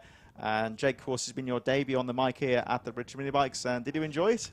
Absolutely. I think you can't get much better here in terms of racing action, and I think we just saw it right there at the end. How many series can you get in this world which gets that close at the end with 5 incredibly talented young riders who could be going on out there to become some of the very, very best that, you know, bikes have to offer, and could be, you know, the next superstars and the next heroes that we talk about for a generation? Well, certainly could be the case. We've got a couple of young riders coming through, like Chase Collymore, Rhys Stevenson, who, of course, have come through the mini bike ranks. Then they've got the likes of Jim Lovell, Ben Lord, Ryan Tyres, very experienced names. So really good blend of youth and experience, and a great way to end this 4th round of the championship. Of course, those of you in the paddock, thanks for your patience today, and we wish you all a safe journey home. Don't forget, of course, both in the paddock and on the live stream, to join us in the final 2 rounds of the Rich Energy British Mini Bikes Championship in just a couple of weeks' time. 18th of October, to be precise. We go back to Wilton Mill for the penultimate round of the championship. And our final race of the season will be at Teesside, of course, the Teesside Autodrome on the 1st of November. So only 1 group of races today, of course, due to the accident. So things drawing to a premature close, but all of our race categories will be back at Wilton Mill on the 18th of October. Thanks for joining us today, and see you at Wilton Mill.